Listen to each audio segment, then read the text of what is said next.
All right, good morning. Good morning, everybody. We're going to call the September Board of Regents meeting to order. I'll start and pass to Jasmine for a roll call.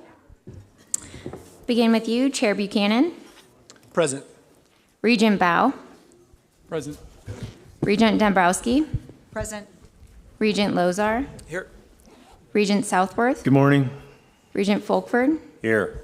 Regent Mortensen. Here. Commissioner Christian. Here. Governor Jean Forte being represented by Dylan Clapmeyer. And he is on Zoom. Joining us on Zoom. Yep. And Superintendent Arntzen will be joining Zoom.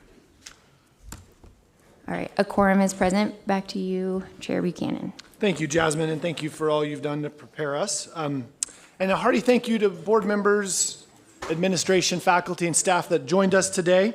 For me, it's a quick jaunt up north from Red Lodge, although it was nice to stay in town where I raised my kids for 15 years. I felt like a guest in my own town last night. Kind of fun to be here. Your attention and dedication to higher education and the important work of the board is deeply appreciated. We've not been here in a couple of years. Chancellor Hickswath, thank you so much for hosting us. Look forward to getting an update on what's going on this campus. But I know that I speak for everybody on the board. We sure appreciate the hospitality that Billings offers and excited to be in Yellow Jacket country. Thank you, Chancellor Hickswath, for hosting us. We know hosting is a heavy lift for your staff, and you've done an excellent job. We're looking forward to hearing more from you shortly about the exciting things happening on this campus. It's always interesting to me to learn the origin of stories and the institutions that make up our university system, knowing that decades after their establishment, they all carry with them strong threads of their original missions. The state created Eastern Montana Normal School in 1927, nearly 100 years ago, in response to the public's calls for higher education opportunities in the vast and not easily traversed eastern reaches of Montana. In its inaugural year, the school offered only a 2-year certification program for elementary teachers, enrolling 149 students, 140 of which were women. And while Montanans today, we live, work, and choose to study in this fascinating and beautiful part of the state, we're fortunate to have a variety of high-quality options to choose from for their post-secondary education. And MSUB continues to be a mainstay in this region, offering an extraordinary array of programs and continuing to be a strong and vital piece of the fabric of Billings and the surrounding communities. Eastern Montana's normal school motto was, "Education is life." And I doubt anyone here could argue with that simple yet powerful statement. Moose Far, boy, for those that were not able to join us this morning as we met with our faculty colleagues from around the state, I heard comments from regents and presidents that may have been one of the most substantive and qualitative conversations that we've been able to have with our colleagues that are in the classroom with our students, talking about the value of education, not only to the individuals we impact, but to the state's priorities and needs that these institutions so proudly carry the responsibility of serving. Thank you to our faculty members. We deeply appreciate your work, and I'm always impressed by the systems and the faculty's commitment to their work and how keenly they share the board's goal to keep student success at the heart of what we do. To that end, I'd like to welcome Dr. Suzette Nines. Suzette, nice to see you. Thank you for sitting with us this morning. Dr. Nines is the chair of the Department of Health and Human Performance and director of the Athletic Training Program here at MSUB. Dr. Nines epitomizes faculty dedication, having received the college's Faculty Excellence Award in 2019 and having been inducted into the Montana Athletic Trainers Hall of Fame in 2022. Students who encounter Dr. Nines in their college careers are fortunate, as are we, that she has chosen MSUB as the place to share her talents, concern for students, and scholarship. Thank you for the time joining us today, Dr. Nines. We appreciate you being here.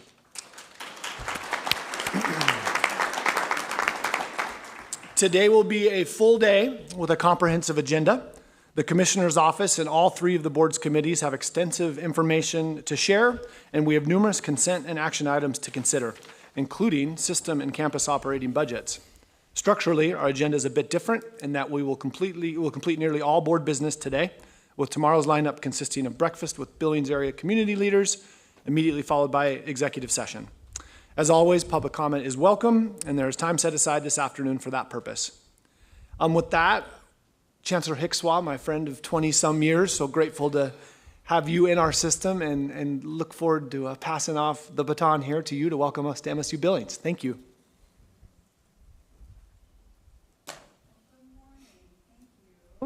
Good morning. Thank you, Regent Buchanan, Mr. Chair, and Commissioner Christian, and members of the board. It is indeed my pleasure to welcome you to our campus. I am so pleased that we're able to host the September Board of Regents meeting.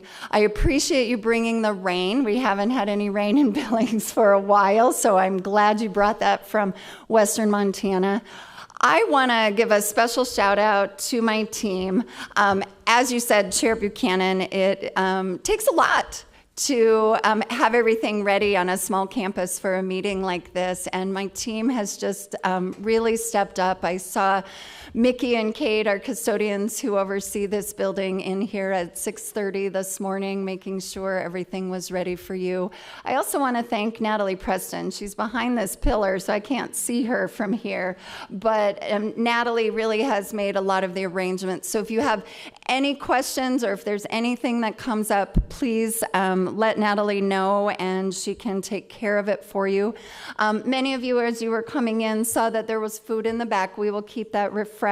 But if you want specialty coffee, somebody was telling me the London Fog is fabulous in our Stingers Cafe. That is our coffee shop, and they serve Starbucks coffee.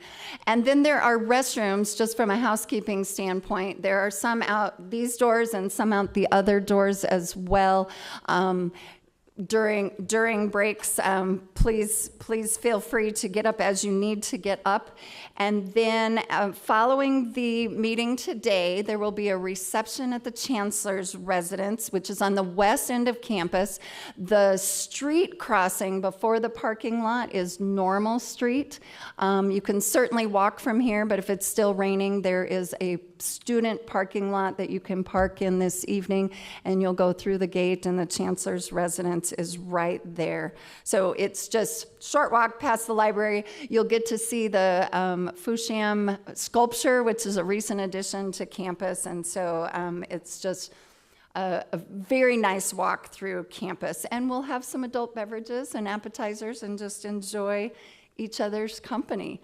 So as Regent Buchanan mentioned, he and I have known each other almost 20 years. I started as president at Miles Community College back then, and it is my pleasure to let you know that this is my 4th year as chancellor at MSU Billings, which makes me the longest serving chancellor since Ron Sexton retired in 2010.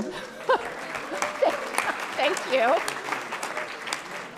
I hope that's some of my staff and faculty and they want me to stay.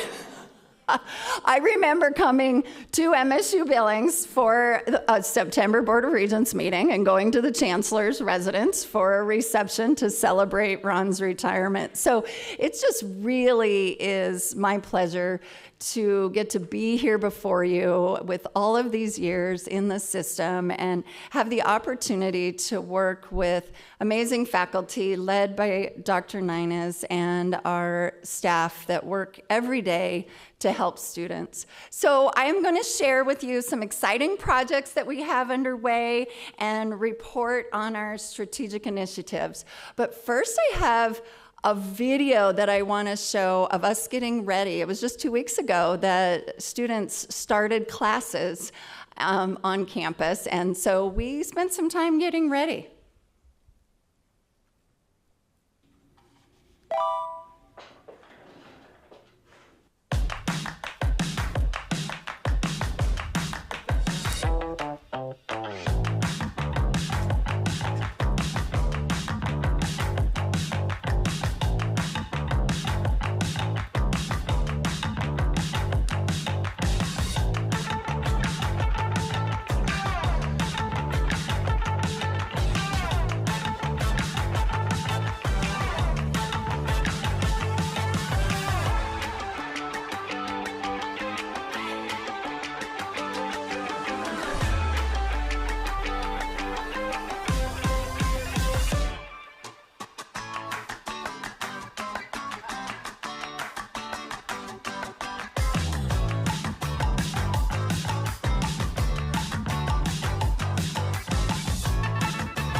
A chancellor's work is never done, but I have to tell you, Brian, our grounds supervisor, wasn't very happy of me spinning Brody's and his nice lines on the softball field.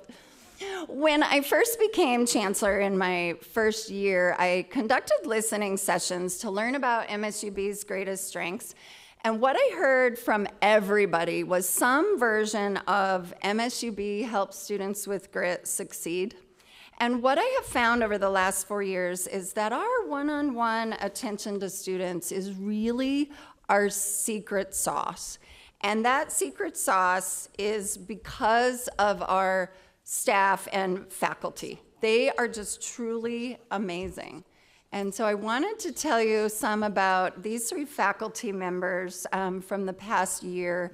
Dr. Emily Arndt is one of our professors in history, and she was recently appointed to the Montana 250th Commission to work with educational institutions, tribal partners, historic preservation entities, and civic engagement organizations. And she is just doing amazing work. We are so, so proud of her. And then Dr. Alex Schaefer, who is our Associate Professor of Health and Human Performance, he received the Great Northwest Athletic Conference Student Athlete Advisory Committee Faculty Mentor Award. And that's that we help students with grit succeed. We are focusing on mentoring our students. And this award really demonstrates how exemplary support for student athletes makes a difference, and Alex certainly is making a difference. And the last photo there of Sarah Keller, who's a professor of communication, she was recently selected to participate as a fellow in the United States Association of Southeast Asian Nations University Connections Initiative.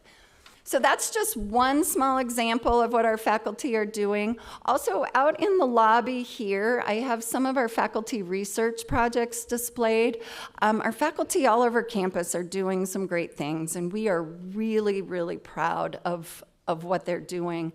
Another thing that we are doing collectively as a university, but specifically for faculty, to position MSU Billings to impact student success is through grants. We have increased our grant funding in the last 3 years by 35%.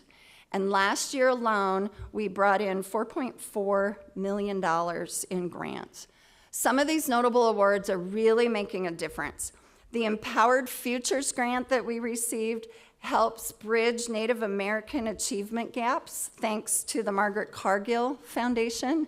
And through that grant, many of you may know Richard Littlebear, who is the former president of Chief Dull Knife College. He is one of our elders in residence, and it's so cool to have him on our campus and speaking. He spoke on epigenetics 2 weeks ago, and his perspective is just valuable. We also received a mental health opportunities for professional empowerment in STEM grant to study and implement strategies to enhance graduate student mental health. And Dr. Lynn George, who is in this picture, she's a professor of molecular biology. She was awarded a National Institute of Health grant to support her research on ALS. So not only has she brought in it's a little over $1.3 million for this grant for her research. She involves undergraduate students in that research. So our undergraduate students are receiving graduate level mentorship for research as undergraduates. And so it's just a gift to be able to have Dr. George doing that research on our campus. So with all those things that we're doing and the initiatives we have on campus, I am confident that we're going to be able to continue to attract this kind of funding to enhance our student success goals, advance the scholarly work of our faculty, and then also strengthen community partnerships, which is key to everything that we do.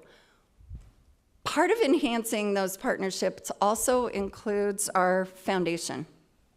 We are collaborating like never before with the MSUB Foundation to help us achieve those student success goals.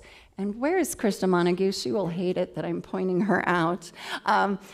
I want to commend her as CEO of the foundation for her leadership. She has restructured and brought in an amazing team that is out there raising money, and they set a record last year. They increased giving by 56% and raised over $3.9 million for MSUB.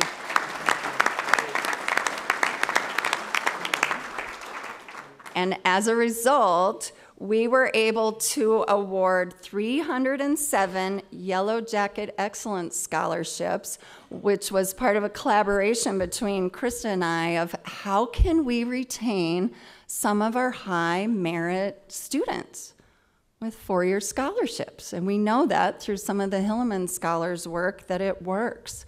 And so we're able to attract and retain those students in MSUB. And there's a student in the coffee shop across the street at City Brew that every time I go in there, she says, "Chancellor, I can't tell you how much difference that makes because I can plan and I don't have to work as much and I can go full-time to school, and thank you." And one time I was with a donor, and so I told her afterward, it's like, "Paige, one of those people I was with was a donor to that scholarship, so keep it up every time I come in." And so then she texted me and she said, "Chancellor, what if we did a reception and invited those donors and I can come talk to them?" And we have that in the works, so I'm really excited about that.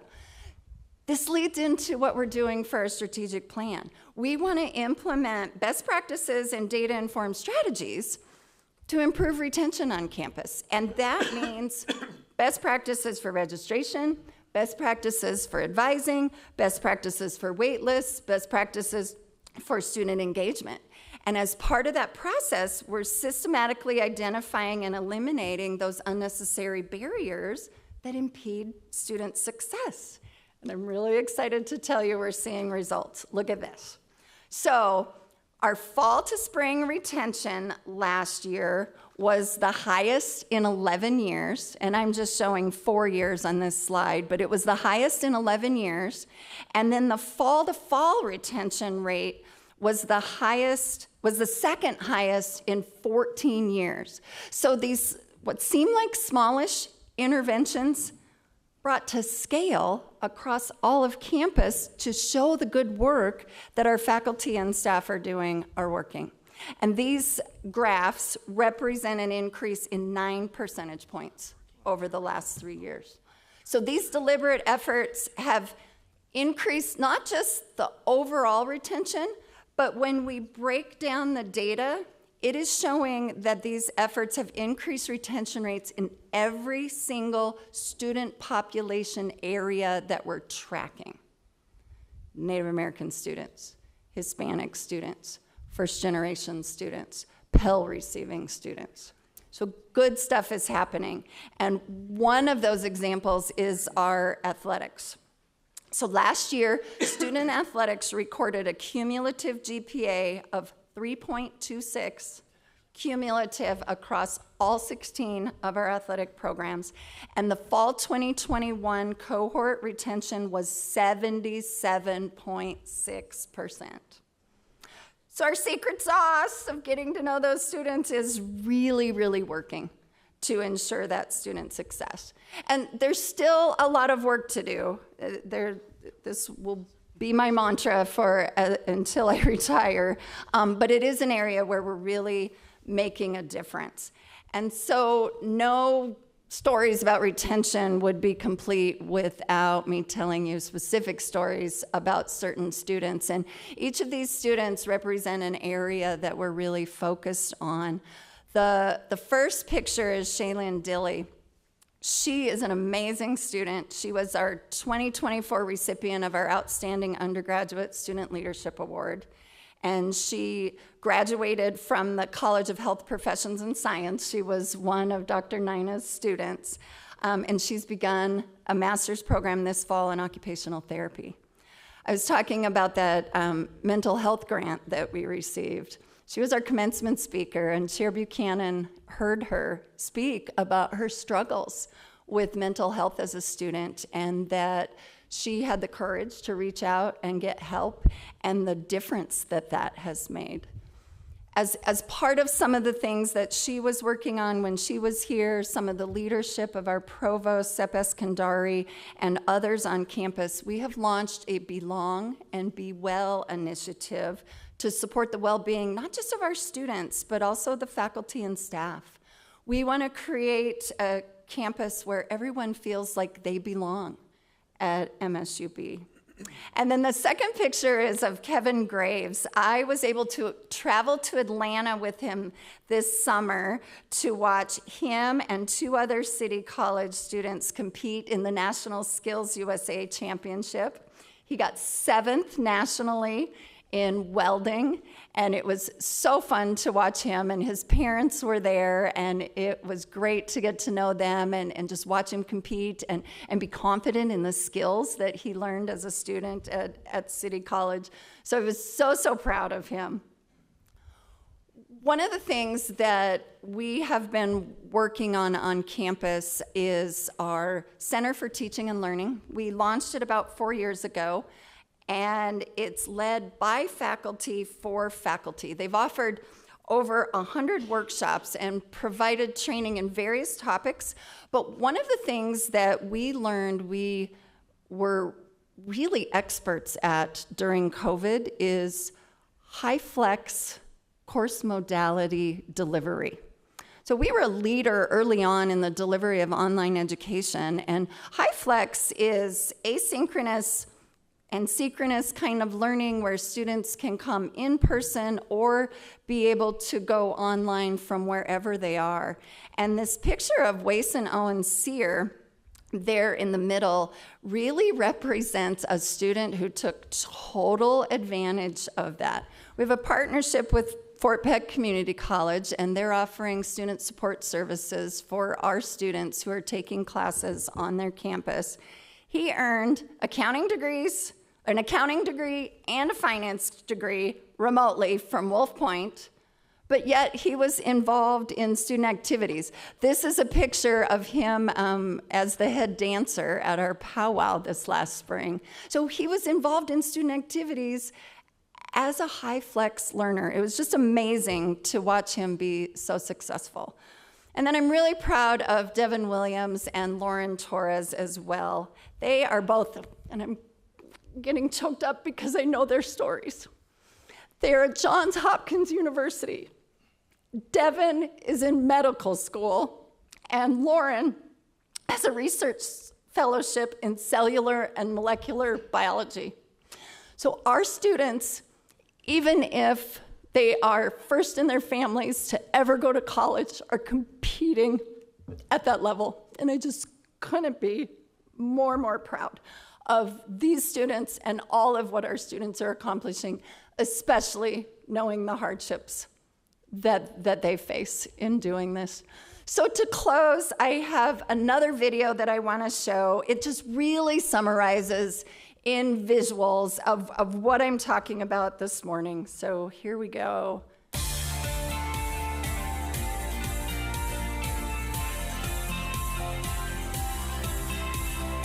Be you at MSUB.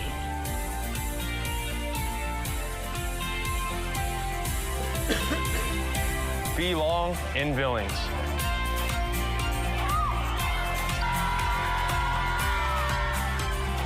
Become who you want to be.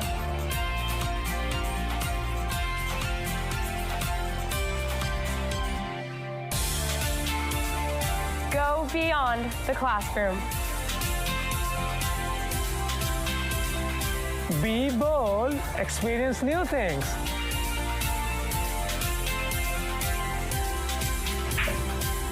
Be connected, build your network.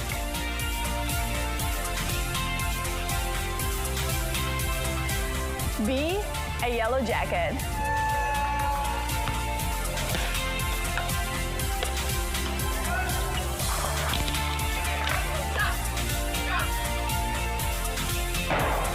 Be you at MSUB.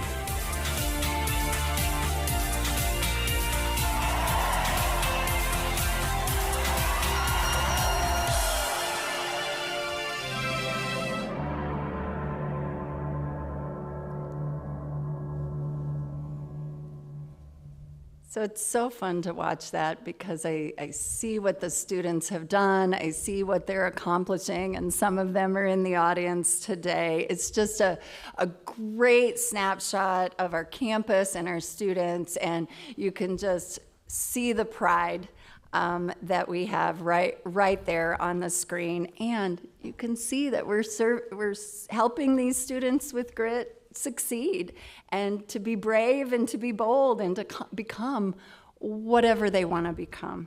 So, Chair Buchanan, Regents, Commissioner Christian, thank you for all you do to help us be able to do this, to put higher ed in reach of more students, and for all of the work that you do to help us be better. And we are just so proud to host you today, and happy to have you here. And again, welcome to campus. Thank you.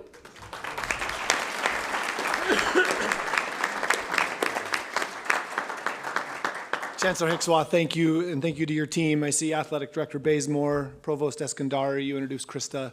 Thank you all for all you've done to steward students, and boy, you can a little of that enthusiasm, passion, and connection with students, Chancellor Hickswath, and we'll have a continued product to deliver this great state. Thank you so much for hosting us. We'll now move to the approval of the July 12th and July 25th minutes. Members of the board, the minutes have been distributed. Are there any corrections or amendments? Seeing none, minutes are approved as distributed. Commissioner Christian, good morning. Welcome to Billings. Good morning. Thank you, Mr. Chair. You're right. It's great to be back in Billings, and particularly to the MSUB campus. Fall in Montana. What can we say? It's just such a exhilarating time to be part of Montana, but to be part of higher ed in Montana. The enthusiasm that it brings as thousands of students return all across our state. It's just fantastic, and the energy and optimism is everywhere, and I just feel blessed to be part of that on our campuses. So, Chancellor Hickswath, thank you for hosting us and pulling all this together, especially doing so at a time when you're welcoming several thousand students back to campus. The September meeting presents its challenges in that regard. Certainly the president and I have felt this over the years, but that's a pretty profound statement, longest serving since Ron Sexton. And, I think some of the success comes from that. And I appreciate your efforts and diligence to be here for the long run, to see this through for the long run, and for the campus to pull behind leadership for the long run. It's what this campus has needed for a long time, and you're seeing it in retention rates and those type of things, which, literally take years to come to fruition. We've talked about that through performance funding discussions and other things. These aren't changes that happen overnight, and they're not things that can be fixed overnight or adjusted. It's long-term commitment to them, and that long-term leadership will truly pay some dividends. I don't think I really realized till you said it, just how much that factor's been missing here on campus. But glad you're part of this experience, and thanks for welcoming us here. Chair Buchanan mentioned it, great opportunity to have breakfast with faculty this morning and hear their thoughts around where we're going and the value proposition that's brought to education and why education is important and why we all do this. And it's an interesting time of year because why they all do this is front and center. It's to help teach students, and it's to help educate the next generation of Montanans to be all they can be. Regent Bow to meet their goals. I think that's exactly right, and so just appreciate the efforts of faculty all across the system that are welcoming those students back, meeting them where they're at, helping find a way to find success and see their dreams come to fruition, and the staff that help support that throughout. The chancellor showed a good video there of what all has to happen, and I would suspect she has a little help doing that, and I know you do all over the system, and it's just amazing what all has to come together to get these campuses back up and running. So thanks to everyone that's making that happen. While the campuses invite everyone back, The staff at OCHI is getting ready for a 25 legislative session that is occupying a fair amount of our time as we try to ready and refine our biennial budget submissions and initiative requests through the process, through the governor and through the governor's budget office. I wanted to share just a few things, though. There's a lot of Montanans that feel like the 90-day session is just 90 days, and that's clearly not the case. Legislators work throughout the 24 months that they're elected to serve with a pretty busy schedule, and we're a part of that. And I wanted to just share a few things going on just even in the last few months as we work toward that biennial budget and that presentation. OCHI staff has appeared regularly before the Education Interim Committee, which is set up for the off season, as well as the Section E Budget Committee, reporting out at a quarterly basis how things are going and how we're spending the dollars entrusted with us. Earlier this week, Deputy Commissioner Teal provided updates to the Education Interim Committee on dual enrollment, year to career, and sprint degrees. At the same time, Director DeWolf King participated on a panel discussion around education and workforce development for our incarcerated students, something you all heard about in Havre and had quite a little interest in. We continue to move that effort forward. OCHI staff played integral roles in the House Bill 872, Behavioral Health Systems for Future Generations Commission, a mouthful, which was deliberating on healthcare, workforce needs, and providing information to that commission through testimony and other offerings to engage and help secure and shepherd through the process funding or a request for funding from the commission, a recommendation that would apply to creating a growth in crisis work curriculum and a certificate course, and also helping to launch our occupational therapy doctorate program and physician's assistance programs at the University of Montana. So the commission will use the funds allocated to them, and they'll make recommendations to the governor. That commission will present those final report to the governor on September 30th. And thanks to Director Miller and Deputy Commissioner Hollenbach for all your work in seeing that we are a part of those recommendations all across the MUS. And then, the last thing I'd mention, just before the board retreat, President Bodner, President Cruzado, and myself spent the large part of a day in discussions with the Legislative Modernization and Risk Analysis Committee, statutory committee that's charged with studying the state's long-term budget and financial needs, revenue needs in the context of a changing economy, a changing state, and changing demographics. The committee, interestingly, is made up of Legislative Finance Committee members along with 4 members of the public. They invited us to come share our thoughts one morning on the future of higher education and how we help meet those needs and how our landscape is changing, and had just a fantastic conversation with that committee and received lots of encouragement from them to keep this conversation going throughout the session, but also through the next biennium.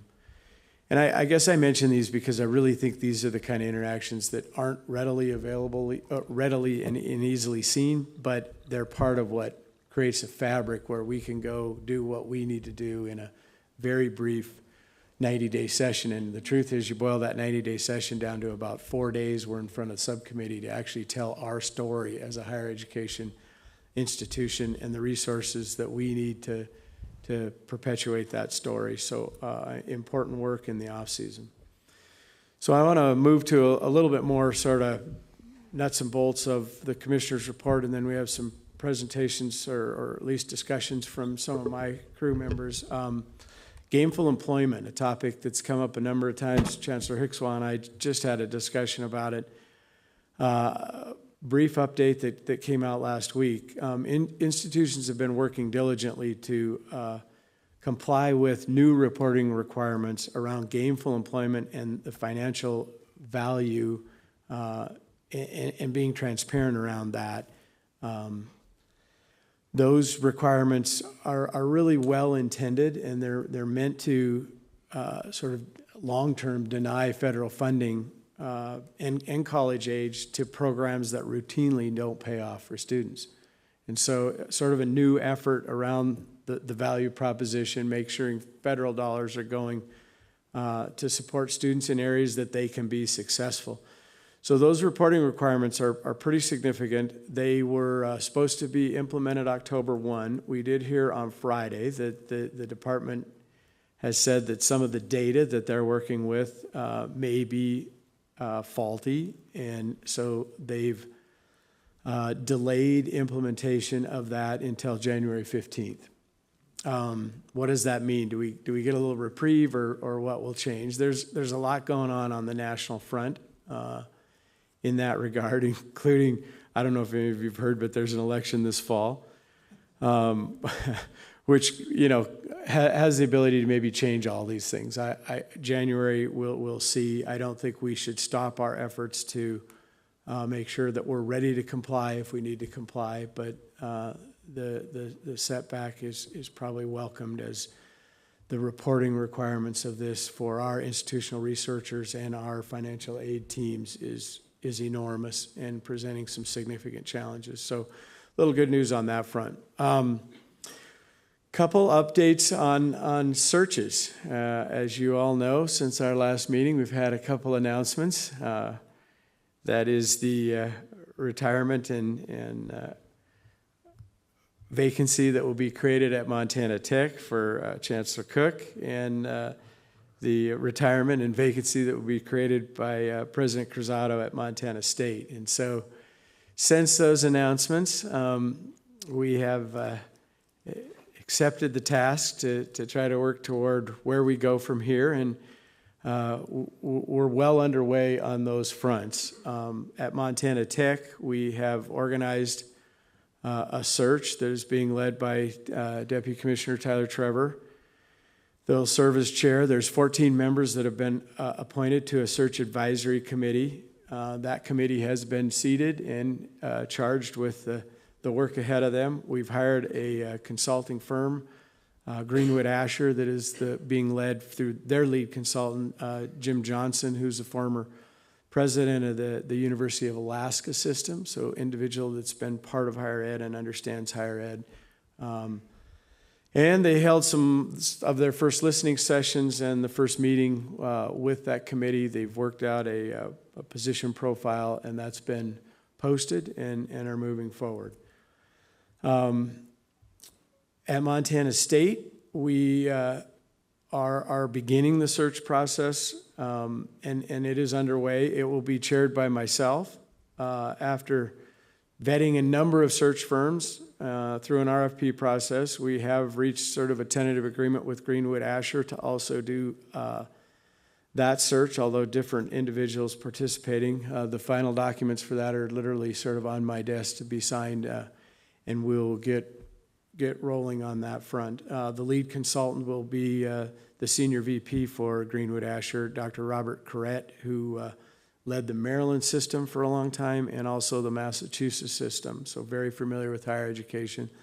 I think in both searches that matters, because this is ultimately a team that we're asking to help us build a pool of candidates that would be interested in these positions, and having people that have worked in industry, I think, has been incredibly important to me and to us as we look to fill these consulting roles. We are very close to announcing a search advisory committee in Bozeman as well, and then we'll get started with listening sessions there, building that position profile, and ultimately creating the position posting. You know, I just want to say I appreciate both of those individuals' leadership over the years. We'll have lots more opportunity to celebrate their successes, but as we kind of kick off this search process, I think Regent Bao maybe said it best when speaking about President Cruzado. We're not going to find a replacement, and we know that, but it is incumbent upon us to go to work and find that next individual that can move Montana State forward and continue the great work that's happened there. And I think that's what we're looking for on on both of these positions is I think we got to be careful not to try to search for that exact person or the opposite of that person, something search firms and consultants have cautioned about for years. We just need to thank them for the incredible service that they've done and then go to work finding those individuals that can lead the institutions forward. So that's what we're going to do, and I honestly look forward to the work ahead of us and the task ahead of us, and we'll put the effort necessary to see that we come out with great outcomes on both of those fronts. Mr. Chair, the next up is a little discussion around the MUS Success Agenda. As you know, it's a body of work that we've relied on since you were part of its creation, close to 15 years ago. It's been a document that has sort of been a guiding light for us. You know, a lot of institutions feel like they need to update the strategic plan in great detail every whatever frequency. I think we've stuck with a bit of a strategic plan that has been a guidepost for us and done a great job with that, and use the success agenda to sort of annually review what are we doing to provide input into our work plans as we face the upcoming year. And so I've asked Deputy Commissioner Trevor and Teal to address a little bit of where we're headed, especially in this sort of era that we've been discussing. We discussed this morning, changing environment, changing students, changing demographics, changing economy, all the things that are creating unique challenges and opportunities for us as we move forward. And so we won't go through this line by line, but a little bit of an overview of what we started at our July retreat and what we think where we think we're headed with this document at this point. So, Deputy Commissioners. Thank you, Mr. Commissioner. Good morning, members of the board. It's a privilege here to talk about the MUS Success Agenda, looking at Chair Buchanan and thinking back 15 years of where this began with a Blue Ribbon Commission to take a look at how effective the Montana University system is and put together recommendations for improvement. And one of those recommendations was we need to create a more operationalized strategic plan. We have a 30,000-foot view of what the university system should look like through our strategic plan, but what are we committing to do and move forward and measure and demonstrate progress on? And that's what this is. And we refresh it annually. For us in the Office of the Commissioner of Higher Education, a lot of these things, to be honest with you, are motherhood and apple pie. I mean, we talk about this, and we talk about it with the board often, and you heard we talk about these items with the legislature. It is the guidepost, and it, for me, serves as that document when someone says, what are you doing? I could hand this to them, and they would get it. So, with that said, I'm going to do very little talking here and hand off to Deputy Commissioner Teal here in 2 seconds. The first item there, though, I will cover resident student access. I think it was in 2018 when we started talking about the Resident Student Access Initiative, standing right here. And since that time, we've developed a portal, just like we said we would. We call that Apply Montana. Inside Apply Montana is a whole host of set of information about what's available in the university system, degrees and programs that are offered that can lead to jobs. And most importantly, it's the housing unit for our central application. And we've committed to growing the use of that central application. And that's what this bullet points here talk about, leveraging what we've already established, using marketing in a more effective manner to communicate with Montanans, students and parents about the value of higher education and the ease of access into our university system, and couple that with, most importantly, information about financial aid. And you'll hear more about that. I won't talk much more, but when you see this one, think Scott Lemon. That's the guy that's his running point on this, and we got a lot of confidence in him.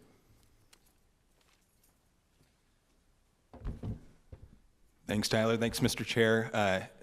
Continuing on, I won't hit each bullet point either, but kind of emphasizing what's new or what's reaching an important inflection point.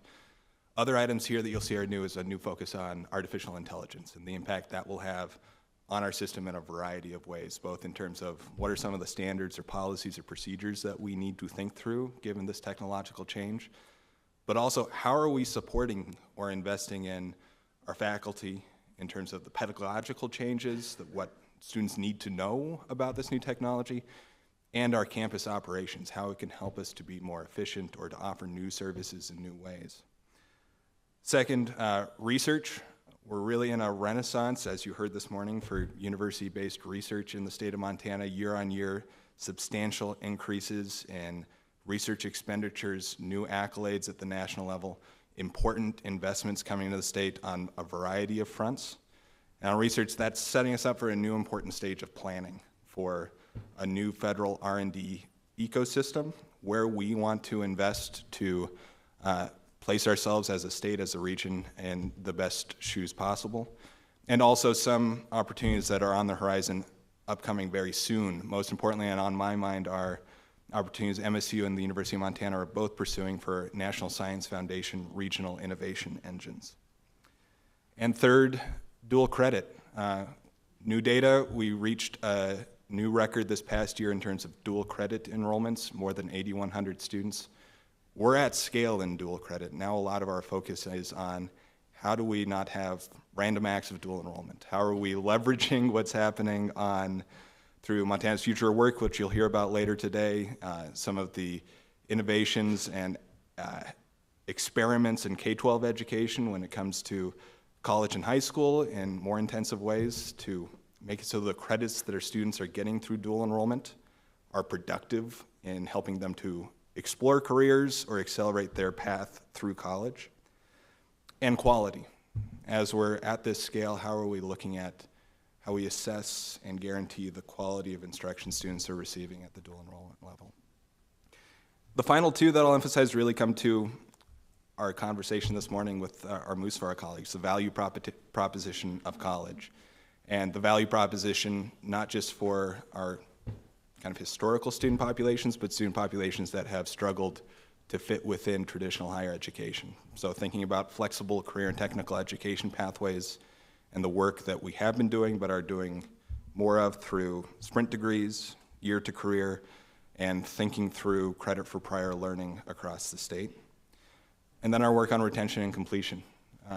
We've had great examples of both policy and practice work on math and writing, on student mental health, but also focused interventions through Hillman Scholars, through Montana 10, how we bring those evidence-based interventions to greater scale, recognizing that for the ROI of higher education, getting more students to that degree on time is the key piece. Mr. Chair, I'll turn back over to Deputy Commissioner Trevor. The final area that is new to this is campus stewardship. It's not a new topic to the board. In fact, in this past year, we've taken steps to elevate the development of a more centralized approach to MUS infrastructure development and management. Key to that is the board's subcommittee on infrastructure, some of the members of the budget committee, getting together to take a closer look at projects. In fact, the residence hall that was just approved at the University of Montana, the Regents visited campus, kind of walked through the whole student life master plan there and the connectivity related to a project like that. And so that's one component of it. And I guess with the commissioner's permission, I'd go off script here a little bit. It's perfect time to introduce OCHI's newest employee, Dan Stevenson. Dan, if you could stand up and wave at everybody here. Let's see if we can embarrass him a little bit. Because Dan is one of those rare birds that worked at a campus and then comes to the commissioner's office. This is a huge score for us. The expertise that Dan brings with him from a long career at Montana State University as an associate vice president for all things facilities, but also work in the private sector. He elevates our knowledge and not just the university system, but facilities exponentially, and we're going to be in a better place because of that. And so some of these bullets are detailed there, just like I said about resident student access, campus stewardship, Office of the Commissioner of Higher Education. Think Dan Stevenson. Mr. Commissioner. Members of the board, any questions on this document, comments, work like as I said, we started in July, and hopefully we've captured it here and will serve as our kind of work plan moving forward. But certainly happy to try to answer questions or bring Tyler and Joe back to get to a little deeper depth on any of this if you want to, or we can go from here. Everybody's good? Okay. Well, we'll keep moving on. Let's go back to 1 if we can, the resident student, because that's, as Tyler said, it's been sort of apple pie for us for a long time. And it's interesting because we usually renew this success agenda in Septembers, and oftentimes that's here, but it's not lost on me that the conversation around the portal, the central app, a more centralized approach to recruiting and retaining a broader level of students, that 40% that have sort of been left out of the equation, a conversation around spending less time, energy, and effort on fighting over whether they wear the blue and gold or the maroon and silver would benefit Montana greatly. Getting them to the other colors of the rainbow that exists throughout our MUS. And I think I'm very proud of the work that our group collectively has done to see some of these things come to fruition, because I think ultimately that is how we get to more students participating in what we discussed this morning with faculty, just sort of a greater good for society, for the economy, for those individuals. It does make a difference. Helping students understand it can make a difference in their life is an important piece of this, and I think we can do that through what started here as a key element to this resident student access and success, and that is the portal, the central app, and all that goes with that. So we have Director Lemon here. I want him to give you a little update of what's happening there, and then also what our enrollment strategies are, and lastly hit on FAFSA, something that's certainly been on all of our minds as we have our partners at the federal government that have struggled with the simplification process and continue to delay at the next year, and just where that kind of fits in. So Director Lemon, if you're close, there we go. Thank you. Yeah.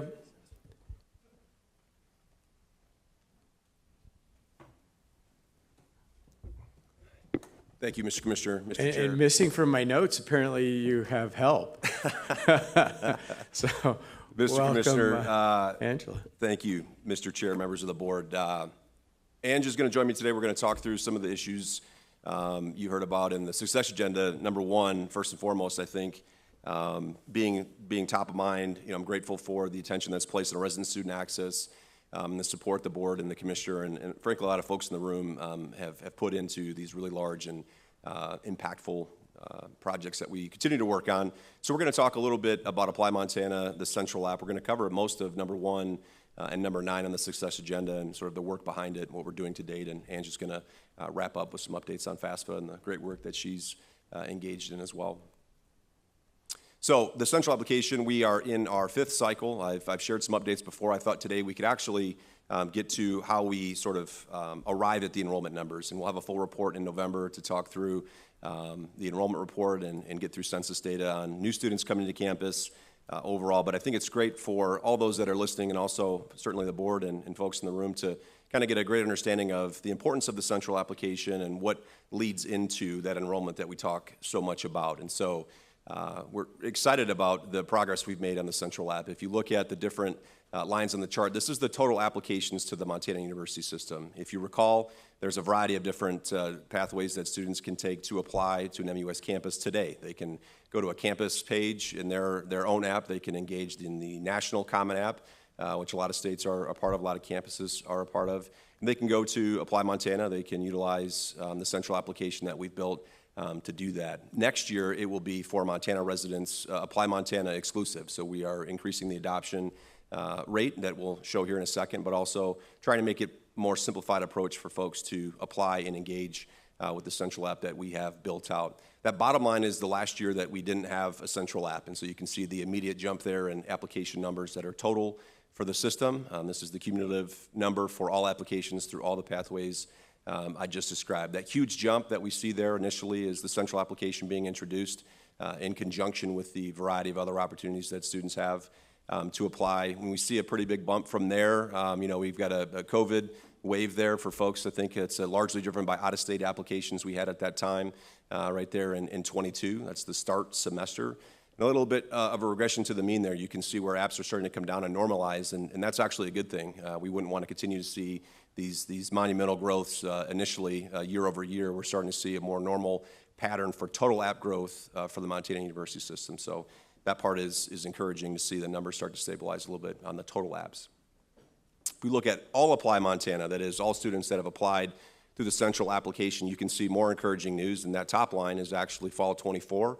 We're seeing continued growth in not just the adoption rate, but the amount of applications that we're actually securing through the central app. Keep in mind that still with students having the opportunity to utilize multiple channels. It's not just exclusive to the central app now.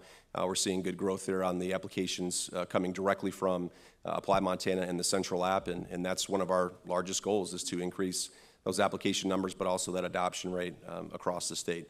I'll get to the how here on the marketing side, and we'll talk about financial aid, but really want to show the Apply Montana side of things as well. And then the distinct apps, these are people that are actually applying. We're also seeing growth there, albeit modest, but we want to see more folks, that is, people that are applying to one of our campuses through the central app. It's encouraging data for the campuses, those that use it exclusively, but also those that are going to see more applications being originated through the central application in the future, that we're seeing more people engaging with the portal, that is the website and the tools that we have there, but also with applying, and that is what we want folks to get an opportunity to do, submit their application and reach more folks in Montana to submit their applications. And so I shared, I don't know, 3 or 4 years ago now, time is certainly flying by for all of us, but really that the leading edge for the enrollment side of things are applications.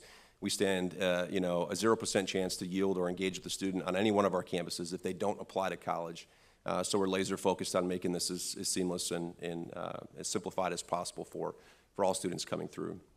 So that's the app side of things, and the next question I'll ask for the board maybe is, how do we get here and how do we continue to grow these numbers and metrics with the central application? And over the last 3 or 4 years, we've been engaged in marketing specific to the Montana University system, and this is new for us. When we engaged in a lot of the focus groups and the research here to get some of the assets that we've got built out across the state, it's a new opportunity for the Commissioner's Office and for OCHI to engage directly from a system level marketing perspective. And we engaged a national firm to help us put some of these assets together, get data from the state to see what it is we can communicate more effectively. We talk a lot about the value proposition, but also we really want to keep Montanans in Montana. We've got some options for them to stay here, and you see that those themes very, very prevalent here in some of the assets that we've built out on the creative side. These continue to run. This is not something we've hit pause on. We continue to invest time and capital in these initiatives to make sure that we're reminding folks that you've got some amazing options to stay right here and complete your degree in Montana. A little bit of delay. There we go. So what is the approach? The multi-channel approach that we've engaged in, we continue to do this. Paid search, paid social. Streaming audio is something new over the last 2 years that is incredibly high listen-through rates for folks in our state to try different opportunities to engage in these messages that we want to disseminate across the state overall, including out-of-home display. Can we get more of the digital billboards and more of the unique opportunities to reach Montanans and communicate this message outside of the home and not focusing exclusively on digital, but having an opportunity to do that. So just a snapshot of sort of the breadth that we've got with the campaigns that we've continued to engage in there to help drive that awareness, help drive a lot of the things that we talk so diligently about here in the Commissioner's Office. And then wanted to share the overall sort of enrollment marketing funnel. We talk about a lot of things coming in, so how does a student actually get to campus, and wanted to sort of paint the picture of where our office is engaged in and where campuses are still doing tremendous things as well. And you can see the top of funnel, the largest part of this piece is where I think the Commissioner's Office and communicating the Montana University system more broadly across the state is really in that awareness and interest phase. How do we get more folks actually perhaps aren't thinking about college, perhaps have a certain bias toward either going or not going currently? How do we get them that information to raise their hand and engage the portal, engage the tools that we've built out on that site to have that awareness and interest to want to seek more information, and also, you see down there at the bottom, to actually apply. And our campuses are still incredibly engaged, obviously, on that intent inquiry, the visit, and we can't do those as effectively in the digital space as you might imagine, but really getting the awareness going and folks interested in what the MUS has to offer overall. And so painting that picture from a year-long perspective and tying that to some of the different email campaigns that we've got built from the central app out has been fun to see grow, and we'll continue to do this moving forward. One of the campaigns, just to give you more of a tactical example of what we were charged to do, and Ange has put a lot of work into this as well, is we talked a lot about the decline in FAFSA completion rates across the country, and Montana has not been spared, the FAFSA completion rates, as a lot of you already know. And we put together a short-term campaign to actually drive awareness for FAFSA completion in our state. It's another opportunity for us to not just market the MUS, but also market the value proposition and get folks excited to complete the FAFSA and make sure that we're getting them past that, what tends to be a pretty large hurdle for folks to engage and take the next step in getting all the aid that they're entitled to. So we had a really short runway to get this up and running, and our goals were simple. We wanted to increase the statewide awareness about financial aid opportunities through the FAFSA program, what they're leaving on the table perhaps, if they're not engaging in completing that application. Site traffic and user engagement, want to make sure that we're redirecting folks to resources that we currently have, that we can get that information out to families and be a resource for them. And then the largest KPI is increasing the FAFSA completion rate, obviously, for Montana, to make sure that we're doing everything we can do to get this out. And I think we had maybe a couple weeks to get something put together, and we're really excited with the results, with what actually we were able to push out to Montana. And you see a mix here with not just some of the things I just touched on with the aid that's available to students, but also the applying to college and finding new and refreshed ways to engage across the state. This went out, if you think of a geofence around the state of Montana, we wanted to reach as many people as we possibly could to let them know that there is a lot of money out there for folks to utilize. A lot of money goes unspent every year nationally, and Montana's no different, unique in that way. There's a lot of money that gets left on the table for folks that aren't completing their FAFSA and aren't getting all the information they need to do just that. So another example of just where marketing and the impacts that we've had, I think, in trying to push some of these initiatives in the right direction and try to meet folks where they are to provide as much data as we can. And Angie's going to get into financial support.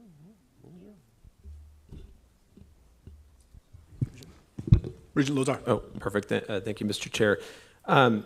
Director Lemon, I just want to go up to the very first slide where we're talking about total applications and trying to square just in my head sort of, we've seen over the past couple of years 5,000 less applications to the Montana University system.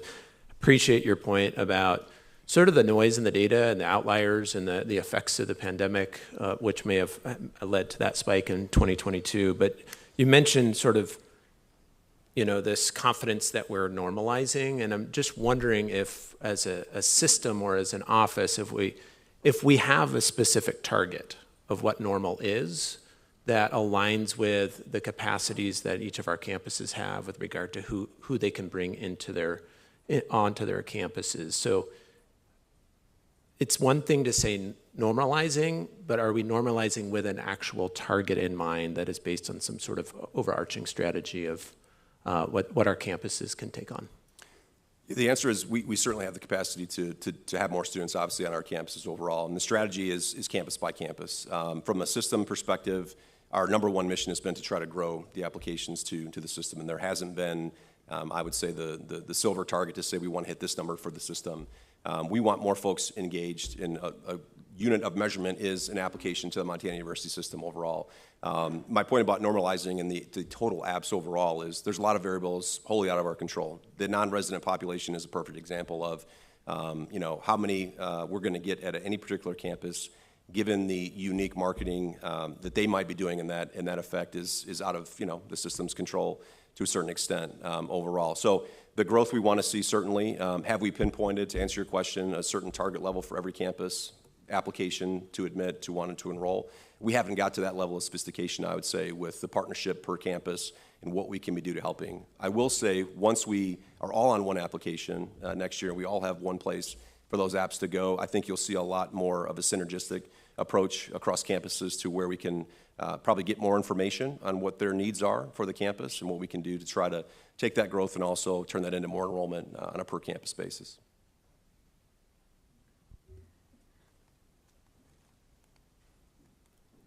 Mr. Commissioner, with your permission, we'll just keep rolling here. But please jump in with questions, comments at any point. So as Scott mentioned, we were able to participate in a Department of Education, what they titled the FAFSA Student Support Initiative. This was actually announced at the, right during the HAVR meeting last May. The department recognized due to challenges with the rollout of the 24-25 FAFSA, that additional support would be needed for students and families really to complete that document. So the department partnered with the ECMC Foundation. They used $50 million of available funding.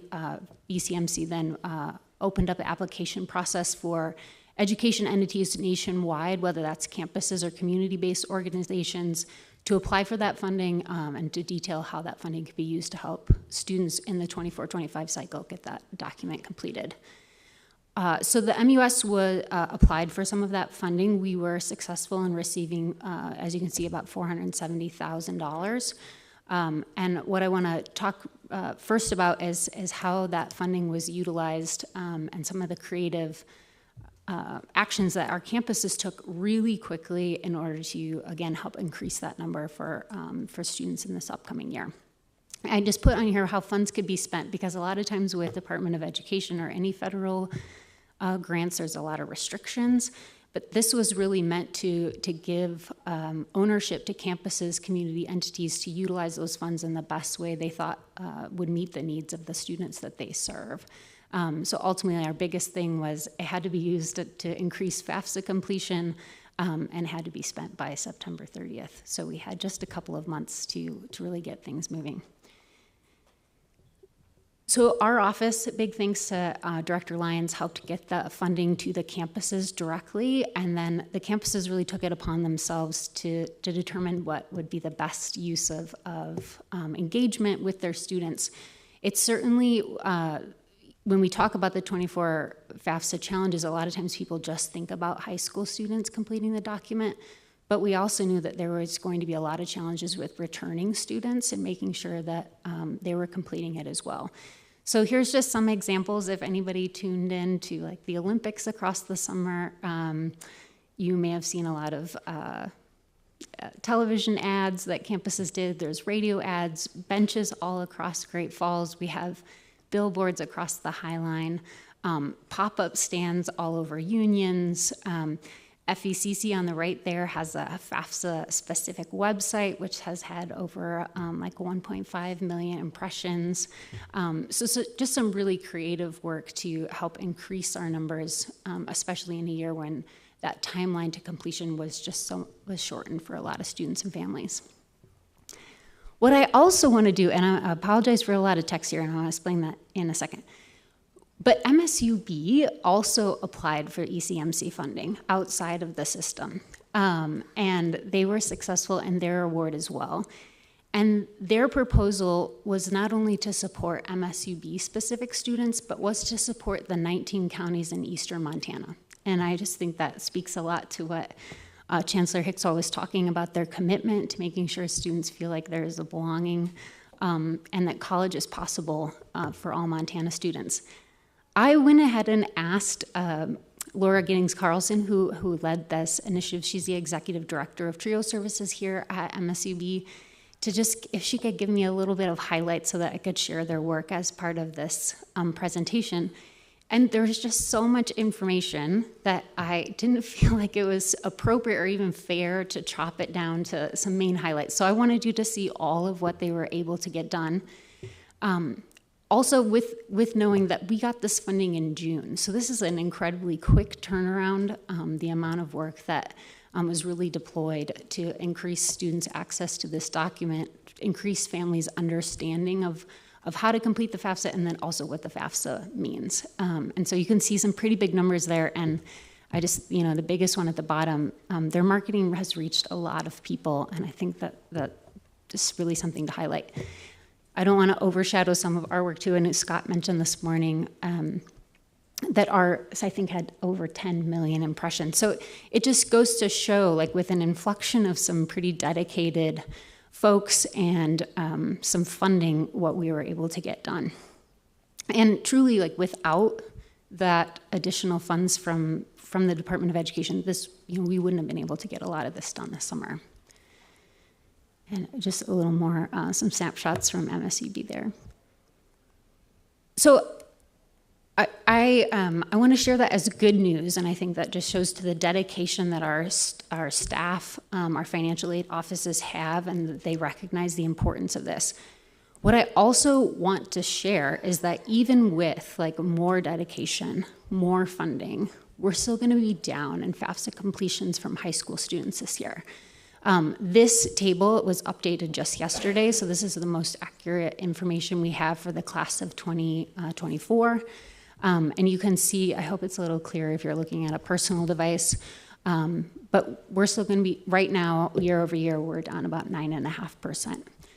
I will say that just to keep in mind that this figure is particular to high school graduating students, so it doesn't take into consideration the students that were previously at the MUS, and looking at sort of their year-over-year returning students. We'll have better information on that come the Census Day reports. I want to pivot here just for a second, and I promise it all comes together, so bear with me. But this time of year is also when a lot of education firms release survey results, in particular around the value of higher education. New America does one, the Chronicle does one. This one is from Third Way, and what I like about Third Way, and the link is at the bottom of the slide if anybody wants to go through and read the full report, is that they just particularly look at high school students. So I just want to be clear about that. But what I think is really interesting here is that their most important thing that they're looking from an institution is access to need-based aid, and the second is career services. And so when I translate that, because sometimes I do that in my mind, it's that students want affordability and they want access to good jobs. My colleague, Dr. Angela McLean, is going to talk about some of the work that we're doing to help to answer that second point. But I just want to spend a few minutes thinking about sort of the affordability, in particular access to need-based aid in Montana. When we talk need-based aid in Montana, and I know Director Miller, Deputy Commissioner Teal have talked about this in regards to the value report that was conducted in Montana, but really the Pell Grant is sort of our base need-based aid that we're able to offer families. You can't get a Pell Grant if you don't do the FAFSA. And if we look here, these are our FAFSA completions over time.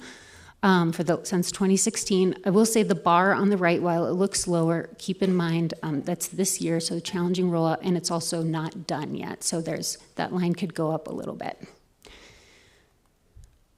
What I also want to point to is our Pell Grant awards. So this is off of our Tableau dashboards on the website.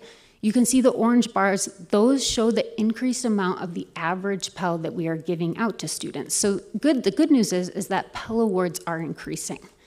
The bad news is that we're seeing less students get a Pell Grant. Some of that could be tied to eligibility, but what I would say is probably the real reason to that, and the majority of that reason, is we see less and less students completing the FAFSA. This is a snapshot of Montana's class of 2023, so last year's graduating class. Just a couple of things to point here is that last year's average amount was, you can see, 4793. If you think about that number in comparison to our tuition rates across the state, about how far a Pell Grant can go in Montana, I will say we were about 37th in the nation last year for completers. We had just over 50% of that class complete. And the figure on the right shows how much money we leave on they estimate we left on the table This figure is done through the National College Attainment Network. They've done this every year for the last 3 years. They break this down by state, and then they produce what they think that you've left on the table based on good data, I will assure you. What I will say with this slide is that nationally, this class left $4 billion on the table.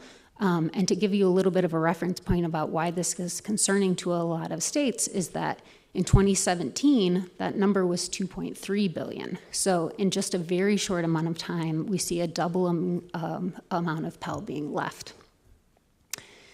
Another way to think about Pell being left that's a little more accurate is how much Pell is coming into the state of Montana. So this table shows how much money we have received from the Department of Education in Pell dollars since 2017. So you can see in the 2017-18 year, we received $62 million in Pell grants.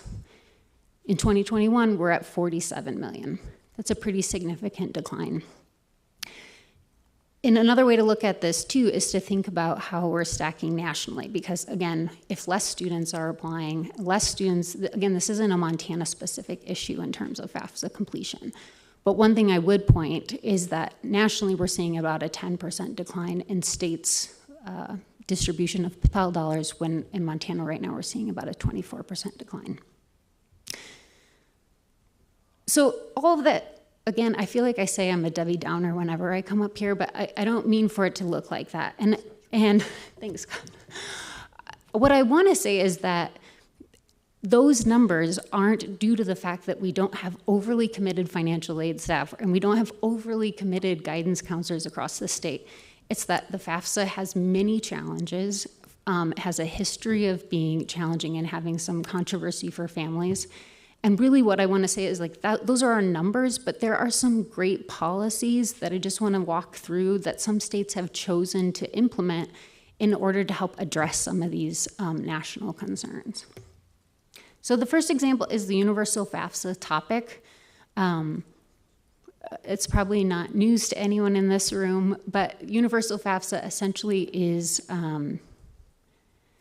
it is a policy in which high school students are encouraged to complete the FAFSA. I say encouraged because in some states they're required, some states they use the word suggested, but I would say the most well-known universal FAFSA policies are those that tie FAFSA completion as a graduation requirement. And I just want to walk through a couple of things here in regards to universal FAFSA. This table shows how states, you can see the darker blue is where they were before they implemented a universal FAFSA policy, and then in their implementation year of that policy where they ended up on a national level. So you can see here Louisiana started at 12. They were the first state to implement a universal policy. It jumped them up pretty quickly to the second best completion state in the country. Anyway, you can look through Alabama, Illinois, Louisiana, and Texas's numbers. What I'll also say about Louisiana is, if you think back to, forgive me on this quick slide movement, this table, in the first year of implementation for Louisiana, they saw $23 million more dollars brought into the state and federal Pell Grants in the first implementation year. That number increased another $10 million on the second year. So you can just think about it, not only does it increase students completing the FAFSA, but increases those completing the FAFSA who may need access to it the most. I love to see Alabama's growth here. I think that's incredible to go from 34th to 9th in a single year. And again, to look at that a little bit differently, the green line are students who are completing the FAFSA in Alabama, and the blocks of data show the lowering amount of unclaimed Pell dollars within that state. Alabama as a state allocated $500,000 a year to help students complete the FAFSA. They can then estimate that that $500,000 investment is leading in millions of dollars in returns on Pell Grants. Here's a list of current states that have adopted universal FAFSA policies. There's not really a theme based on states. They're kind of all over in all different sizes, which I think is really interesting. In the middle column there, that's hard to see on the big screen, sorry to those in the audience, but does have links to those bill texts, so if you want to go in and look. But what I guess what I would point to here is how those states fared in a year like this year, when FAFSA has some real challenges in terms of completion. Aside from the states in the green bands and the orange band, universal FAFSA states are in the top 25% of completers again, which I think even in a challenging rollout says something. The green states I highlight because they do not have that word required. They have a softer language around that universal FAFSA requirement or adoption for their students. And I think that shows in terms of how they fared in a state or in a year like this year. The orange is highlighted because New Hampshire repealed that requirement this year due to some of the challenges. And Indiana's has a little asterisk next to it because they're just rolling theirs out and they're still ranked 29th. But what is interesting is that they have the best year over year. So they've started to implement some of these universal FAFSA processes, and out of all states, they have the least amount of loss, if that makes sense. They have about the same amount of students who applied pre the challenges of the simplification as this year. So here's just a breakdown of what universal FAFSA could do. You can sort of imagine what this could look like, right? It raises awareness on affordability. It requires earlier conversations. This isn't something that you can just have at the end of senior year. If a high school is having to get all of their students through this process, they've got to start early on. It brings conversations on how and where FAFSA can be applied. A lot of questions we get at OCHI are, well, I do the FAFSA, but I want to get a welding degree. And you're like, well, guess what? You certainly can use the FAFSA to help cover costs. So it helps just bring awareness to know that certificates, associate degrees, bachelor's degrees are all part of this conversation. It brings multiple stakeholders to the table and certainly raises awareness on other financial supports that students may be eligible based on some of those findings. And of course, it raises completion rates. I say all this, it sounds great, but there's been some real challenges here, and I don't want to shy away from that. Big issues with early rollouts of universal FAFSA were who's in charge of helping these students get this document actually done. So it's states that have not only allocated funding, which you see on there, but also allocated and required support. There's some great just like anecdotal information from early counselor adoption in Louisiana. It's like, oh my gosh, I just can't add this on top of what I'm already doing day to day. So thinking about whose responsibility is it, whose communication responsibility to families is this, something to think about. Certainly staff capacity, again, funding support, inconsistencies in opt-out. Opt-out is a process that every state has implemented. So yes, we may be saying, it is a requirement that you complete this for graduation. All states have a process in which families can opt out of that requirement. But occasionally those opt-outs look different, and is that equitable, et cetera. And certainly data tracking. So if you're a high school guidance counselor or somebody in a high school that's required or now has this responsibility, you need to know how those students are doing. And counselors don't always have great data to know if their students have completed FAFSA or submitted FAFSA. So it's making sure that the right information goes to the right folks. The other examples I'll briefly touch here, and then we'll wrap up. But I want to talk about what I'm calling the Michigan example, and then I'll sort of how that bleeds to promise programs. I'm calling it the Michigan example because the research came out of the University of Michigan, led by an economist named Sue Dynarski, who helped create the FAFSA simplification process. So really good researcher in this area, super knowledgeable.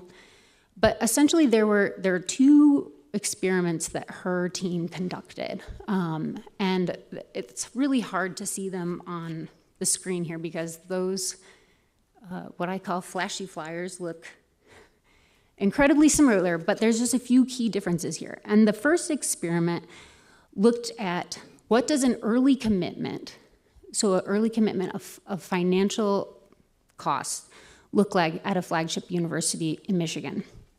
I will pause here. Scott and I were talking this morning.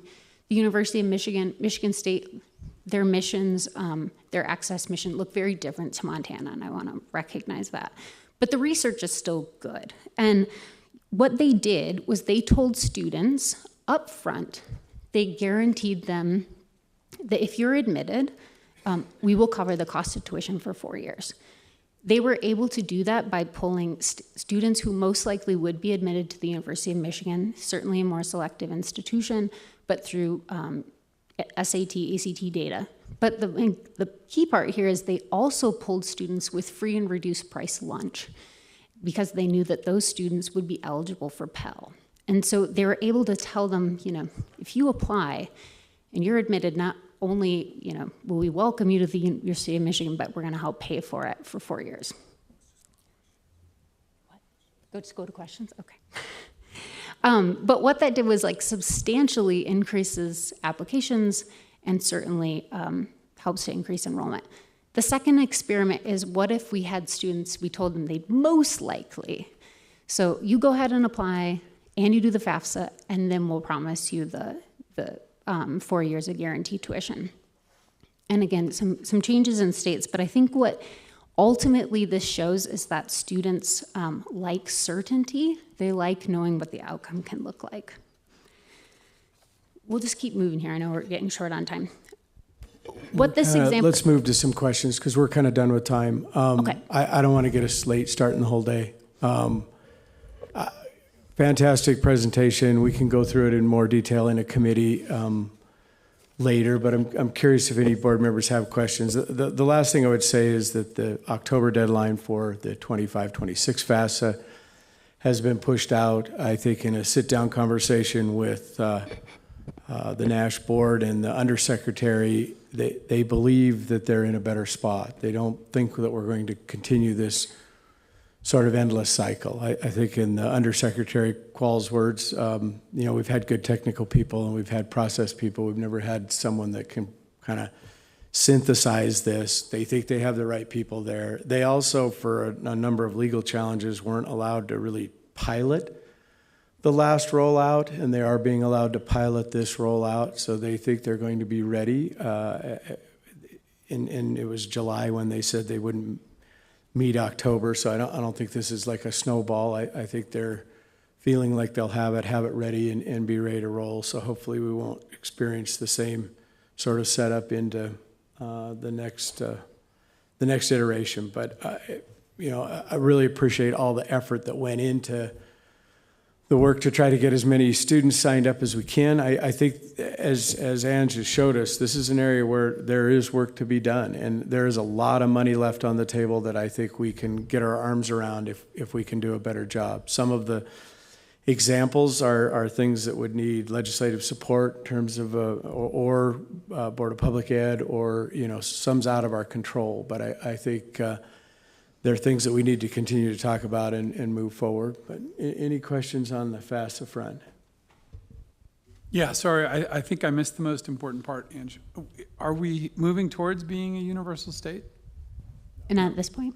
You're just showing the difference between states that have, and so it's clearly a $20 million pickup possibly for Montana if we do it that way, and that's a legislative decision? Or? I think some states have went through a legislative process. I think Board of Public Ed could probably introduce it into a K-12 curriculum, a requirement for graduation sort of concept. I think there's more than one path than just legislative, but that's a goal that I think we as higher ed need to continue to work toward.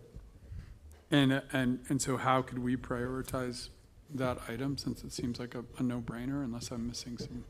It's a no-brainer from our end, for sure. There's some contention around tax information, privacy information, those things that have made it, I think Angela alluded to, contentious around the country. It's not as simple. But it's also very interesting that red states, blue states, there's no boundaries there either. It's just kind of state by state, which is who's adopted it and who hasn't. So it's a priority of ours. It's certainly one we're talking to OPI about. It's one we're talking to Board of Public Ed about. It's work that Angela McLean is working on. It's a front that I think we need to move toward. And maybe just to follow up on Regent Bau's comment. I mean, obviously, this is particularly important to the system when you think about the students the Pell eligible students, and seeing those declines over time is challenging for us. What I think I'm hearing is there's a couple pathways forward for us to consider, and I think it's that level of importance for the board, knowing that we need to work with other partners, OPI partners or legislative partners, that we elevate this conversation and have dialogue. I understand today we've got a tight schedule. This is a really good tee-up, kind of as an information item for us to address as a board, because I think there's some real consequences, both positive and negative consequences, based on an approach that we take. Obviously, we need to do something.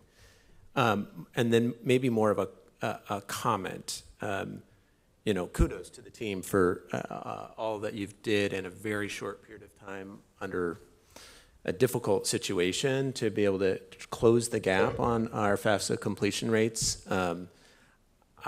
And we're still behind, right? So there's much more to do. One of the things that gives me just a little bit of concern is that we had this influx of capital to be able to put on these comprehensive completion campaigns with our community members. And when those resources go away, what do we do? What does that look like? How do we continue that work that is needed to not only close the gap, but maybe get above some of the standards that we were at previously? So I think we just, as a system and as an office, we need to be prioritizing our budget to figure out how we can continue to fund the things that we know have been effective or will fall behind.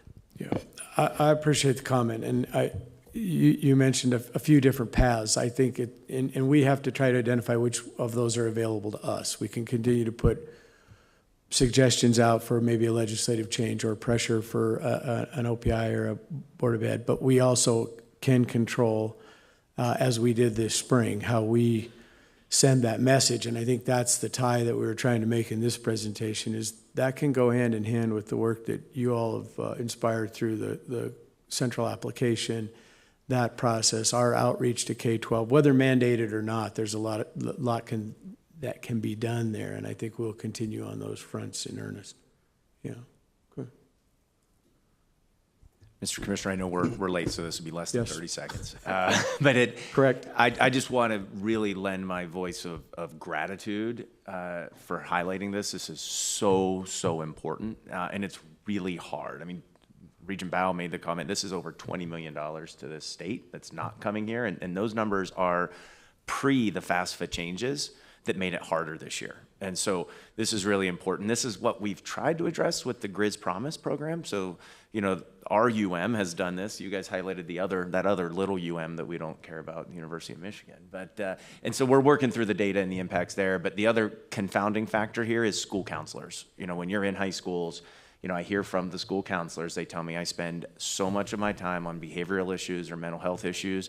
I don't have the time to do this. So I think action here from our end, to the commissioner's point, is really important, but this needs to be a statewide approach because this is incredibly impactful. This might be the most important issue we talk about at the board today from my perspective. But thank you. I'm sorry for the additional 30 seconds. Thank you. All right. Members of the board, switching gears a little bit. Thank you guys for that presentation. Great stuff, and we'll continue to work on it. Campus reports, they're on the website as always. Encourage everyone to read those. As a little change of pace today, though, since we're in the neighborhood or as close to the neighborhood as we ever get to Dawson Community College, we have new leadership there. I announced that at the May meeting and introduced President Knutson, but just kind of recap that, the transition of leadership, their board, Dawson Community College trustees, unanimously supported the hiring of Chad Knutson in March, and he began that work in April. I think, as we discussed with Chancellor Hickswa, leadership and continuity of leadership matters a lot to institutions.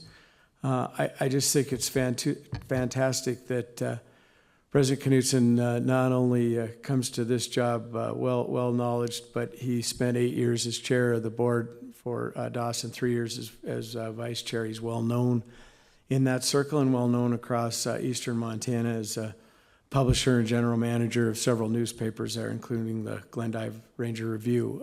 So I think he brings a wealth of knowledge, but also a hope for continuity to the table. And since we're here, we thought we would do a campus report more in person than online. So President Knutson, please join us.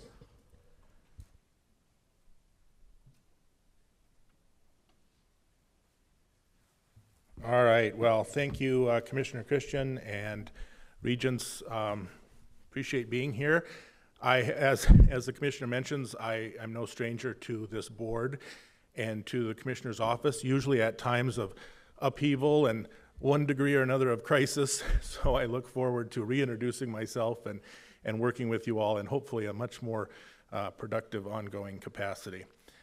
Indeed, during the hiring process, the crystal clear theme that came out among all stakeholders was stability across campus and across the community, the importance of stability. So talking about tenure, I calculate that in the 11 years since I got involved, the average tenure of a president has been just about 12 months.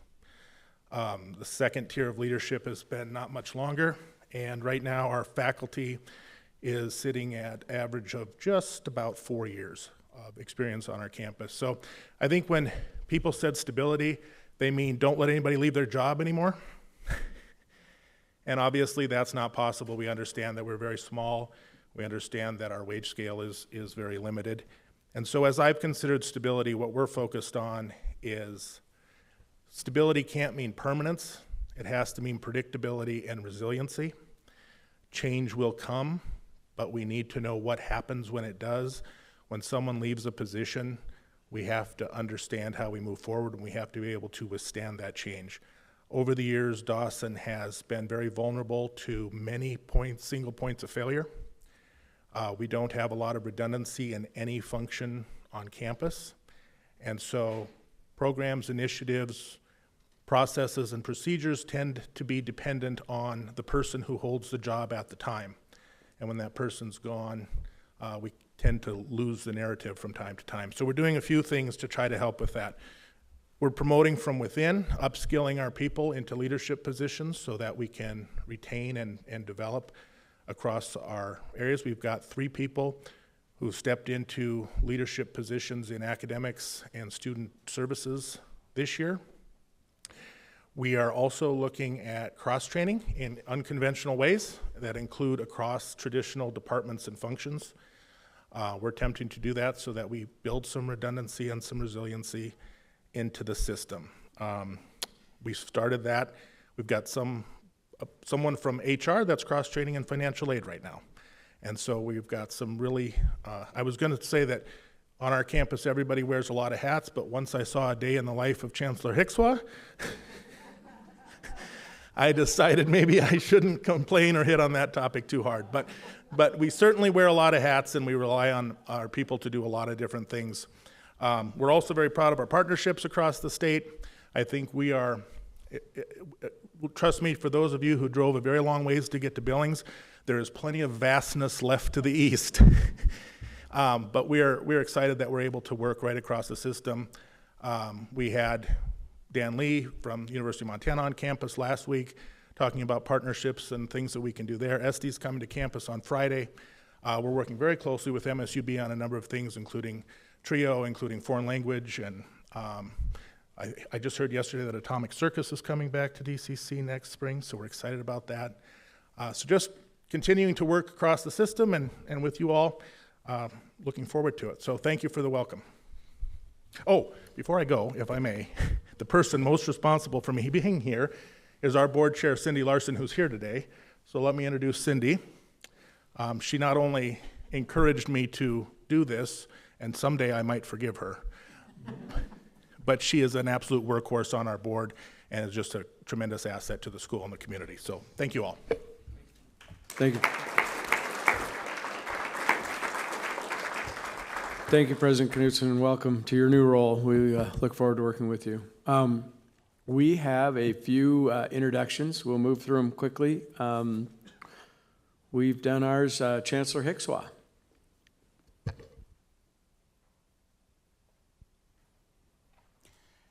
Thank you. I am pleased to introduce somebody who is not able to be here today. Unfortunately, she had a family emergency. Since we have last been here, Leslie Weldon, who Chad knows very well from her time at DCC, she has been hired as our Vice Chancellor for Administrative Services and Finance, and we are really pleased to work with her. She comes to us with vast experience in financial aid, but also finance and HR, and so she has been a great addition to our team. Thank you. Chancellor Kegel. Yes, Commissioner Christian and members of the board, I'd like to introduce Josh Engel. Josh is our new Vice Chancellor of Student Success at MSU Northern. Mr. Engel has been the Dean of Students and Title IX Coordinator at Dawson Community College, the University of Arkansas, Technical College, and Southwestern Oklahoma State University. He received his Bachelor's of Arts in Psychology and Master's of Science in Human Development and Science, Marriage and Family Therapy out of the Oklahoma State University. Please welcome Josh Engel.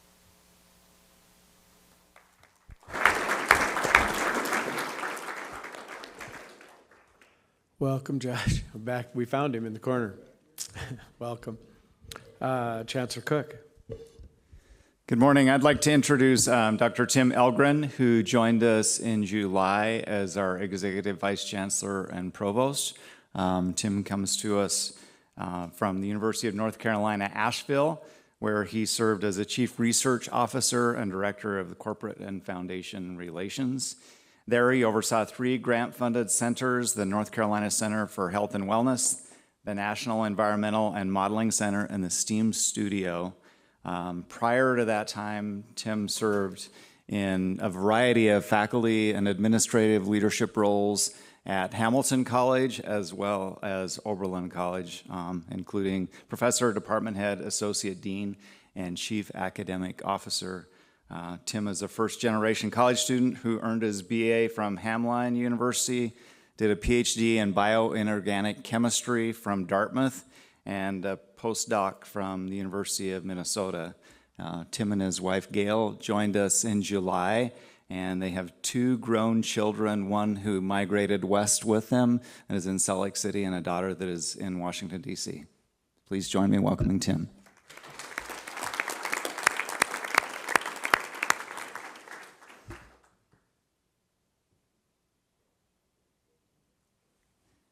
Dr. Jack Skinner, Jack is not with us, sorry. Dr. Jack Skinner is our interim dean for the Lance College of Mines and Engineering, and Jack is a longtime faculty member at Montana Tech. He served as our department head for mechanical engineering. He has an MS in mechanical from Washington State University and a doctorate from UC Davis. He worked at Sandia National Laboratories for nearly 10 years before becoming a faculty member at Montana Tech. He's the founding department head for mechanical engineering and built our first clean room at Tech and the founding director of our nanotechnology lab. He holds 10 granted patents and numerous other patents, and he's highly active in leadership and economic development and private industry within the Butte local area. So we're excited to have Jack serve in this interim role. So thank you. Thank you, Chancellor Cook, and welcome, Tim, and Jack, to your new roles. Thank you. Mr. Chair, that concludes the system report. Commissioner, thank you. I'm excited to hear from our partner out of the executive branch. Mr. Klappmeyer is joining us via Zoom. Dylan, are you there with us this morning? Thank you, Mr. Chair. Can you hear me? Yes, sir, we can. Great. Well, I appreciate you letting me offer my updates virtually and apologize that I'm not able to join you there at MSUB this week. 2 years ago, actually, I missed this same meeting because my wife and I had our first baby, and a few weeks ago, we had our second child. So apologies to Chancellor Hickswaw, but we're not planning to have another one in September of 2026, so I should be there. I want to start by sharing that the governor's office has been in conversations with OCHI and our neighboring states in the last month regarding the NCAA's settlement structure in the House versus NCAA case brought by former college athletes seeking back pay for missed name, image, and likeness opportunities. Under the NCAA's settlement, states with small and medium-sized college athletic programs, such as those in Montana, Idaho, Wyoming, North Dakota, and South Dakota, will see a reduction in athletic funding to the tune of hundreds of thousands of dollars per campus per year. So just yesterday, Governor Gianforte, along with Governors Little, Gordon, Nome, and Burgum, sent a letter to Charlie Baker and the NCAA Board of Governors, urging them to restructure the settlement in a way that does not overly burden the majority of the NCAA conferences to the benefit of larger programs in the Power Five conferences. As Big Sky Commissioner Tom Wistrcill recently noted, and the governors referenced in their letter, the Power Five conferences were the only parties to the lawsuit, and only they participated in the settlement negotiations. So the governor's office will continue to stay in touch with OCHI and the university system athletic programs as we seek to minimize impacts to Montana's student athletes from that settlement. At your board meeting in May, I shared that the U.S. Department of Education announced they're moving forward this school year with changes to Title IX regulations that threaten equal opportunity for women and girls in education, and that the governor and the state of Montana are actively pushing back on those new regulations. Since then, several federal courts have placed injunctions on the new rules in states within their jurisdiction, which represents about half the country. Regardless of that, the Department of Education announced last month that they're moving forward with enforcing the regulations in those jurisdictions without injunctions. This is leading to confusing and unequal application of the new rules across the country. Montana is one of the states covered by federal injunctions, so our schools and colleges are still operating under the previous Title IX regulations for the time being. And I appreciate the communications that have gone out from the commissioner's office to campuses to provide clarity. Last month, the State Workforce Innovation Board met in Glendive. As the Workforce Innovation Board gets more involved with youth workforce development, we felt it was important to get out to Eastern Montana and meet with local education officials. Dawson Community College actually hosted the meeting, and we were able to hear from President Knutson, as well as the Glendive School Superintendent, about their dual enrollment programs and pre-educator prep programs to support teacher recruitment and retention, as well as career development to keep students in the region when they graduate high school. The work that they're doing is pretty impressive and a big benefit to southeastern Montana. The governor, as well as staff from the National Governors Association, attended that meeting to engage in strategic planning, and the NGA will be following up with recommendations for the Workforce Innovation Board in aligning the various workforce development initiatives in our state, such as Perkins and WIOA, among others, by providing examples of what other states are doing in this space. Also last month, the Montana ECS commissioners met with the Education Commission of the state staff, and we were invited to participate in a community of practice on post-secondary and workforce pathways, along with 4 other states. So the participants from Montana in that community of practice will be Board of Public Education Chair Representative Linda Rex from OCHI there, Mary Heller from OPI, and Jennifer Owen with the SWIB. They will participate in the community of practice, and I think the outcomes are going to be actually very complementary to the ongoing work that OCHI is doing with the Non-Credit Academy.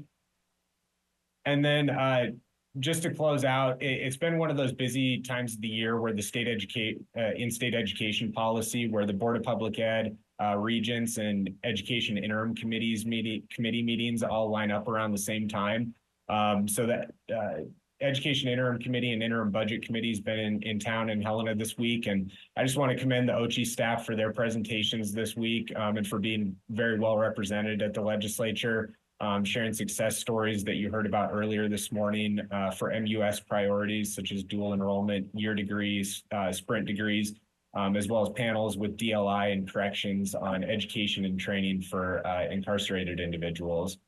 Additionally, the Board of Public Ed met towards the end of last week, and I appreciate that Dr. McLean and several OCHI staff were available at that board meeting to discuss how the university system can partner with K-12 schools to expand numeracy and math proficiency for early grades all the way through high school.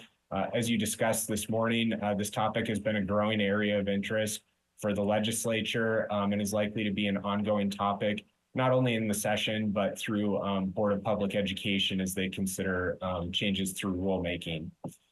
And then lastly, I just want to remind the board members that your next meeting will include a joint session with the Board of Public Education to review and approve the proposed executive budget for education going into the next legislative session. I still need to get with the chairs of your respective boards to solidify when that's going to occur, but it will most likely follow the same tradition as the last couple of board meetings and be that Friday afternoon at the conclusion of your individual meetings. I appreciate all the work that the OCHI staff has done over the summer with the governor's budget office as we develop our legislative goals and objectives for the Montana University system going into the 2025 session. And I imagine that that we'll be spending much of the fall focused on preparing for a successful legislative session. With that, Mr. Chair, that concludes my remarks, and I'm happy to take any questions or feedback. Thank you. Dylan, thank you. Any questions or comments for Mr. Kloppmeyer? First of all, congrats on the addition to your family. Super exciting. We're glad that you found time today to join us. You look well rested, so good work on that front. And please pass on to your team. We very much appreciate the engagement and partnership that we feel from you and the rest of the executive branch, and we'll look forward to seeing you in a couple months in Bozeman. Thank you. Thanks, Dylan. Thanks, Dylan. And I know we had a note that perhaps Superintendent Artson or a designee may be joining us. Looks like we may have them online. Welcome. Good morning. I know time is tight, so I'll make this as efficient as succinct as possible. I just want to say, Dylan, your haircut looks really great. And I know, congratulations, of course, to your wife and to your family. Just want to share that you've got our report inside your packet. And it starts right off with a family day that we had up at the Capitol. And as you purvey through this, you'll see that there is graphs, there's all kinds of pictures as well. Most important in my realm, and I appreciate the partnership with post-secondary, we are going to be picking the 2025 Teacher of the Year this Friday. They're coming in for interviews. Right now, we are down to 4 very qualified Montana teachers, and we'll be interviewing them Friday and next week, then celebrating with their school, and then they're onward and upward to whatever success they would like to offer at the national. So what I want to also share is the ACT scores. And the ACT scores are on page 5 within my document. If you'll take a look at it, it is a celebration moment. What we looked at is we looked at the trend of where they were when the pandemic hit to where they are in 11th grade. They were 8th graders. 8th graders, it seems to say that if I could be a projectionist, that they went ahead and had their basic skills so that they could participate at the high rate that they did with this ACT this last spring. It's not the same in our earlier grades, and you can also see that information. But these are scores that are at the summative end of the year. Montana is celebrating. We're the only state in the nation that's moving to a through-year assessment. There will be 5 tests in reading, and they're testlets. They're 15 minutes at the most, and 4 that will be in math. And then they are given directly to the student, the family, as well as a teacher to be used as a tool to accelerate or to remediate any of the learning skills. They're based on our Montana standards. They're built by our Montana teachers. So speaking of teachers right now, I want to also say that, with our 10 teacher prep programs that are housed, of course, in our university system, we still have a help wanted sign out. We have 600 and close to 670 openings for teachers. Now, a teacher, as I designate this, could be a paraprofessional, could be an administrator as well, not just that math or reading teacher. But we do have a help wanted sign. We've done a lot of flexibility in licensing with our Board of Public Education partner. And I'm very pleased to say that there is opportunities. One of those is an emergency authorization. We're tracking that. That means a butcher, the baker, the candlestick maker, someone who has no degree at all, not even a degree that could be transferred, like a business degree. Those individuals, that rate is rising. At this point, I have 47 of them as our school doors are opening, and they have all the way through the year to be able to acknowledge this. So we're really hoping that our partnership can be strengthened to make sure that we have the best quality teacher. Going to still hone on teachers. With the ESSER dollars coming to a close, we have 7 business days before the $600 million that Montana received from the federal government on COVID remediation. And they came in 3 different buckets. The last bucket was about $384 million. Of that, I am proud to say that we're down to 60,000 right now. And that means 60,000 means that I have teachers and schools that have been really using the COVID money to be able to remediate and advance learning. I don't want to say there was a lot of learning loss. If you look at our scores, you might attribute it to that. But there was learning disruption, as I'm sure that you had on your campuses as well. So to aid in that, we are using the remnants of our COVID money that we have parked away to give to teachers and a gift through a nonprofit called Donors Choose. We followed other states, especially those in the Western, to give $500 to a teacher to go to this company, pull down their catalog for math and reading for projects within their classroom. Really proud to say at this point that we have, if I can get the data here, we have so many. I have spent 1.2 million on this right now. Of our 828 schools, 467 schools have been recognized. And yes, we can say that schools in our big AA and in our larger populated areas, but so happy to say that our smaller schools are also having this, how do I want to say, gift card for teachers to be able to amplify their lessons, being able to make sure that math and reading and science are part of this. I'll end on a real positive note, as I know that time is precious. Federal government gave Montana $50 million in a reading grant. And very pleased to say that with the legislators' partner in that early literacy in homeschool, in Jumpstart program prior to them enrolling in school, as well as being part of a kindergarten through a 3rd grade classroom, that we're now going to amplify literacy and the science of reading all the way from kindergarten through graduation. So tonight I am speaking at Montana graduates at the campus there in Dillon, and it's going to be a wet drive on the way down, but celebrating another opportunity for learning with individuals that are partnering with the Department of Labor as well as with our National Guard. So there are more ways to educate in Montana. I'm very pleased with our partnership. Wish I was there in Billings. It is a heart in it has a big place in my heart as growing up with there. I know your meeting is going to be very productive, and thank you for allowing me to present. Blessings to all of you as we all educate, not just our children across our state, but our adults, our young adults that come from wherever to our university systems, and making sure that they recognize that Montana is the best place, and we want to have them make Montana proud. So blessings to you. Thank you for this report. Thank you, Superintendent Artson. We appreciate the report and your time on this. Thanks much. Any questions or comments to wrap up this part of the agenda? We're running a little bit late, so we will adjourn for a 13-minute break. When we come back, Chair Dombrowski will kick off probably the largest item of the day, the Budget Committee. With that, we'll take a quick recess. Thank you. All right, we'll call the meeting back to order. And again, thank you to everyone for your patience in letting our agenda run just a tad bit long, but we'll jump right back on. I pass it to Chair Dombrowski with the Budget Committee. Chair Dombrowski. Thank you, Chair Buchanan.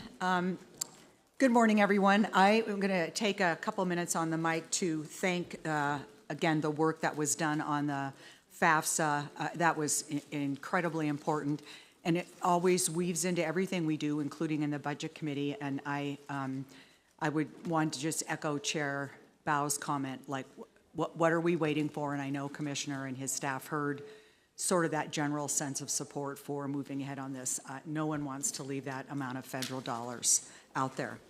So the Budget Committee today, I'm going to call your attention to the consent agenda items, and hopefully you've looked through those, and I'll look to Tyler to say I don't know that there's any, well, I'll leave it to you if there's any comments that you want to talk through on the consent agenda.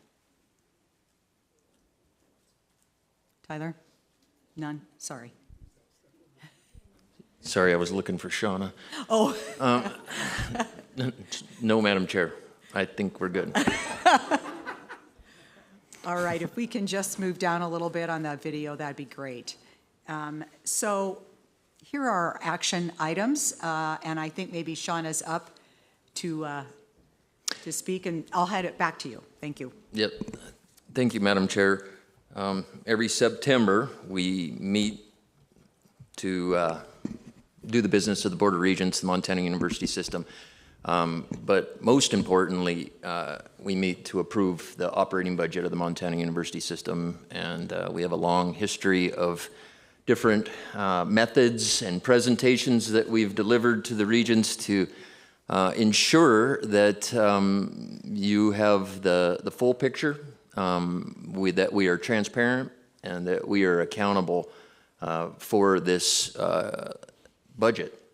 And so, with that said, Director Lyons and I will tag team this presentation that I've been involved with providing for at least 10 to 12 years, and hope to give it a different but similar slant on the topic of the university system operating budget. A couple key points I'd like to mention before we dive in here. Required by law that we do this. And so you say, why, how, and what does that look like? Statute says that the Board of Regents must approve an all-funds budget in order to expend the state appropriation that we received. And this must be done each year by October 1st. And so our budgets are created, and we begin operating in a fiscal year that starts in July, which begs the question that we're approving a budget that is actually already in operation right now, as at least at first glance you might think that. However, the role of the Regents is broader than just approving the operating budget annually. Every other year following the legislative session, the Regents meet to approve the key budget drivers that you'll see reflected throughout this, and that we often measure and draw comparisons throughout. Those key drivers are setting tuition, establishing the increases or the rate at which we charge fees, the allocation of the state appropriation, and as well as setting forth the parameters of performance funding for the coming biennium. So those drivers have already been established.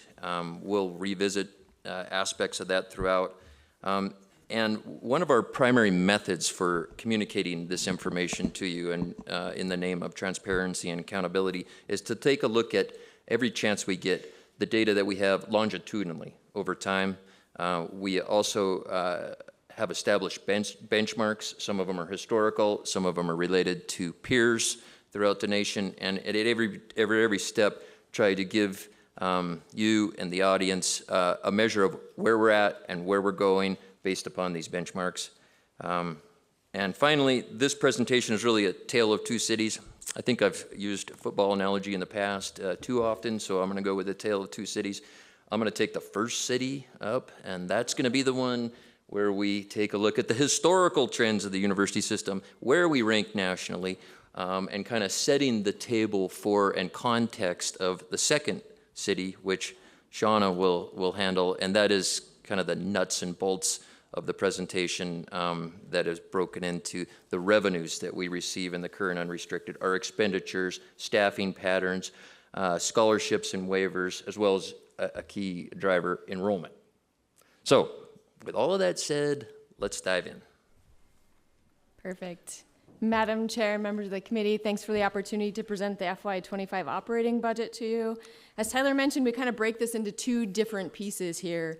A lot of the work was already done a year ago, May, when you allocated the state appropriations for the campuses. That set forward what was going to happen in both 24 and 25 for our biennium. So a lot of that reflects back to that work that you previously had done.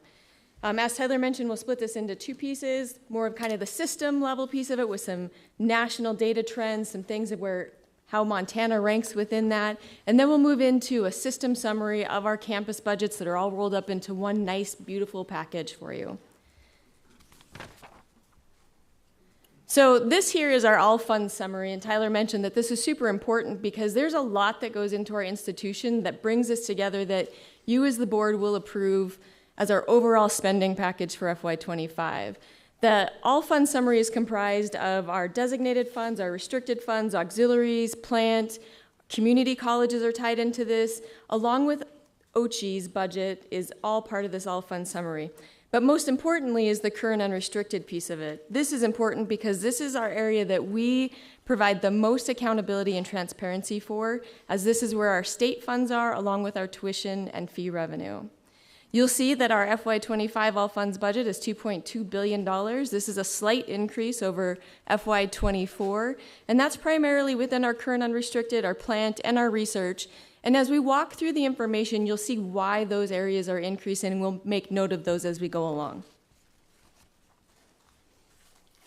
So this is the pie, the pretty pie chart, but with the numbers behind it, because we can't talk budgets in just pie charts and beautiful pictures all the time. So down to the nuts and bolts of the all funds budget are the numbers that drive each one of those fund category areas. I'd like to point out too that that top portion is the ed units and the research and development agencies. So our 5 agencies are tied into these numbers as well. So for FY25, you'll see here that in our current unrestricted, this is a 6% increase. This is primarily from state appropriations, our pay plan, net tuition revenue and fee for both the campuses and the agencies. A couple other points here is the current unrestricted. You'll see that's up 14% year over year from actuals to budgeted. This is our research portion of it. So think about all of the fantastic research that our institutions are doing across the system. The designated is up a little bit to 6%. This is a lot to do with scholarships, financial aid, and this portion of it. You'll see a big note in there is the plant fund, 25%. And you're thinking, wow, we're going to spend a lot of money on our facilities, and we are, and a lot of that's due to our last legislative session and the infusion of all of the funding that we received for major repairs, LRBP, along with some new projects, a dorm at UM. Super important, and that's why you'll see that drive in those numbers increasing. As we move down, you'll see OCHI is at a 28% increase. I'd like to note, though, that all of the OTOs that go out to the campuses get built into OCHI's budget rather than at the campus level. Once we distribute them out, then they roll into their budget, and I'll show you a note of that later on as we get into detail. So we're really not growing the office 28% at OCHI. It is a lot of the OTOs. Think about our seamless system, our LMS project. Those would be what those are. And then the last line for OCHI is a 12% increase. These are our benefits programs and our workers' comp portion of it. We're going to see those increases just because of the natural increases that we're seeing with insurance costs. As Tyler mentioned, the board is required to approve the annual operating budget comprehensive. Right here, we could stop right now and call it a day on the budget, but that wouldn't be any fun, and then I'd steal all the thunder from Tyler.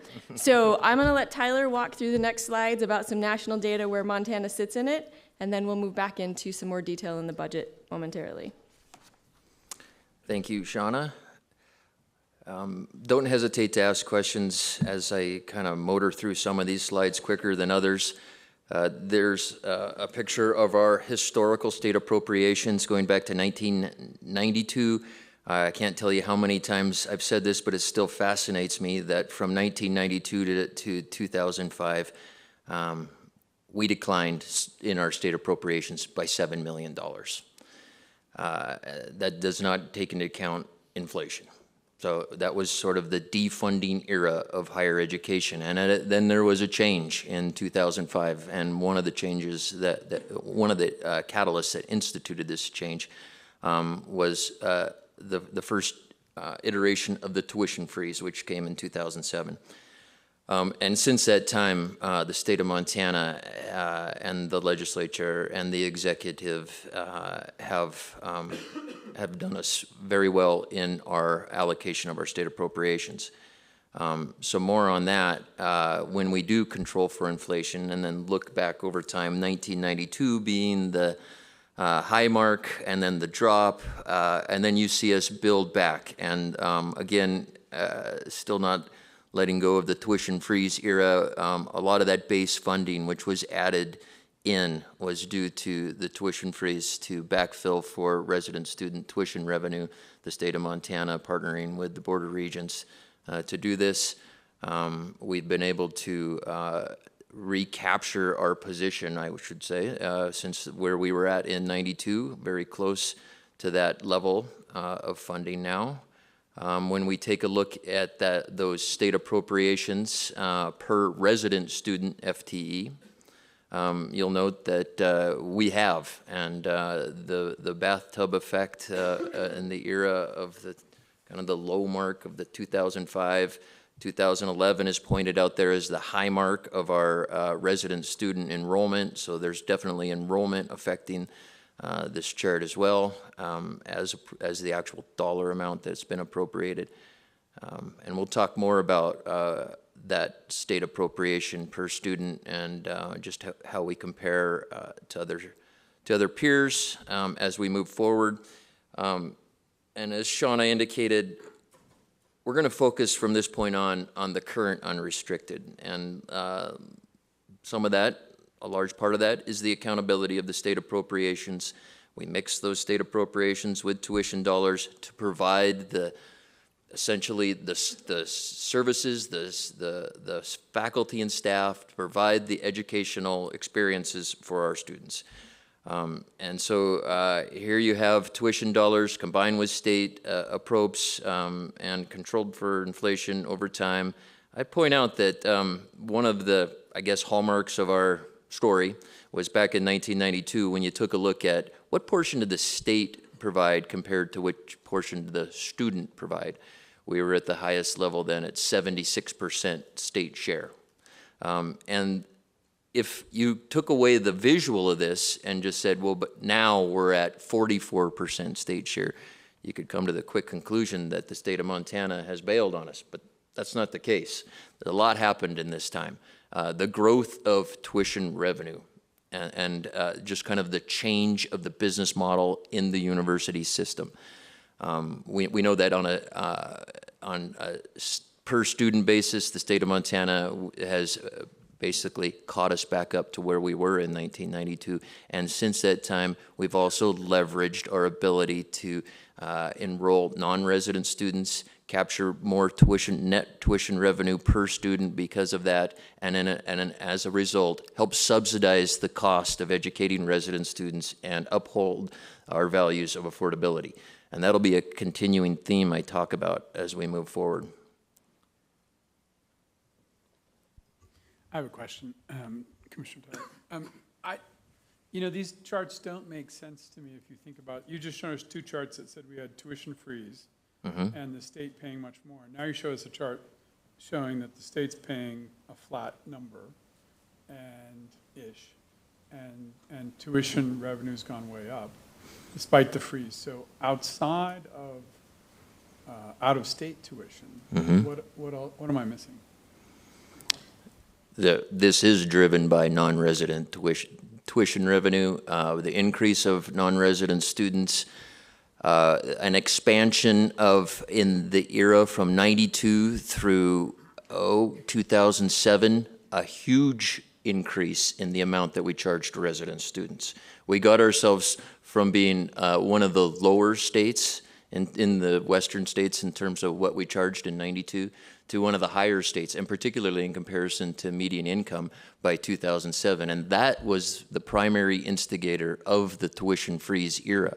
So in that time, our base amount that we charged resident students grew, and then we added in the Great Recession, which happened in 2010, 11, where we had an influx of students entering the university system. So even though we froze tuition, we're garnering more net tuition revenue because of the increase of resident students over that time. And as those students kind of left the system,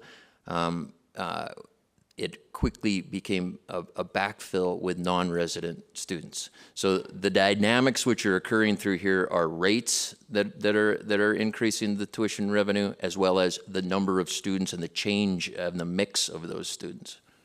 So not an easy, quick, simple answer to that, but. Yeah, so I should really just look at 2007 on as a comparison on tuition revenue. Simplest way to think about it. Absolutely. I mean, it's just a completely different era prior to 2007. Okay, thank you.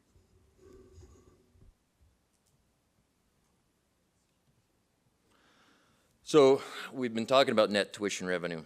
Here's, before I put this in a more recent context, and Regent Bell makes a good point there in terms of the history of this FY17 through FY25 is in this newer era that we are in, and look at the difference between non-resident tuition revenue and the growth of it compared to resident tuition revenue.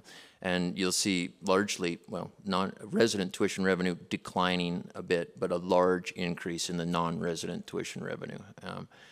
And there's some reasons for that. We had a change in state law in terms of what we would do with waivers. A law that we had followed for 30 years was removed, and the discounting era to increase and incentivize non-resident students to attend discounts off of a large tuition bill still produce the subsidy that we're looking for non-resident students to provide for residents to keep our tuition lower. I have some more detail on that as we move forward and talk about waivers and scholarships. The total current unrestricted, so let's take a look at what grew this year. So we have a $28 million or 5% increase in our current unrestricted. First and foremost, we have a pay plan. This is the second year of that pay plan. It's a 4% increase on essentially on salaries, just like the rest of the state of Montana and the executive branch agencies. That is a $10 million increase in and of itself right there in state support. That must be essentially matched on the other side with student tuition to cover it. And so there's where you get the bulk of the increase, $10 million, and that also included present law, which we, as we talked about earlier, state of Montana will pay for 45% of the costs. Tuition revenue needs to cover the other 55%. We also have affecting this is the second year of the biennium, and so dollars that we don't spend in the first year, campuses are allowed to carry those forward, and there's an increase of $1.5 million of those, at least a budgeted increase, which rounds out the $28 million and the 5% increase.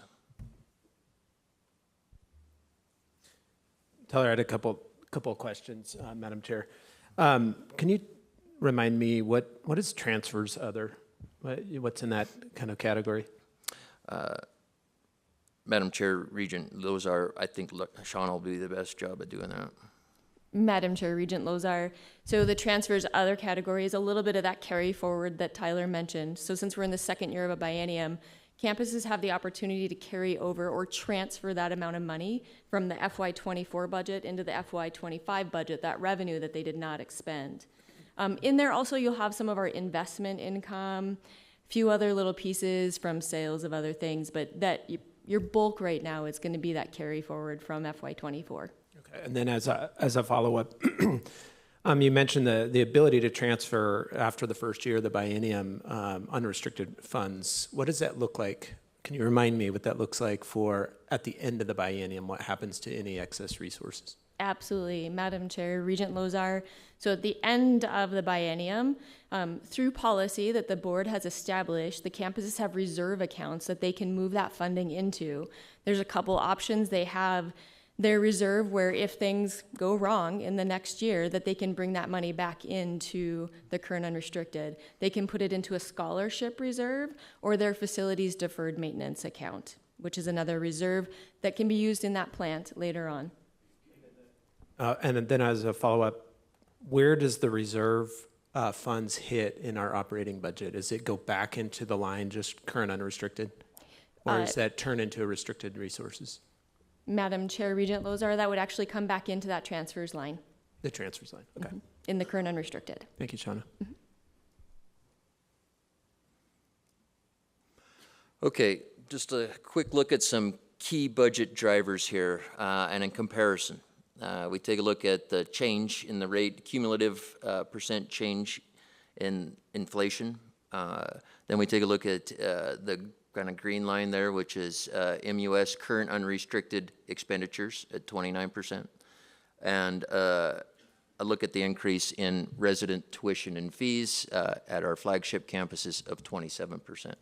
So we essentially have mirrored the growth of inflation through just a bird's eye view of this. I'll provide a couple other charts here that give a little bit more detail on this. The compound annual growth rate for the last 10 years of inflation at 2.8%, tuition and fees at 2.4%, expenditures at 2.6%, pretty much all in line there. State appropriations coming in higher, influence of factors related to tuition freezes and pay plans.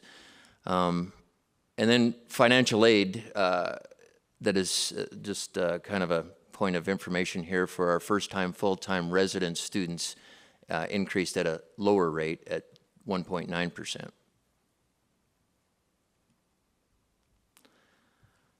Expenditures in the current unrestricted, a comparison between holding those constant or controlling for inflation versus nominal increases over the last 10 years. And as you can control for inflation, you can see that our expenditures have actually dropped over time by $10 million or almost 2%.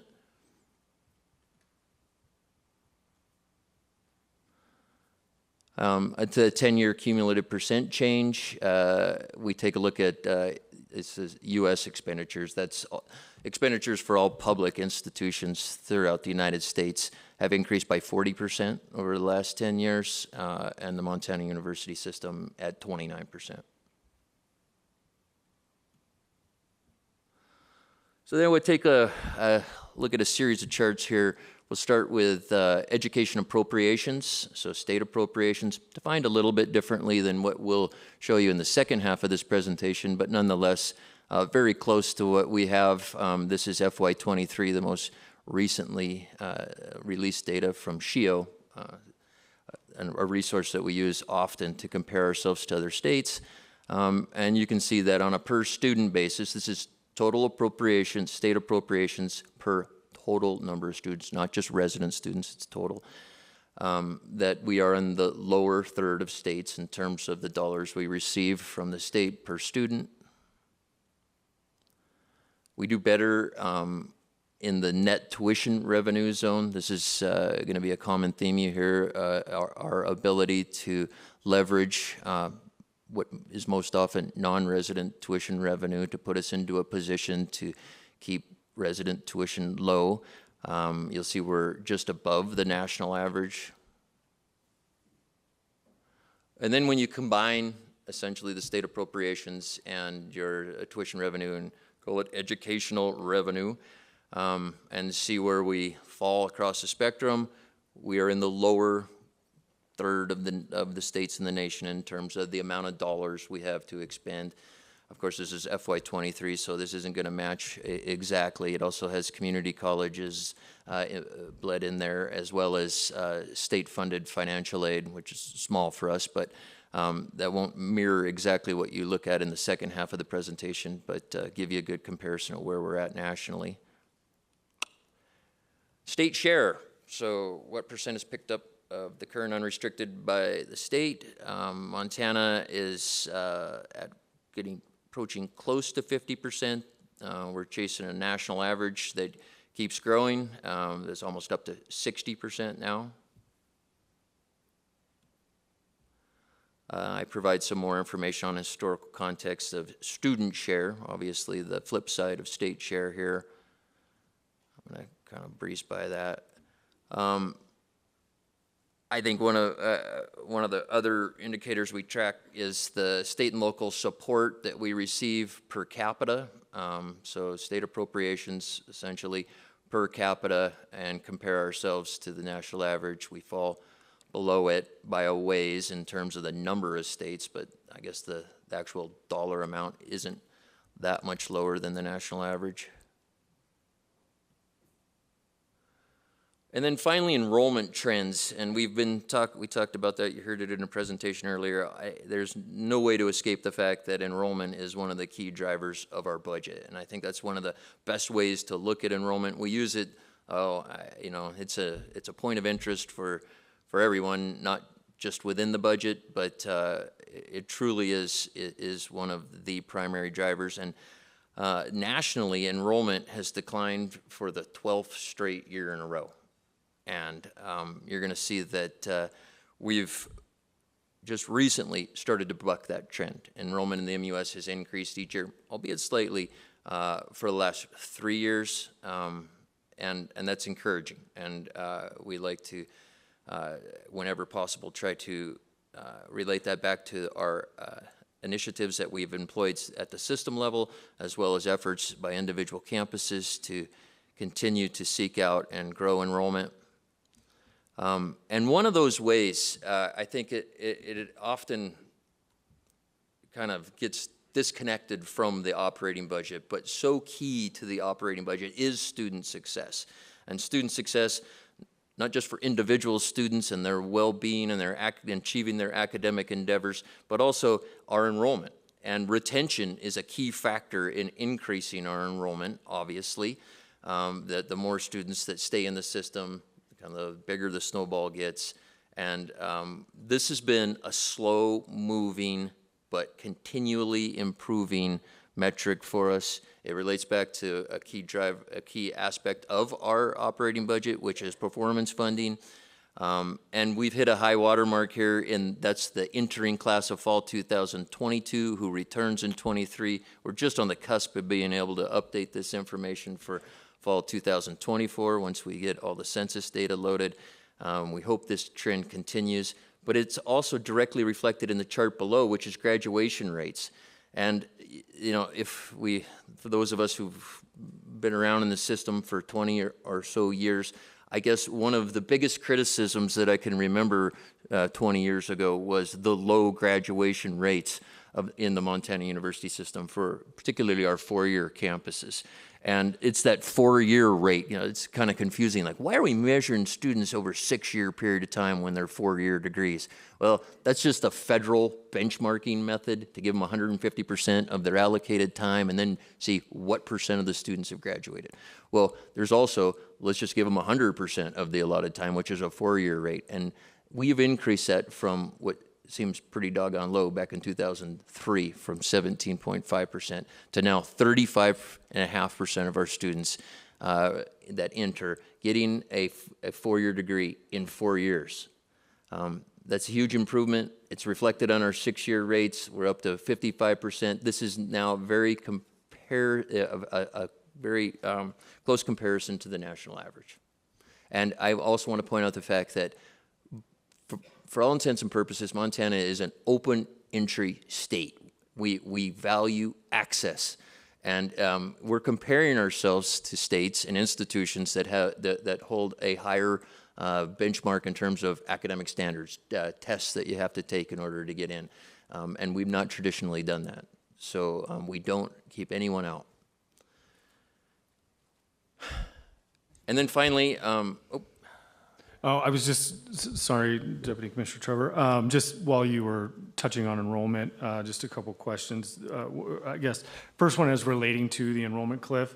understanding you don't have a crystal ball, but just forecasting, in-state numbers, everything else. Is there any special preparation that we are or can plan for? Just if you could touch on that. You bet. Madam Chair, Regent Southworth.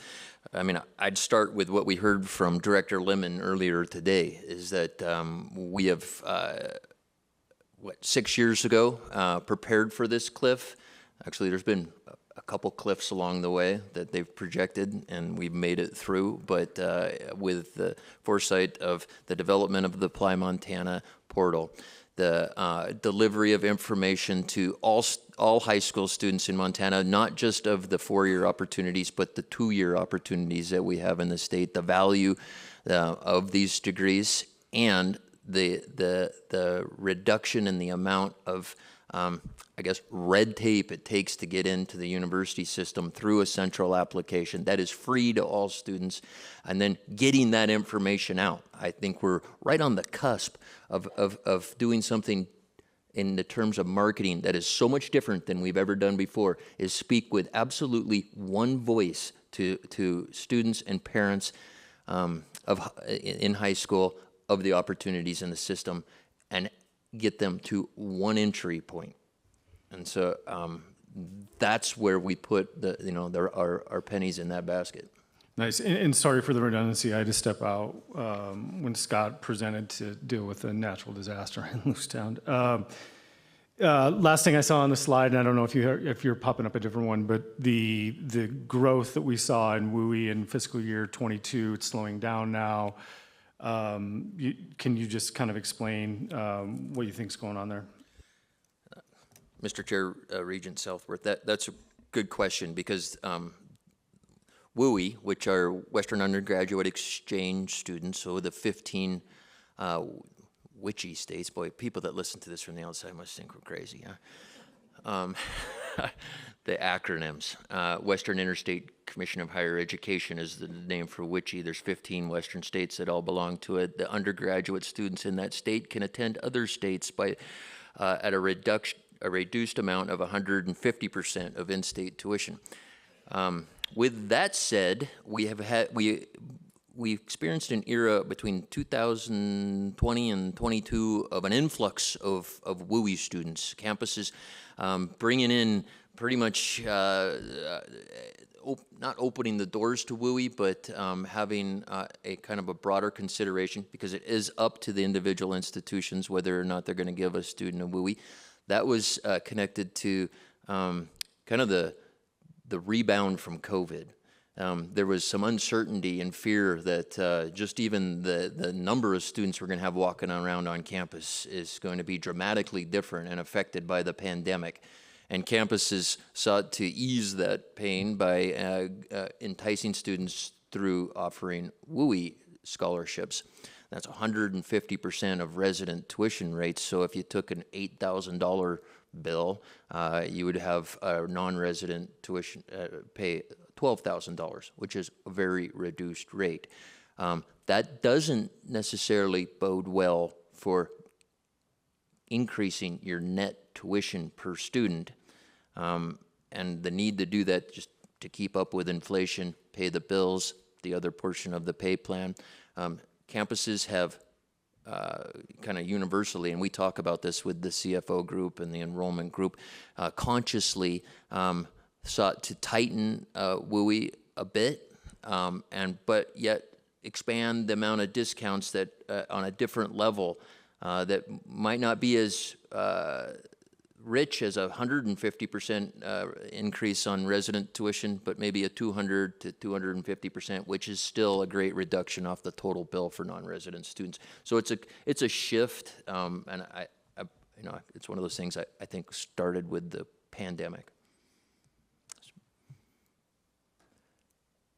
Okay, finally here on my half of the presentation, just pointing out where we sit nationally in terms of state-supported financial aid. Not necessarily to call out the state of Montana, but to give you context when we come across the waiver portion of our presentation, and that one of the reasons that we provide waivers is that we pick up, we push the need for scholarships onto institutional support, which comes in the form of waivers sometimes. Montana sits at the last in the nation. I guess the most dramatic statement I could make about this is that the MUS would need more than 10 times the current level of funding to reach the national average in terms of state support for financial aid. And that leads to halftime. But you don't get a break, sorry. We're going to now roll into the system level portion of it, as we mentioned with the all fund summary, how it rolls up all into one nice big package for you. Again, only focusing on the current unrestricted, though, in this portion of it. We're going to talk about 5 themes in here with our revenue, expenditures, staffing, waivers, enrollment. And we'll look at some trends over time with that as well. This will be a high-level overview, but at any time you want to deep dive into one of the campuses, we definitely can do that as well. I know MSU's here, so I can rely on them, a few other campuses, but we do have all the information available if you want to go into the campus level. Tyler mentioned earlier about how a year ago, May, there were some major budget drivers that were decided upon during the allocation process, and the whole process was setting tuition and fees. And those carry through to this next year of that second year of the biennium. So we've got our pay plan, Tyler mentioned that, and our present law. So in order to make all that work with the state appropriation, it does take that portion of tuition revenue to make it all come together as part of our budget. Enrollment, when we did our modeling a year ago, May, we projected increases. Spoiler alert, I'd like to say now, before we get into the deep dive of enrollment, that we are up 2% for the MUS. Even though our campus is budgeted conservatively this time, we are seeing an increase at this moment. I'm also looking at just that mix of the resident and non-resident tuition increases with that increase in tuition revenue over time. Enrollment management and financial aid, I'll go really into detail on that on the waivers page of it because I think there's some good points to make on that. And then staffing demands, it's one of the areas that our campuses are still really trying to focus on getting restaffed and making sure that all of the services for our students across campuses are fulfilled with the right types of individuals. So we always like to put together charts that, how does this all work? And like, what would it look like if we were just to draw it down to the simple pieces of how we do this budget? It is, like when you look at this picture, pretty simple. There's a lot of detail in the background that happens and a lot of noise with it. But this represents all of the components that interconnect to create and develop the budget. So when we talk about enrollment, this is going to drive tuition revenue, but we also need to consider waivers as a factor within the net tuition revenue. Waivers are a huge factor of our strategic enrollment process. Then we bring in our tuition revenue, and we combine that with our state appropriations, and together, all of this comes to you then in May with our allocation, and then campuses can create budgets. So simple, right? Doesn't take us any time at all. So let's go into what's driving some of those increases within the budget. The first one is present law. For those of you that don't follow present law like I do, these are those increases that are going to naturally occur whether we want them to. This isn't developing new programs, it's not adding new staffing, it's so that we keep things steady, but the growth, inflation basically, is what's causing some of those increases to go up. The primary ones this time that are driving the increases into FY25 are the pay plan. As Tyler mentioned, it was a 4% or $1.50 per hour, whichever was greater. The state provided us just under $10 million for FY25. How do we come up with the rest of our $18 million pay plan? That's from net tuition revenue and those increases that we saw a year ago, May. On present law, the other pieces that build that, we've got higher ed specific costs, like our IT costs are super high right now. Library, compliance, rent, contracts, maintenance, all of those are driving our present law increases. Other costs like utilities, safety, other personnel costs, think about these as some of the items that come out of our CBA bargaining agreements for strategic market increases, leave payouts, et cetera.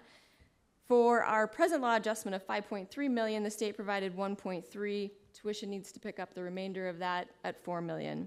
But you're like, that math doesn't add up. Why did we get less of a percent in that time? It's because once in a while, the state has opportunities to provide us holidays where the campuses then don't have to pay a bill. That was the case this biennium with a property insurance holiday, and that provided a $6 million savings to our campuses to come up with an increase of $29 million for the current unrestricted for FY25. So let's talk basics into revenue. This is, again, the current unrestricted will only be our ed units. You'll see that we've got 3 years of actuals there, so you can see some change over time along with where we're budgeting for the fiscal year. State support is going to be our appropriations and pay plan. We're looking at a 5% increase in there. Then we also have state support at OTO. I mentioned earlier OCHI's budget's increasing 28%. That's not reality. As the year goes on, campuses come forward with projects and we're able to disperse that money. The OTOs will go in there. It looks like they're decreasing, but this will all work out again as we come to actuals next year when we present the budget. Net tuition revenue, you're going to see a 6% increase in there. Again, I'll mention that the campuses did really budget conservatively, and 6% really takes into the fact that we did raise, or you did raise, tuition increase or tuition rates for this current biennium. Even though we've got a little bit of an increase, campuses for the most part did budget flat on enrollment. And then Regent Lozar, back to that transfers line, you'll see that we have an 11% increase. I mean, that is a lot due to the carry forward that we're seeing, and then sometimes the campuses are bringing in from those reserve accounts and the investments. So in totality, we're looking at $561 million for our current unrestricted for the system with a 5% increase. There's a little bit about enrollment here, but I'm going to save that to our enrollment slide, but I'd like to move into our key metrics. Our state percent share is at 44.2% on a budgeted level, and then that's pretty well flat. We've kind of seen that. We're staying a little flat at about that 45% rate, but our state support per resident FTE is going up a little bit. It's 11,819, and that's the average for the system. Now, if you look at this by campus, it's going to be different and varied by the campus size, their makeup, and all of those types of things. Tyler mentioned earlier, we do rank lower on our state percent share, and again, back to some of those national metrics and bringing it back to it, we do rank lower than what the national average is, but there's a little bit of unknown comparison. We talk about resident FTE when we're talking about this. Some of those comparisons that Tyler provided look at all FTE versus how we slice it down to just resident FTE. And that state percent share is one of the primary metrics that we talk about with the legislature as we come into this next session. So we've got the money, where are we going to spend it? This is the next kind of piece of how they build the budget. We build up the revenues, and then where the campus is going to spend the funding by program type, whether it's instruction, academic support, student services, institutional support. When we look at just that total line for the 5-year change, it's 18%. So we can see that we're increasing incrementally over time, and that's a nice steady growth for the system to have. And even when we add that 5% for this next year, that again, over time, it comes out to be a nice, even, steady increase over the years. So when we talk about the metrics on our expenditures, a few that we really like to point out are when we look at instruction, we like instruction to be at about 50% of our total budget. This year we're at about 49%, so we're not too far off the mark. This is based on history and just some culture and some information over time as we've worked through these metrics and the board has decided on where we want these to be. The next one to talk about is our percent of instruction with academic support and student services. The board target is about 70%. We've been slightly over that, closer to the 75% mark over the last several years. And then expenditures per student, Tyler noted this on one of his slides about the dollars we spend per student, and we're below the national average. You can see that we are increasing that slightly, up another 5%. Again, that goes in line with just how overall we're increasing our revenue and then how we're expending those dollars to our students.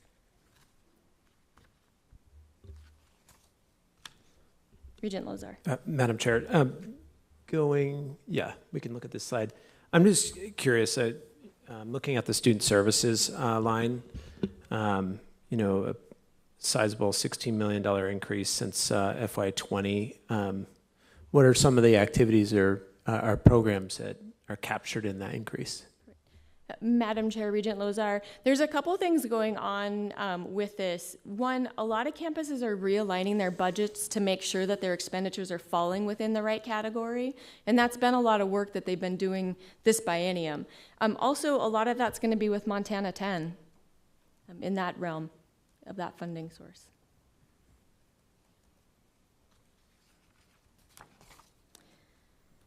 So now we'll move into staffing. One thing that I would like to note again, I mentioned earlier, campuses are really trying to work on getting fully staffed, again, to be able to provide all the services, to provide all the faculty, to provide the right people on campuses in order to serve our students. So you'll see that there is a 10% increase there. But when you look at it, the 5-year and the actuals, we've gone down in every category for staffing. Again, that points to why there is a need for the campuses to work towards getting fully staffed again. Madam Chair. I appreciate that explanation, and if someone's going to look at this quickly, they'll go right to that 10%, right? And they'll say, wait a minute, how is it? And so are those sound bites that you just said that we should use to, we're staffing back up, we're trying to put the right people in the right, I don't know. Give me a little bit more on that. Yeah, I think. Madam Thanks. Chair, I think absolutely. One thing is this is budgeted. So in a perfect scenario, if we could have every single position filled that a campus needs, this is what it's going to look like. And it would increase our staffing 10%. Again, they are really working on trying to make sure that they've got the right people in the right places to serve our students. And this is what we would want to see. Again, though, over time, by category, we've not been growing at that level. Madam Chair, I'd comment that's why we switched these charts a couple years ago to take a look at the actual after the budgeted, because it was always kind of confusing about why we kept increasing staffing. But some part of that is trying to staff all the way full through a budget, but counterbalancing people that leave during the year at the same time. And so we can go back over time and look at this, and it's very consistent that you'll see campuses striving to fill their open positions, but not achieving it. And then we either remain flat or sometimes in recent years gone down. That's helpful. Should we as a board know which positions are sort of not being able to be filled or part of that to and fro, if you will? Madam Chair, at times we provided reports on retention and recruitment and pointed out where we look like and compare nationally. I recall a couple of years ago we've done that, but recently, I'm not necessarily as in touch with that information as off the top of my head, but it's things we can do, and I bet Shauna probably has something to add. Madam Chair, I, of course, did ask this question to the campuses as we were building the budgets, and there are some key areas. IT is still an area that they're struggling to fill. You'll see it a lot in the auxiliary areas as well, with janitorial services, with groundskeepers, with your facilities maintenance. A lot of the classified positions, those people that are the front line to see our students, that's part of what we're seeing a challenge with getting filled. That's helpful. Versus faculty in particular, for example, just to know that there's that that critical mix. They're still critical. It's just that different, the different demarcation. And Madam Chair, they are still seeing some areas where recruiting faculty are difficult.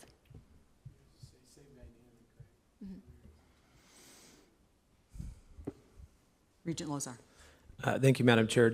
If I'm reading this correctly, I'm observing sort of the play out of a priority of the Board of Regents over the past 3 or 4 years, in particular what we heard from campuses around issues with recruitment and retention and being competitive in a very competitive job market in higher education. And so when I'm looking at this, over time, over the past 5 years, we've seen a reduction of our staff, but with the staff that we have, FTs that we have, we've been working hard to find innovative ways to sort of increase their pay, to be competitive, to make sure that we can retain the best talent that are teaching our students.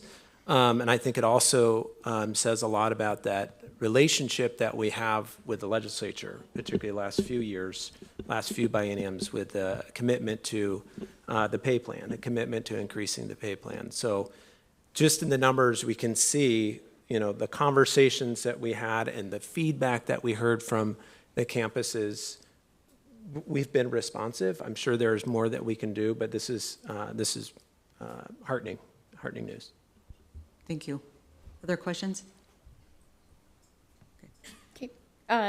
So you'll see that is quite a large increase, 9%, when we talk about the dollar side of it. But again, it's becoming fully staffed. It's taking into account that pay plan, which was, again, one of a big portion of helping keep and retain our employees that we do have. We also like to look at metrics when we talk about staffing as well. It's important to look at our student to faculty ratio. We like it to be at about 18 to 1. You can see we're just close to that. We're 17 to 1 right now on that one. When we talk about personal services, the higher education cost adjustment does recommend about a 75% amount of your budget going to personal services. We're budgeting about 82%. Again, though that's unbudgeted, if you look at FY24, we get closer to that mark. When we actually came down to it, we were at 79%. So again, budgeted to be fully staffed to make sure that we got everybody in the positions that we need. And then next year we can look at to see where we came in. Madam Chair, I'd comment that just because we're numbers people doesn't mean we can't spell. But you could look on there and it says personal services, which looks like an error. Above it, it says personnel services. And actually in the state of Montana, those are interchangeable words, especially for someone like Shauna who came from the Legislative Fiscal Division, where the right way of saying it is personal services. So I let Tyler win a little bit, and he gets personnel up above. Yeah, but and like, come on, we got to cut. 99% of the people are going to say personnel, but it's that 1% from the legislature that says personal. I don't know why, but it's the way you do it when you go to the legislature. It's personal services. So there's been a lot of talk already about the waiver side of it. I think it's important just to remind everybody that there probably is a bit of a misconception about waivers, and we really have three kind of go-to areas with our waivers when we think about it. First, we have our board designated. Those are the items that we are required by board policy and sometimes by statute in order to provide waivers. One of our primary ones is the American Indian waiver and also our MUS Honor Scholar. On that first line alone, that $9.3 million, 6.8 of that is for the American Indian waiver and the MUS Honor Scholar. So that's a big, huge, important piece of what we do on our MUS campuses.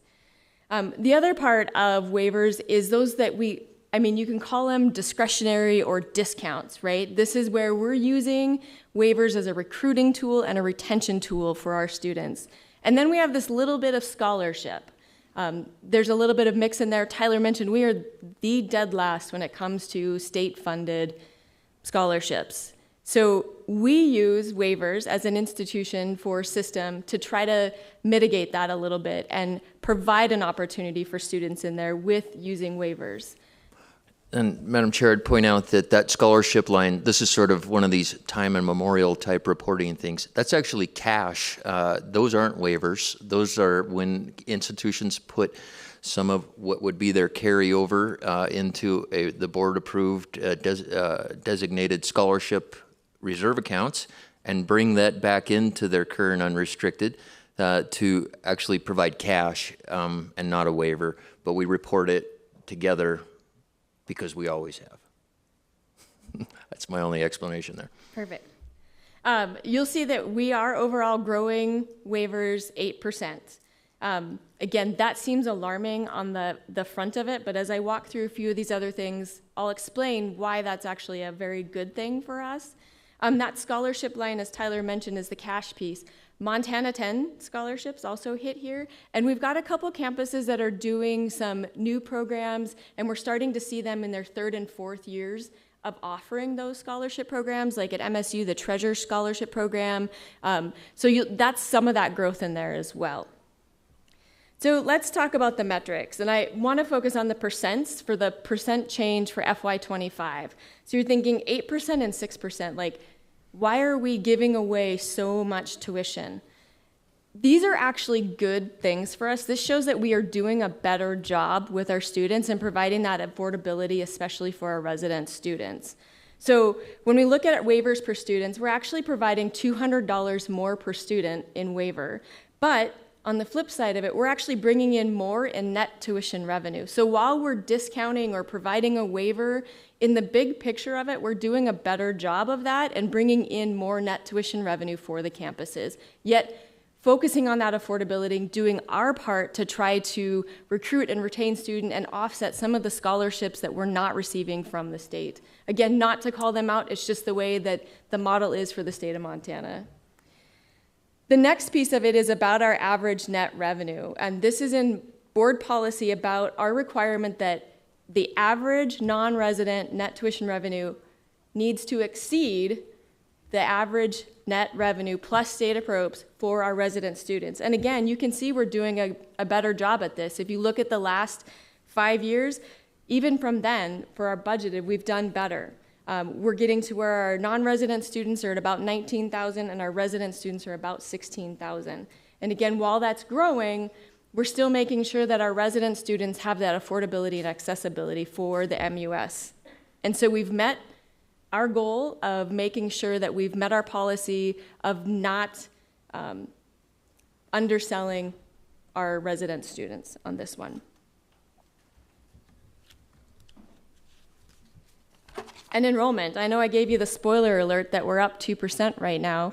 It's super exciting. You can see though that the campuses really did budget conservatively and with a almost flat enrollment across the board. So it's really good to see that as of 3 days ago, when did we do these? Friday, we were up 2% as a system year over year. A couple highlights that I just want to point out on the enrollment. It's exciting to see our resident undergraduate up 3% as a system. Talking about the enrollment cliff, we don't know what's going to happen with high school graduation rates. So to see that coming up for the MUS is really huge. Our non-residents are staying stable at 2% increase. And again, that WUI is down to 1%. That also could be a little bit of that shift that campuses are working on that Tyler mentioned, where instead of giving so many WUI scholarships, that they're giving them a discount at the non-resident level instead. So overall 2%. But a couple highlights, like I mentioned, tech budgeted flat, and as of when I ran numbers before we left, they were up 3%, so super exciting for them. And also UM budgeted flat, and they're up 4.4%. So again, I think a lot of our campuses are really working hard, even with the challenges that we hear with FAFSA, some of the other things, still focusing on trying to do what they can for enrollment. And Madam Chair, I think it's important to point out that we use this fall right now as a proxy measure for how well we have developed the annual enrollment for the system. So we won't know that, of course, until we've gone through the academic year, but fall is a pretty good indicator of where we're headed in terms of the total amount. But there are some institutions, particularly at two-year campuses, that have a higher spring enrollment than they do fall.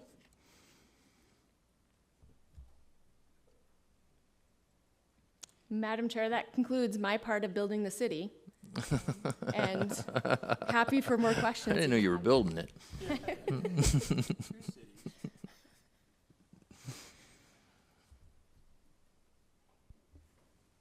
Is this, are we complete on? We are complete. I think, I'm looking for the scrolling to change here. I don't have Okay. it up. Sorry. I can only scroll, I can't click. Yeah, well.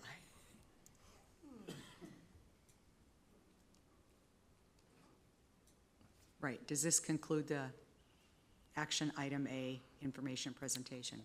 Madam Chair, that is the conclusion of A. All right. If there are no other questions, then we'll move on to B. Madam Chair, B is a request for authorization to name a new indoor athletic facility at the university, at Montana State University, and I'd like to call to the podium Vice President Terry Least.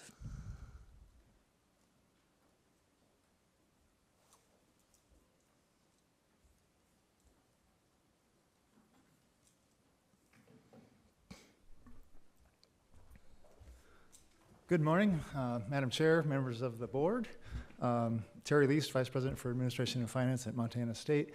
This is an exciting project we have going on right now at our campus. Project was previously approved. We have two phenomenal coaches in our track and field area that we would like to recognize as a result of really two donors who got together and contributed 60% of the total cost of this project, and they would like to name this the Stark Kennedy Athletic Center. So I'll stand here for any questions that you might have. Thank you. Regent Lozar. Thank you, Madam Chair. Certainly in support of the naming for these two coaches. I think it's pretty special to see donors being able to acknowledge sort of that level of public service to so many young people that have come through Montana State University. So I think this is super exciting.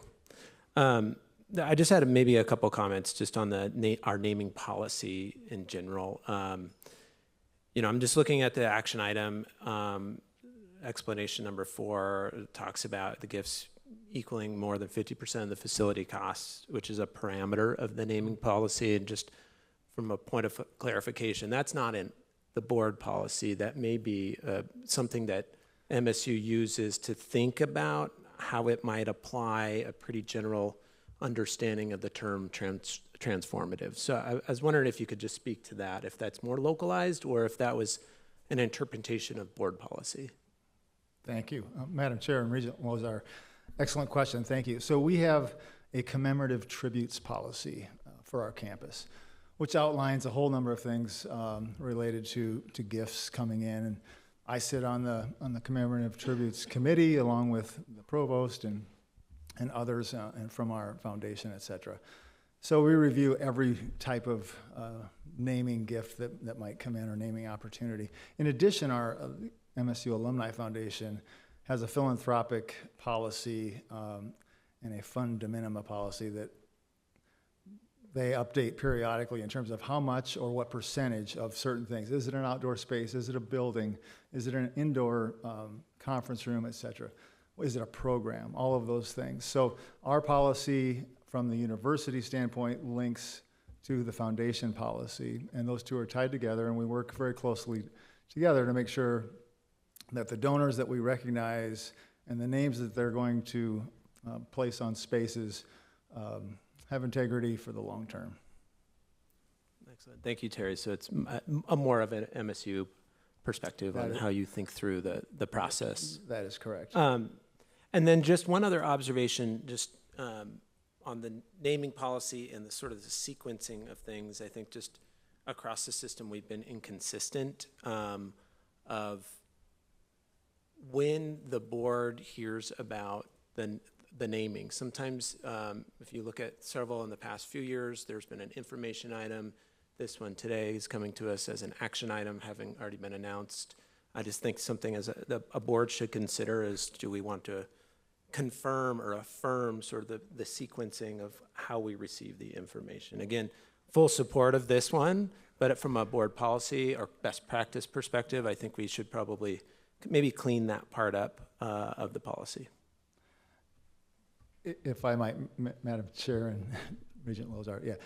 Ideally, that has been observed in the past. This one got a little bit cart in front of the horse a little bit, but recognizing we still needed to go through the process. So, these two coaches together have 60 years of experience, just phenomenal, right? The number of athletes and the level of improvements that they've made to our program. So certainly deserving, but we recognize and appreciate the value of the process and would welcome any other guidance that you could provide there. Thank you. Just an additional comment. I understand that life happens and the cart does get in front of the horse, and I wonder if part of our policy needs to reflect, maybe work with foundations, and we've talked about our foundations in the past and creating really an enhanced relationship, and this may be just an area where that could be a piece of that. So that's more of a comment as we look to the future. So thank you. Thank you. Questions? Anything else? Okay. Thank you. We're ready for C. Action item C, a request to authorize and execute performance contracts, energy contracts. I'd ask John Howe, the Associate Vice President for all things facilities at Montana State University, to present this item.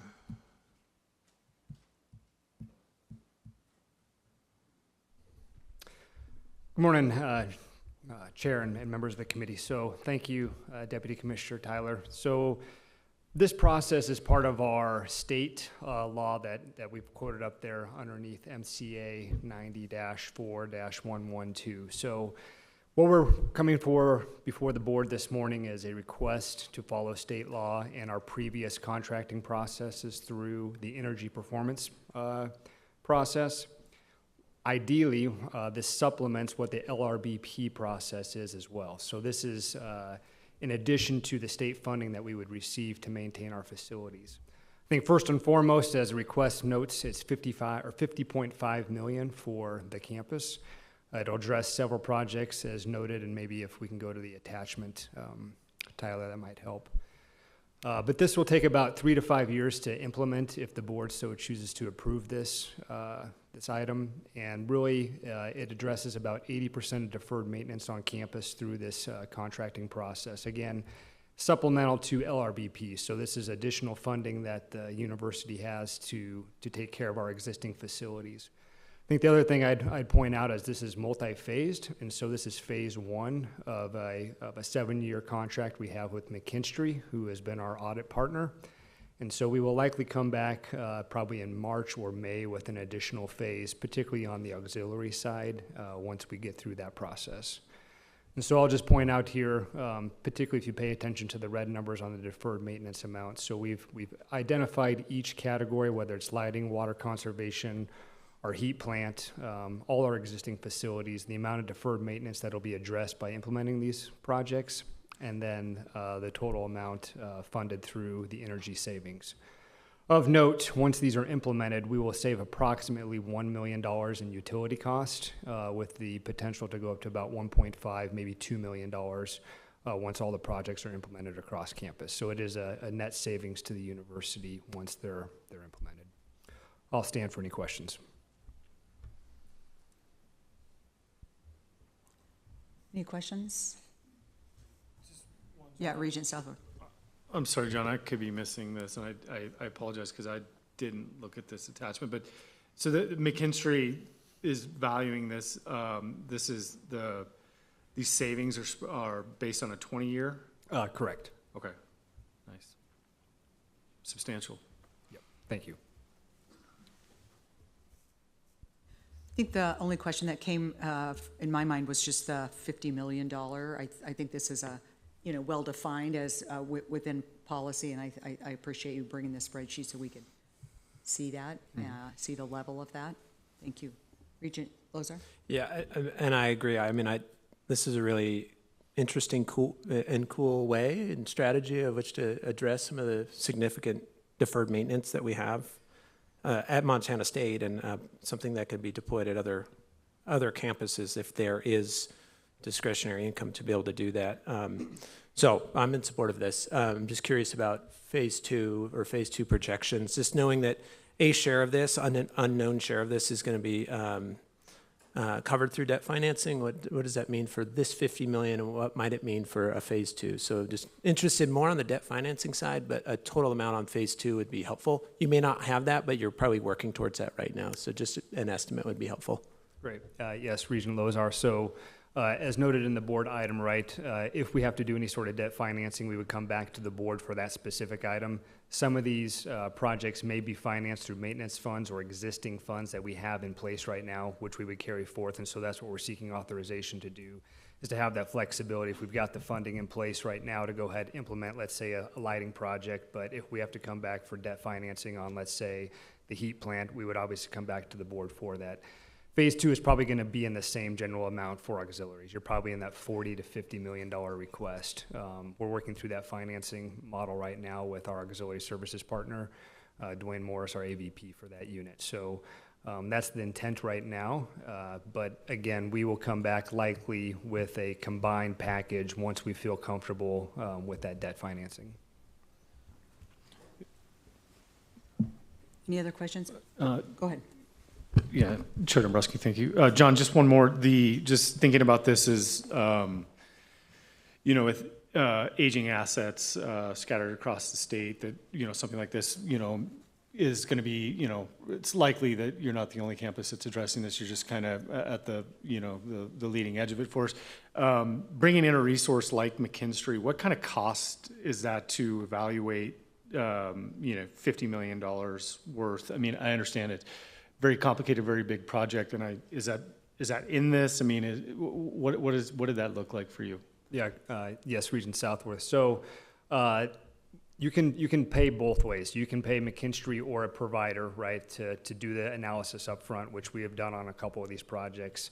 Several of these, though, we will actually roll that design or that audit cost into the construction, which is factored into the overall construction cost right now. So it's typically you're looking at probably that 8 to 12% range, like a contract for architecture and engineering for them to come in and do that initial assessment. Again, depending on what campus resources you have, whether it's at the state level or a smaller campus, it may make sense for them to actually roll that audit cost into the actual construction or financing. It just depends on how each campus has money set aside for it. So you can pay up front, get the audit work done, and then if you make the decision, hey, maybe we don't have financing in place, we're not going to pursue that, or you can roll it into the actual construction. I think just as a point of clarification, obviously we've got Director Stevenson on board now, who I think will be instrumental in helping the infrastructure subcommittee work through those questions. He has intimate knowledge of this process as well, both working at MSU and in this previous role as well. Any other questions? Okay. Looks like we're done with the action items, and I'll turn it back to you, Tyler, for the information. Thank you, Madam Chair. Annually at the September board meeting, in addition to the operating budgets, we also talk about the work plan for the Budget, Admin, and Audit Committee for the upcoming year. Work plan, well, this is more like a skeleton version of the big topics. And in this particular year, which is the 4 or 5 months at least at the beginning of it before the legislative session, what we have to do laid out in front of this committee is driven a lot by that legislative process. And first and foremost is to establish the 2027, which is even difficult to say, biennial budget building blocks. It's also one of those Montana legislative nuances. When you talk about the next biennium, even though it's going to start in 2025, you use the last year to describe it. I don't know why, but it's the 2027 biennium nonetheless. And so as we talked about throughout the operating budget presentation, that's going to include the allocation of state appropriations, setting tuition and fees, and providing that analysis, which we, if you remember from May a year and a half ago, we talk about that connection and trying to draw a strong strategic connection between appropriations, tuition, and financial aid. And so that in and of itself is a pretty big item. It's closely connected to the second point on the work plan here, which is the legislative tracking and analysis, the monitoring of all of the legislative priorities, the strategic work behind the scenes, the focus on present law, the pay plan, LRBP, review of new legislation that comes through the MUS and how that impacts us, and overall just advocacy and communication. Which this is actually drawing together in more of a connective work plan than I had anticipated, which draws that advocacy and communication, which draws directly into our success agenda and the laid out strategic initiatives that we have, the explanation of what we're doing in the university system and why we would like some legislative support to help in some of those endeavors. And finally, I highlight the aspect of infrastructure committee, the campus stewardship, and just really the effort to draw a stronger connection with infrastructure improvements and development on campus, and the board's knowledge and approval of those projects, and that ongoing effort. So that highlights the top four. As far as the calendar goes, it looks like we don't do much up until May, but we think a lot about what's going to happen. But we will sit here, actually probably in Great Falls in May of 2025, And I can guarantee you it's going to last a little bit longer than the length of today's meeting. Madam Chair. Regent Southworth? Yeah, Chair Dombrowski. Deputy Commissioner Trevor, one thing, and I so apologize if this has been touched on. I'm just got a lot going on back at base. The OTOs. Can you remind us, like, you know, where we're funded and what's coming up that's going to be critical to us? Madam Chair, Regent Southworth, absolutely. So this past session, you're aware of the fact that we have our one-time only funding. A large heavy hitter inside of that was the LMS and the seamless system that we continue to work on. And that will be an appropriation one-time only, obviously, that we have deployed and will be very close to executing completely throughout the university system. As an example of some of the OTOs that we received last session. Going forward, as we build our request for the legislature and offer those items up to the executive, the one that comes to mind most predominantly is one to free our dual enrollment funding. And that's a critical aspect, I think universally, one of the most popular and successful system initiatives we've ever had. We'll be looking for state support for that opportunity. Any other questions? Oh, please. Chair Dombrowski, thank you. Just a comment, Deputy Commissioner Trevor and team, as you outline your task list as it relates to advocating for the system with our legislative and executive partners. I just think Commissioner Christian mentioned it this morning. The credibility that you and your team maintain with our legislative partners, I look at this roadmap and I can see why. I constantly hear comments of how prepared and how professional our agency continues to be perceived with those partners, and again, to your whole team, the entire staff, and two campuses for the collaborative nature in which we approach legislative sessions. I think it's important to point out pretty dramatic shift over the last 30 years with how the system goes about interacting with our funding partners, and I think it's working based on what we're seeing in a shift with state dollars being sent to us in our care. So compliments and gratitude to you and your team for the work with our legislative and executive partners. Thank you. I appreciate that. Thank you, Regent Buchanan. A coda to that is just Dylan's comments today that there's already conversation, right? I mean, that is sort of an MO that I think we're benefiting from, and I'm really grateful for that constant, and that we don't just get to May with something that hasn't been seriously considered, which in my time on this board, that has not been the case. So appreciate all of the work, and it's always good to have it laid out there. Even though the calendar might not reflect it, I think it's really good to have the work laid out for everyone to see. So thank you. There's no other questions. I guess I'm sorry. If Margaret's here, I have to apologize to her. Sorry. Is she coming up, or are you just going to review this report?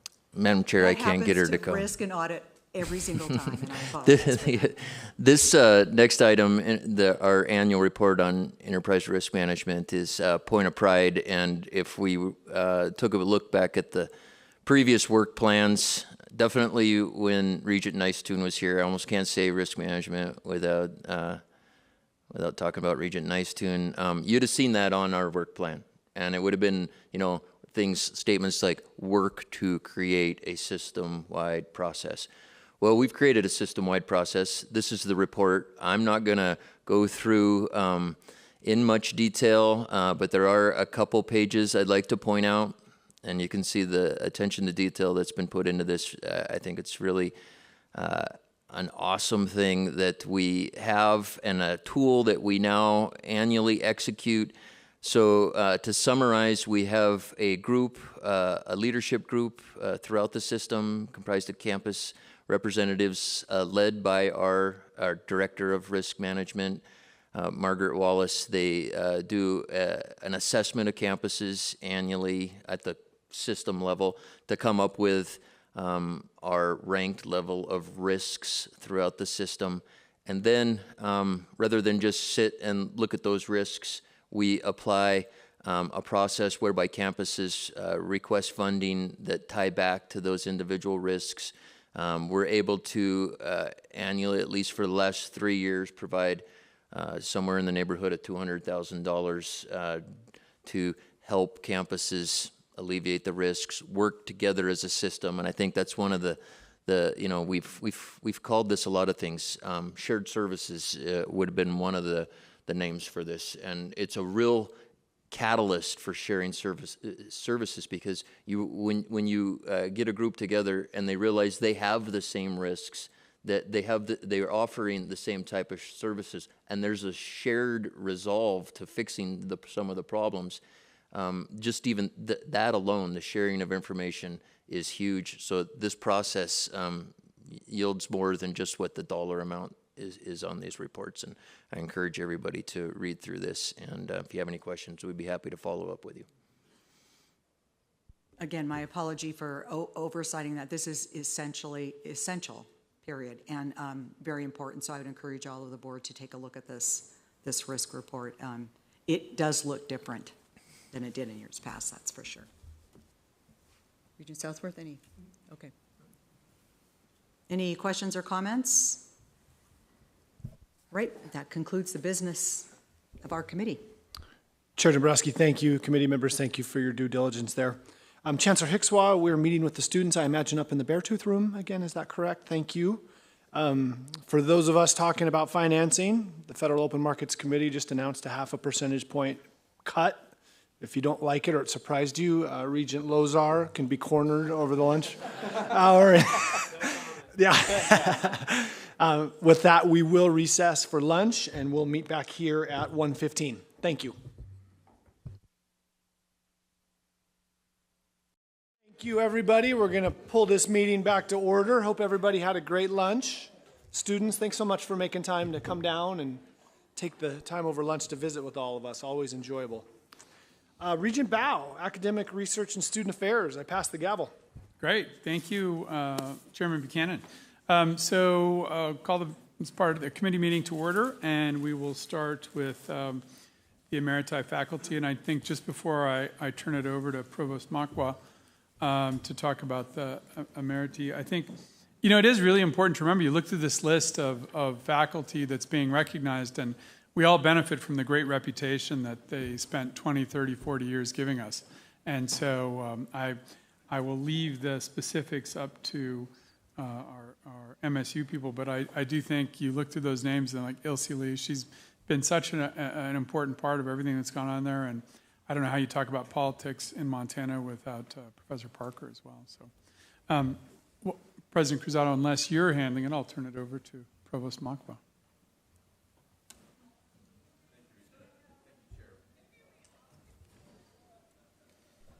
Thank you, Chair Bao and Regents. Montana State University requests authority to bestow a Emeriti title to honor 6 faculty members who have dedicated a significant portion of their career to teaching, research, and service at MSU. I appreciate this opportunity to provide a couple highlights from the extensive biographies of the 6 faculty members. So jumping right in, Dr. John Borkowski served in the Department of Mathematical Sciences for 33 years. His areas of expertise are statistics of response, surface methodology, experimental design, and statistical quality control. He's published over 90 peer-reviewed journal papers and provided over 100 conference presentations. Dr. Borkowski's scholarly activity included building statistical expertise in Thailand and Vietnam through a variety of research and teaching programs. Dr. Andrew Hansen served in the Department of Ecology at MSU for 31 years. His area of expertise is landscape ecology of large geographies and ecosystems, including the greater Yellowstone ecosystem. He developed novel tools in remote sensing and statistical analysis, and he applied ecosystem modeling to support landscape conservation. Dr. Hansen led an international working group that developed and implemented methods to monitor biodiversity targets, which helped ecologists better understand changes in forest structure in humid tropics around the globe. Dr. David Mock served in the Department of Earth Sciences at MSU for 36 years. His areas of expertise include Archean rocks, tectonic activity, and the metamorphic history of rocks in the Northern Rockies. He was principal investigator on more than 20 NSF and NASA research grants, totaling over $4.6 million, and he authored numerous peer-reviewed journal publications. Dr. Mock served on several high-level committees in the Geological Society of America, and he led the development of digital libraries for the National Science Foundation to improve how universities deliver geoscience education. Dr. David Parker served in the Department of Political Science for 16 years. His areas of expertise included legislative oversight and reputational relationships in legislative bodies. As a Fulbright scholar, David lectured on American and British politics at the University of Nottingham. Dr. Parker provided political analysis for the Montana Television Network, and he was the founding director of the Montana Treasure State Poll, which conducted statewide pre- and post-election polls for a variety of elections. Dr. Mark Pernowski served in the Department of Mathematical Sciences for 32 years. His areas of expertise are applied mathematics and mathematical biology. His research culminated in over 20 peer-reviewed journal papers on a range of research topics, including mathematical biology related to population dynamics, genetics, and transcranial magnetic images. He has a patent related to his work in medical imaging. And the last on our list is Dr. Ilsa Marie Lee. Dr. Lee served in the Department of Music at MSU for 20 years before serving for 15 years as the first dean of MSU's Honor College, for a total of 35 years of service at Montana State. Her areas of scholarly expertise focused on cello performance and music composition. Dr. Lee composed numerous internationally recognized musical pieces and several film scores. A point of note is that Dr. Lee composed the music to the MSU alma mater, which is played at many campus events, including our commencement ceremonies. Under Dean Lee's guidance and leadership as Honors College Dean, numerous MSU students have won prestigious awards with names you recognize, including Rhodes, Truman, Marshall, Gates Cambridge, Udall, and Goldwater.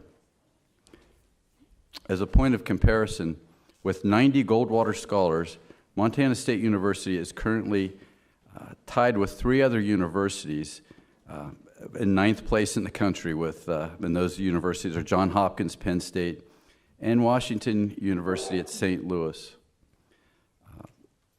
Forgive me for a little more bragging, but we're very proud of what our Honors College and the team there has accomplished under Dean Lee. Other notable schools in the top 10 list include Harvard, Princeton, Duke, and Stanford. We happen to be ahead of places like MIT, Yale, and Cornell. As Dean of the Honors College, Ilsa Marie set a high standard of practice, and not just for MSU, but one that is emulated at university honors colleges nationwide. So this concludes my summary biographies. We appreciate your thoughtful consideration of our requests to award the title of Emeriti Faculty to these 6 accomplished individuals who provided an aggregate of 168 years of distinguished service to the students of Montana State University and the people of Montana. Thank you. Thank you, Provost Mockfa. If you would have added, it was almost perfect. If you would have added from a land-grant university, it would have been just, spot on. But okay, we'll let you slide this time. Thank you for that guidance. Okay, we have the tenure faculty from University of Montana. Regent Bao, I just might say a couple words here. We won't walk through these individually, but it's worth noting what conferral of tenure means and the process that leads up to it. Tenure is an immense recognition of dedication, effort, excellence in teaching, research, and scholarship. These candidates are recognized and selected through a process that involves their peers and their department, their faculty peers, external evaluation oftentimes, review by their campus provost office as well as the Commissioner of Higher Education's office.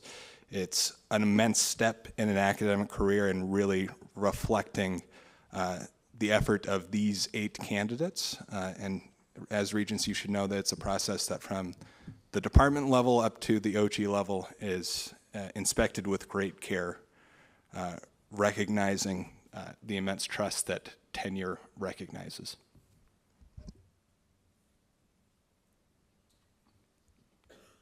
Thank you, Joe. And does that clear us to move on to the honorary doctorates? I understand President Cruzado will be talking to us about General Funk.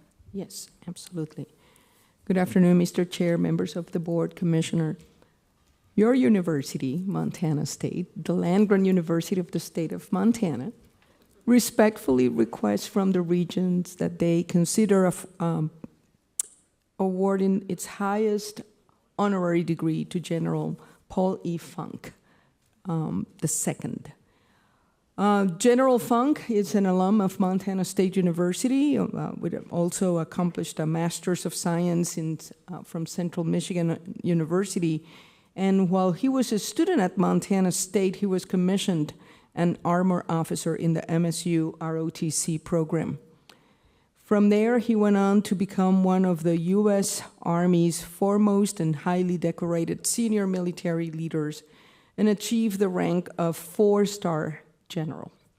This is the highest rank that normally you can attain in the Army. For perspective for the Regents, there have only been 257 4-star generals in the history of the Army. We have one of them. General Funk commanded military formations at every level and led forces during 5 separate deployments and accumulated over 78 months in combat. Always a lifelong learner, in his last assignment, he oversaw 32 Army schools that were clustered into 10 centers of excellence, each with a separate area of expertise. General Funk oversaw recruitment, training, and education of over 750,000 soldiers and service members annually. His military awards include the Defense Superior Service Medal for Combat Service, 4 Legions of Merit, 4 Bronze Star Medals, and the Defense Meritorious Service Medal.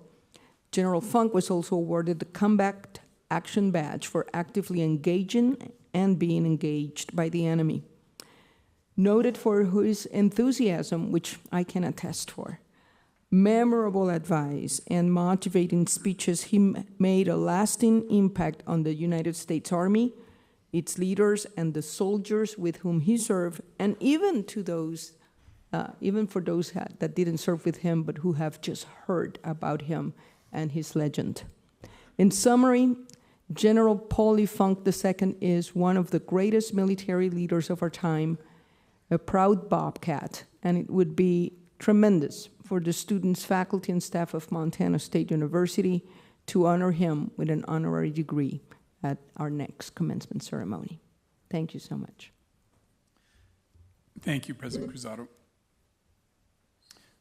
Next, we will move on to the request of plan for Montana State University for the Institute of National Security Research and Education, which I'll turn over to Joe. Thank you, Regent Bao.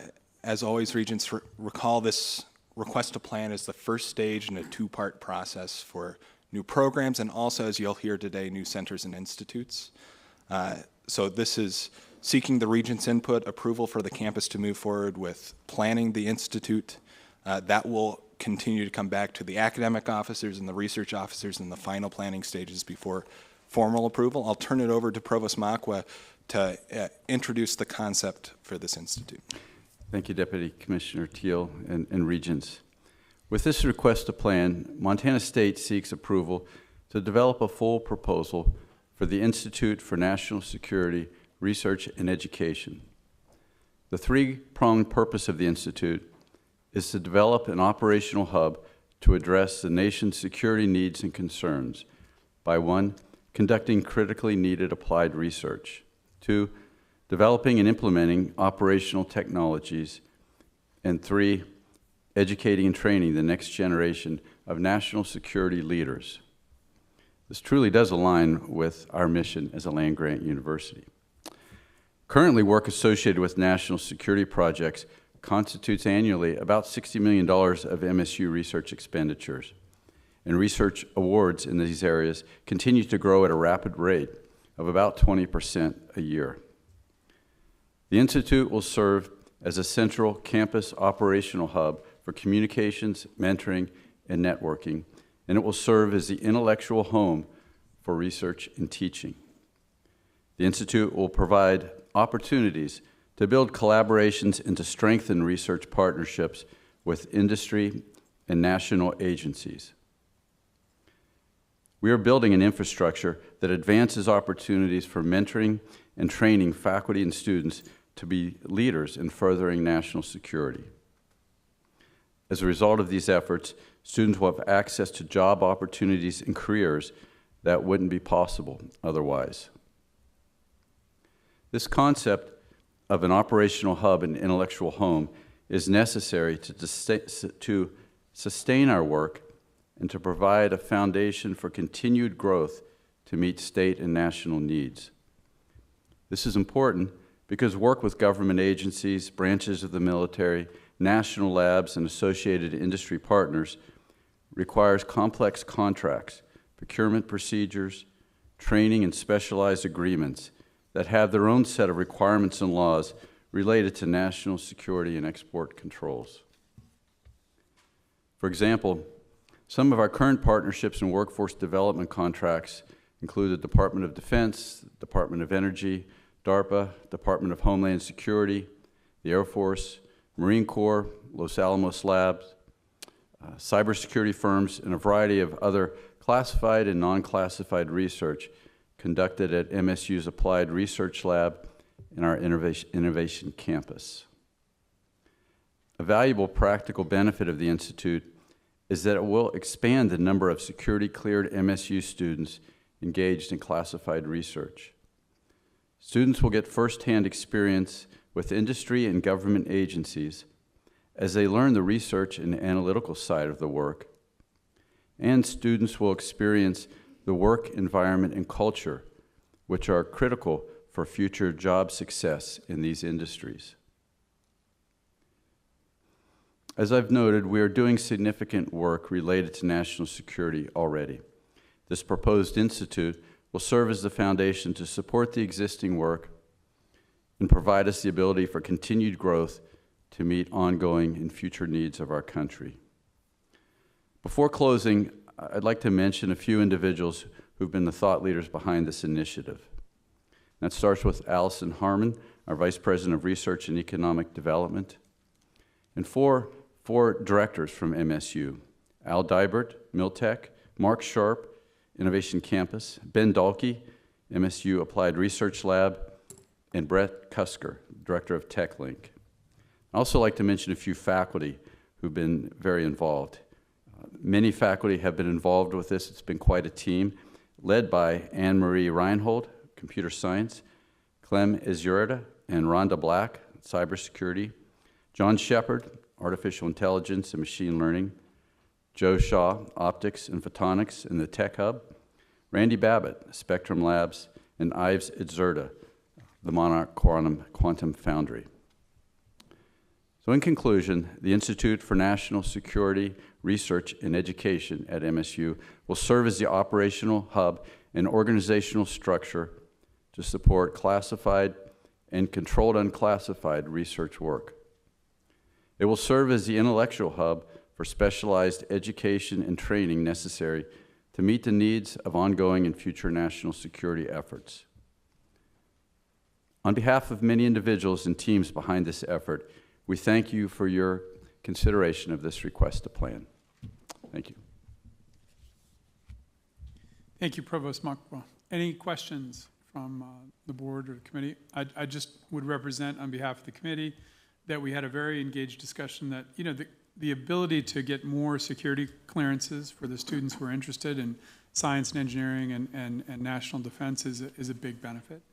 And that we also discussed the idea that this institute, as it's created, can expand and be helpful beyond MSU, but also to the other campuses where research is happening in these areas. So that's a further stage where we could see taking this. But that it is important to get an umbrella organization to put these different threads of national defense together at MSU with an eye towards increasing research dollars coming to the university. Any other questions or comments? Okay. Thank you. Thank you, Provost Makwa. Moving on to our academic review items, we've got an academic approval memorandum. Thank you, Regent Bao. We talked about the request plan being the first stage of our new program development process. This is capturing both the second stage of that process, so new proposals that have come in front of the Regents, been vetted as requests to plans, coming through their final approval process and review by the academic officers, research officers, and OCHI, as well as smaller changes to title to program length that you've delegated to the Commissioner's office to review. Typically, I haven't checked this one, these run into a couple of hundred pages, so there's a good amount of thought that goes on at the campus level, at the system level, into ensuring that when these programs launch, they're well thought out.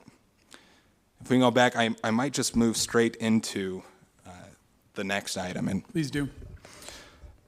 To set up this item, Regent Bao and I and the committee, I thought it would be helpful to give an overview of our thought of how we develop and tune our academic program portfolio across our institutions. And really, it's a three-part process. It's a process that has an important planning component, and there you can think about both where as a state we bring forward sources of data to inform us as a system of higher education and individual campuses. We do that regularly in partnership with the Department of Labor, building a college report that looks at what we have in terms of labor market information, what we provide in terms of new graduates, and try and assess where we see evolving mismatches between the supply of graduates coming from the university system and where the state is seeing labor market demand. We also have a process where institutions self-identify, and that's what is on our agenda today, what their priorities and plans are in terms of their academic portfolio.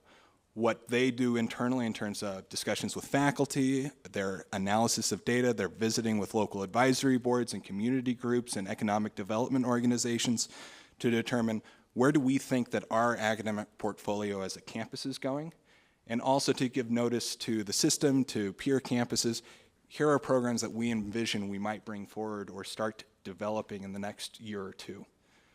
You as Regents then will see those proposals come forward in the second stage of the process. That is approval. You see these as request to plans. OCHI staff on each of these request to plans will provide an analysis in terms of what we know about labor demand from our Department of Labor colleagues, what we know about wage outcomes in the fields that we are training students for, where similar programs exist within the MUS or the region, so that we have a sense for what we're developing and how those are responsive to the needs of the state. Have a moment also to evaluate, is that the most efficient way to meet that need? And then the third stage, and I think a stage that we're going to provide particular focus in this coming year, is on review of programs. And we've separated that out historically into two separate components. A review of new programs, where we assess and judge those programs in terms of their student interest that we're seeing after they are stood up, and for programs who don't hit benchmarks in terms of their own projections of what students they expect will seek out that program, ask them to come back and talk about why haven't we seen the student interest that we might have thought we would? What does that mean in terms of the bottom line, the costs, the resources that are invested to offer that program? And what might we do as a campus to evaluate if that program is still needed? And then a separate process or review for our kind of ongoing programs, our not new programs. which is on a 7-year review cycle. And that's a cycle where campuses, and we see it look very different across institutions, report some common core of data, but also have a process of internal review, sometimes seeking external evaluators to provide comment on what they're delivering in their program, to assess if it's a program that should be augmented, should continue, or should be placed into moratorium or terminated. That's our general process and cycle.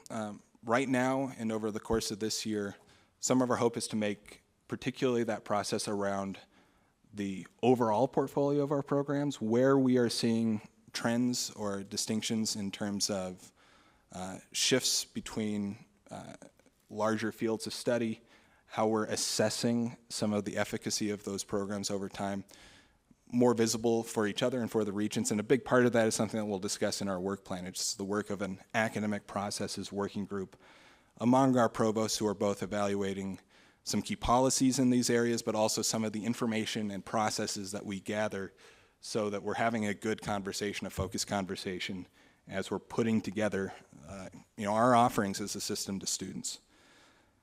These materials in particular in item B are, I think, one of the more illuminating parts of that current process, and they are campus reflections on what we are seeing from the ground, how we are interpreting the statewide data, and what we see as the academic trajectory of our institution in the next few years, and include a summary developed by our own Ange King in terms of some of the themes that you'll see from there. And I think that some of those themes are things that we have discussed, thinking about how we more clearly link short-term pathways to long-term training opportunities, thinking about how we are developing programs that are accessible to non-traditional students and non-traditional learners, and focuses of programs in some of Montana's most quickly growing areas, in particular healthcare. Part of the process that we take from that, and that our chief academic officers also take, is areas where we're all moving into similar directions. Let's have early meetings, let's have often meetings to talk about how we collaborate rather than duplicate when possible, how we make the most efficient use of resources if we're going to be meeting a need that we're all hearing from the ground across the state. And Regent Bao of the Regents, I'm happy to dive in and discuss either that overall process and what you might desire from our staff in terms of articulating and making visible some of how that's shaped over time, but also I think a wealth of information that's included in these reports. Thank you, Joe. I think just to add to that, the impetus for this was really a little bit more transparency around how we look at creating new academic programs, which is always the fun part, but then how do we change them? How do we terminate them? As 5 years ago, we were probably talking about doing blockchain. Now we're talking about doing AI courses, right? So how do we reflect, and how do we reflect the pathways that students and parents and families really appreciate now versus 10 years ago? And we thought we'd try and put a rubric around that already exists, but we'd put it a little bit more in our, in our agenda, so we could see how that process plays out. I think that was, and it'll come up again in our strategic priority work plan. Other questions, comments?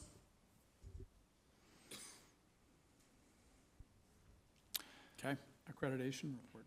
Thank you, Regent Bao. So item C is our accreditation report. This is an annual summary of accreditation actions taken by NWCCU over the past year, as well as accreditation visits, items that are going to happen in the coming year, and some of the summaries coming from those accreditation reports and letters. So 2 things that I'll say. First, this is an enormously helpful process for our campuses to have time for reflection on how they meet their missions and to get external peer review on how they improve their ability to do that over time. So it's an incredibly important feedback into us as a system and to individual institutions on our processes, how we're delivering value for students, how we are coordinating within the complicated communities that a campus is to make really important decisions. So an incredibly important process. Second, that this year, relative to years past, we see some themes in terms of some of the recommendations that are coming out of NWCCU. I'd say one of those themes in particular is a focus on programmatic and institution level learning outcomes and how we assess that those are delivered in all of our programs and as an institution. And something that we're going to do over the next 6 months, we have a great group of accreditation liaison officers across the system that help to develop these reports, guide these processes at the campus level. They visit regularly. We will be visiting with them, come back to you in March with some of those themes from their perspective and how, as a group, we're working and thinking about what are we hearing from our accreditor? How are we responding as institutions? How can we respond more effectively sharing as a system to the valuable feedback that we're receiving? So what you have today is kind of an update on the timelines of those accreditation visits and some of the first reporting and findings. In March, expect a little bit more of a debrief in terms of meaning and action steps, what we're hearing collectively, and how we intend to respond both individually and collectively to some themes that are coming out of the accreditation process. With that, Regent Bow, members of the committee and board, happy to open if there are any questions. Seeing none, we'll move on to the strategic priority items. Number one of which is the ARSA committee work plan. And of, you know, all the things we talked about today, I think for our committee standpoint, this is really the most important that we wanted to focus on, because this is what we've tasked ourselves with for the next 12 months.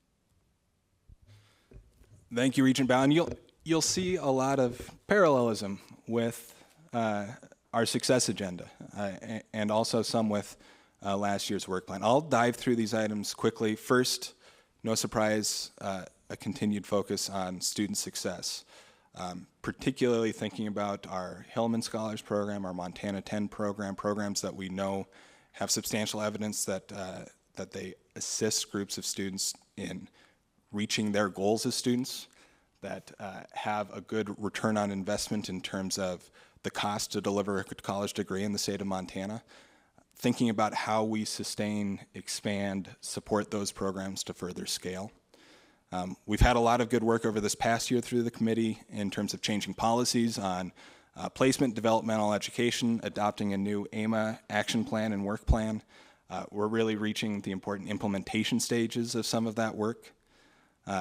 We have started and we'll have a presentation in terms of student wellness, needs, mental health, resources. What are the data and action plans that help to support that work over time so that we have some clear measurements of how we're doing and what we think might be moving the dial.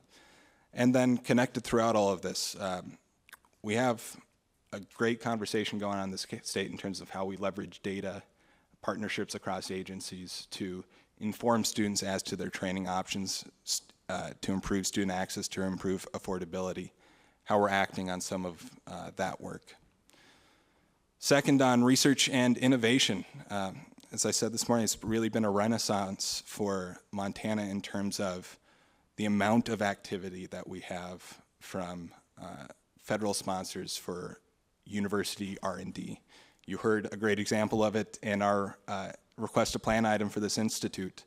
A key task over the coming years is really some of our strategic planning for the next 5 years of what investments do we need to be making now to take the greatest advantage we can of the opportunities we're seeing in that federal space, and then also to really focus on getting some of those opportunities that are on the cusp of success over the finish line. Key among those, and items that I hope we'll discuss in greater detail in November, are plans and aspirations to bring NSF regional innovation programs to Montana. These programs could offer up to $160 million over a decade to invest in key science and technology R&D areas that are connected to national security. Third, teaching and learning. We spoke about the Seamless System Initiative. That's a key component of this final implementation of our LMS. That's about midway through its full implementation, taking that to a finish line. Continue the expansion of an online course exchange that we've piloted over the last few years. And then thinking about how we connect and have an arc of teaching and learning events across our system that are helping faculty who are going through some of those transitions of technology and pedagogy, including pedagogy involving artificial intelligence. And then finally, this discussion that we've just had in terms of some of our policies, some of our processes, some of our procedures that make transparent the decisions we're making about our academic programming. And we had an excellent conversation among our Chief Academic Officers group yesterday on some of the purpose of higher education, some of what we think is most central to the academic content, particularly in a bachelor's degree. Those are policies that we'll be evaluating and bringing to this board over the coming year, as we're also thinking about some of the processes that help us have robust and informed discussions when we're considering those items. With that, Regent Bao, I'd happily turn it over to you or other members of the committee in terms of other aspects of the work plan. I think that was great. Thank you. Again, that's our task to ourselves for this year. Questions, comments? Okay. Yeah, Mr. Chair. Yeah, okay, sorry. More just a comment. I certainly think that this slate of priorities for our looks good, a continuation of a lot of the work that we've done in the past, but alignment with the updated success agenda. So I think it makes sense. Maybe just food for thought, not adding an entirely new set of priorities, but to explore that. We had a conversation at lunch today about with students about career services and the function of career services and that intersection between the role of career services and the perceptions of the value of higher education, right? So I think at the individual level, that is looking at, am I able to get into the field that I want to get into, at a meaningful job, a good paying job? And we just have had which is really important to address the value question, the perception question. But we've had very little conversation at the board level about that role of career services and that linkage between students and alumni, or students and the workforce. And riffing off of the Third Way survey that came out, the number 2 thing that students expect from institutions is career services and advice. In fact, only 7% of the survey respondents thought it was not important, and 93% thought it was either very, very important or somewhat important. And so I'm wondering how we might be able to explore sort of in the next year, at least an understanding, an assessment at the OCHI level or at the board level. What are we doing for career services? What does that look like? How much are we investing? What are those investments look like? What are the interventions? And do kind of an assessment of the field to get a sense of are we doing a good job? Anecdotally from some of the students, they weren't quite sure exactly what career services were available on their campuses, and I think that's a missed opportunity for us. So I don't know where we could fit this into the agenda over the next year or so, but I think it is a really important component that gets at this question about the value of higher education. Mr. Chair. Regent Lozar, as usual, excellent suggestion. Consider it done. We will add it to our list and try and squeeze it in. Is it really that easy? Student first. I think it's that easy if we make it that easy, right? But no, it's a really good example. And when you look at the most successful systems in the country, a lot of them operate under this co-op model, where there is a required form of student engagement with companies. And so the most successful, take Northeastern, which was a community college and is now a premier institution, primarily based on on the linkage they have with corporate employers. So I think it's a very good idea, and we will slip it into the ARSA agenda without forgetting the R in ARSA. All right. Speaking of research, I think we should also really highlight, I think Cindy Bell is here, who's the research lead on the research that's being done here at MSU Billings, and there's an incredibly good display just outside the doors where you can see the research that happens here at MSU Billings, which I thought was very impressive. And so congratulations to the team here and to Cindy if she's here. Is she here? It's great work, but everybody should take a moment and see that. We will move from that on to our Healthy Minds study, which is Director of Student Affairs Christine Miller and Dr. Betsy Asserson, who co-chairs on the MSU Counseling and Psychological Services. Chair Bao, members of the committee, good afternoon, everyone. One moment. Okay. So Dr. Betsy Asserson and I are going to present to you the findings from our system-wide administration of the Healthy Minds study, and I'll talk a little bit about, more specifically, about what that is. I do just want to say that throughout this meeting today, we've talked about student success a lot. We've talked about some of our system's key outcomes and benchmarks, whether that's retention or graduation, or even enrollment, or how we think about the link between enrollment and budget. We've talked about what's in our work plans on the budget side, on the ARSA side, and everything that we see in there about student success and student outcomes is directly related to what Betsy and I will talk about today. Along with affordability, along with academic preparation, mental health continues to be in Montana and nationally one of the most significant negative mental health problems, continue to be one of the most significant barriers to student success, self-reported by students in studies. And I say that not because I want to be a downer, but because I think it's something that is really important for us to pay attention to, and something that this board and our commissioner and our campus leaders have been really committed to over time. Additionally, as this year we are in a strategic student mental health strategic planning and needs assessment process, I think that we have the real opportunity to take what we've learned over the past few years, take some of the practices and strategies that have been implemented on campuses, take some of our data that we're collecting through the HMS and other data sources to really inform what we can do that will actually make a difference in student mental health. So I'm really excited to share with you the findings from this survey. The Healthy Mind, I'm going to talk a little bit about the Healthy Mind study, our connection, the MUS, and then hand it over to Dr. Asserson to talk through some of those findings. So the Healthy Mind study is a nationwide study of college student mental health, and I really want to be clear here. We're talking about clinical mental health. We've expanded the conversation in Montana and in the university system to think about well-being in addition as we're thinking about strategies, but this is really clinical mental health, and I think that that's an important distinction.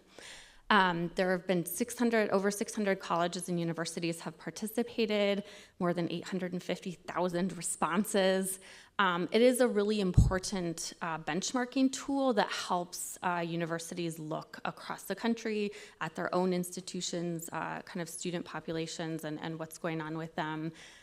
We had a really robust sample size in the MUS, just under 4,000 students across our university system participated, which is really good for a survey of this kind. It is the first time in our university system that we've had common implementation across the system, and so we really feel like this data that we've gathered, the findings, are representative.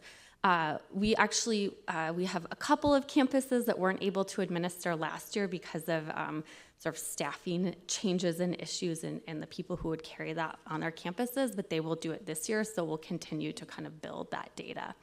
I do want to say that the data is weighted based on student population and gender, and so again, we just really feel like these are reliable, validated findings that can really help inform where we go with our work on student mental health. Please. Chair Bao, Regent Donbreski, yes. I'm sorry to interrupt you, but I want to make sure I heard you say that. So the two that didn't participate are going to again. So is this an ongoing survey? Oh, yeah, great question. So it's an annual national survey. So when Healthy Minds puts out their annual their annual summary findings. It's all the college students and colleges that have participated for that year. So the campuses that were not able to participate last year, they will show up in the national data for next year. I think in our system, we will think about how we weight and collate that data together.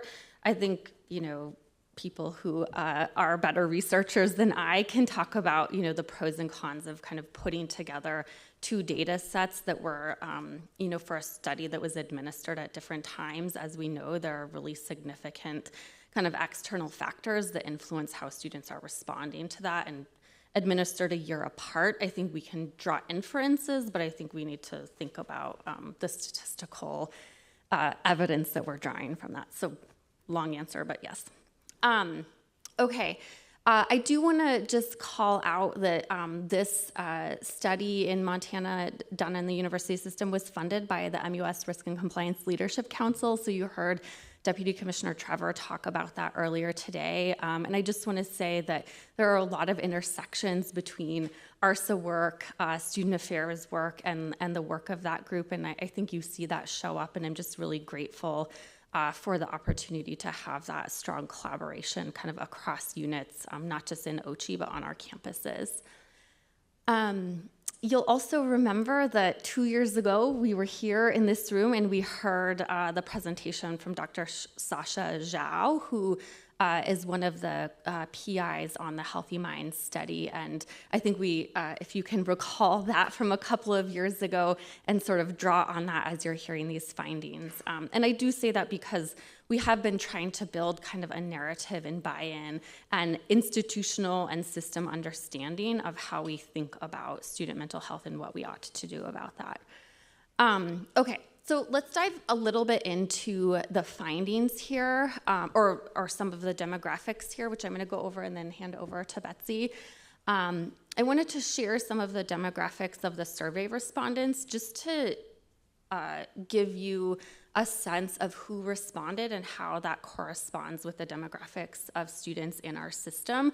So you can see here on gender identity, it's pretty similar. There are a few differences between the Healthy Minds study respondents there on the left and what you see in MUS headcount for fall 23 on the right. But actually, we're fairly similar. We have a fairly close representative sample, and that's good because the study is weighted by gender. You also see some fairly similar participation in the Healthy Minds study based on race and ethnicity, and so we see that matching up pretty well. I will say that the categories that the Healthy Minds study uses to describe race and ethnicity aren't exactly the same as we use here in the MUS. That's a challenge everywhere. Like if you look at census data, it doesn't always match exactly, but it is a good reference point for us. And also, these things are not just important to give you a sense that this study and the findings are representative, but it really helps us think about our interventions and our strategies and how we need to tailor those to our student body. So student age, that's a big one. As we see more adult students, more non-traditional age students, we know that they have different mental health and well-being needs. And so again, this is an important kind of study validity point, but also an important guidepost for us as we're thinking about, and the task force is thinking about how we use this data to inform our strategy. And again, you see, again, they categorize age differently than we do in the MUS, but you see some good similarities there. And finally, other important factors that aren't necessarily demographic factors, but just are significant in terms of being able to understand who our students are, what their experiences are, and how their identities and experiences relate to their mental health experience and that impact on academic performance. I think we see pretty significant financial need in our system among students who responded. We see significant food insecurity and housing insecurity. And that, of course, there are some links between those factors and student mental health. Again, we'll get kind of more into the details on that as our task force goes through our strategic planning process. For now, I'm going to hand it over to Dr. Asserson to walk through some of the study findings. Thank you, Christine. So, yeah, I'm excited to share a little bit with you about some of what we found and see in our data for the MUS on some of these findings. And just one other important point, at least from my perspective as a clinician, is that this data is really helpful for us to think about a non-clinical sample. So this was the sample of all of our students. Much of the data that I use in my day-to-day work is really based on a clinical sample, those who are already coming in for services. And this helps us look more broadly at all of our students because we know there's maybe this gap between those who are seeking services and those who might need services. So this just helps us get that broader picture. So the first item, just kind of to launch us into this section of our discussion, is looking at loneliness within our student population. And this is sort of hot off the presses when we look at the national data set. It was just released last week from Healthy Minds Study, so some of that is incorporated into this presentation, some is not. But I can say that what we're looking at for loneliness was really tracking with what we're seeing nationally. The Surgeon General's kind of call to action related to loneliness, I think really fits well with what we're seeing here, that we know some students are struggling with that. We know young adults especially are struggling with that, but we're also tracking on that with where we might see things nationally. The next item is digging in a little bit to depression. And so when we are talking about depression in this survey, we're using the PHQ-9, a standardized depression screening instrument. And as I think most people know, depression and anxiety continue to be the top two presenting concerns that we're seeing in college mental health.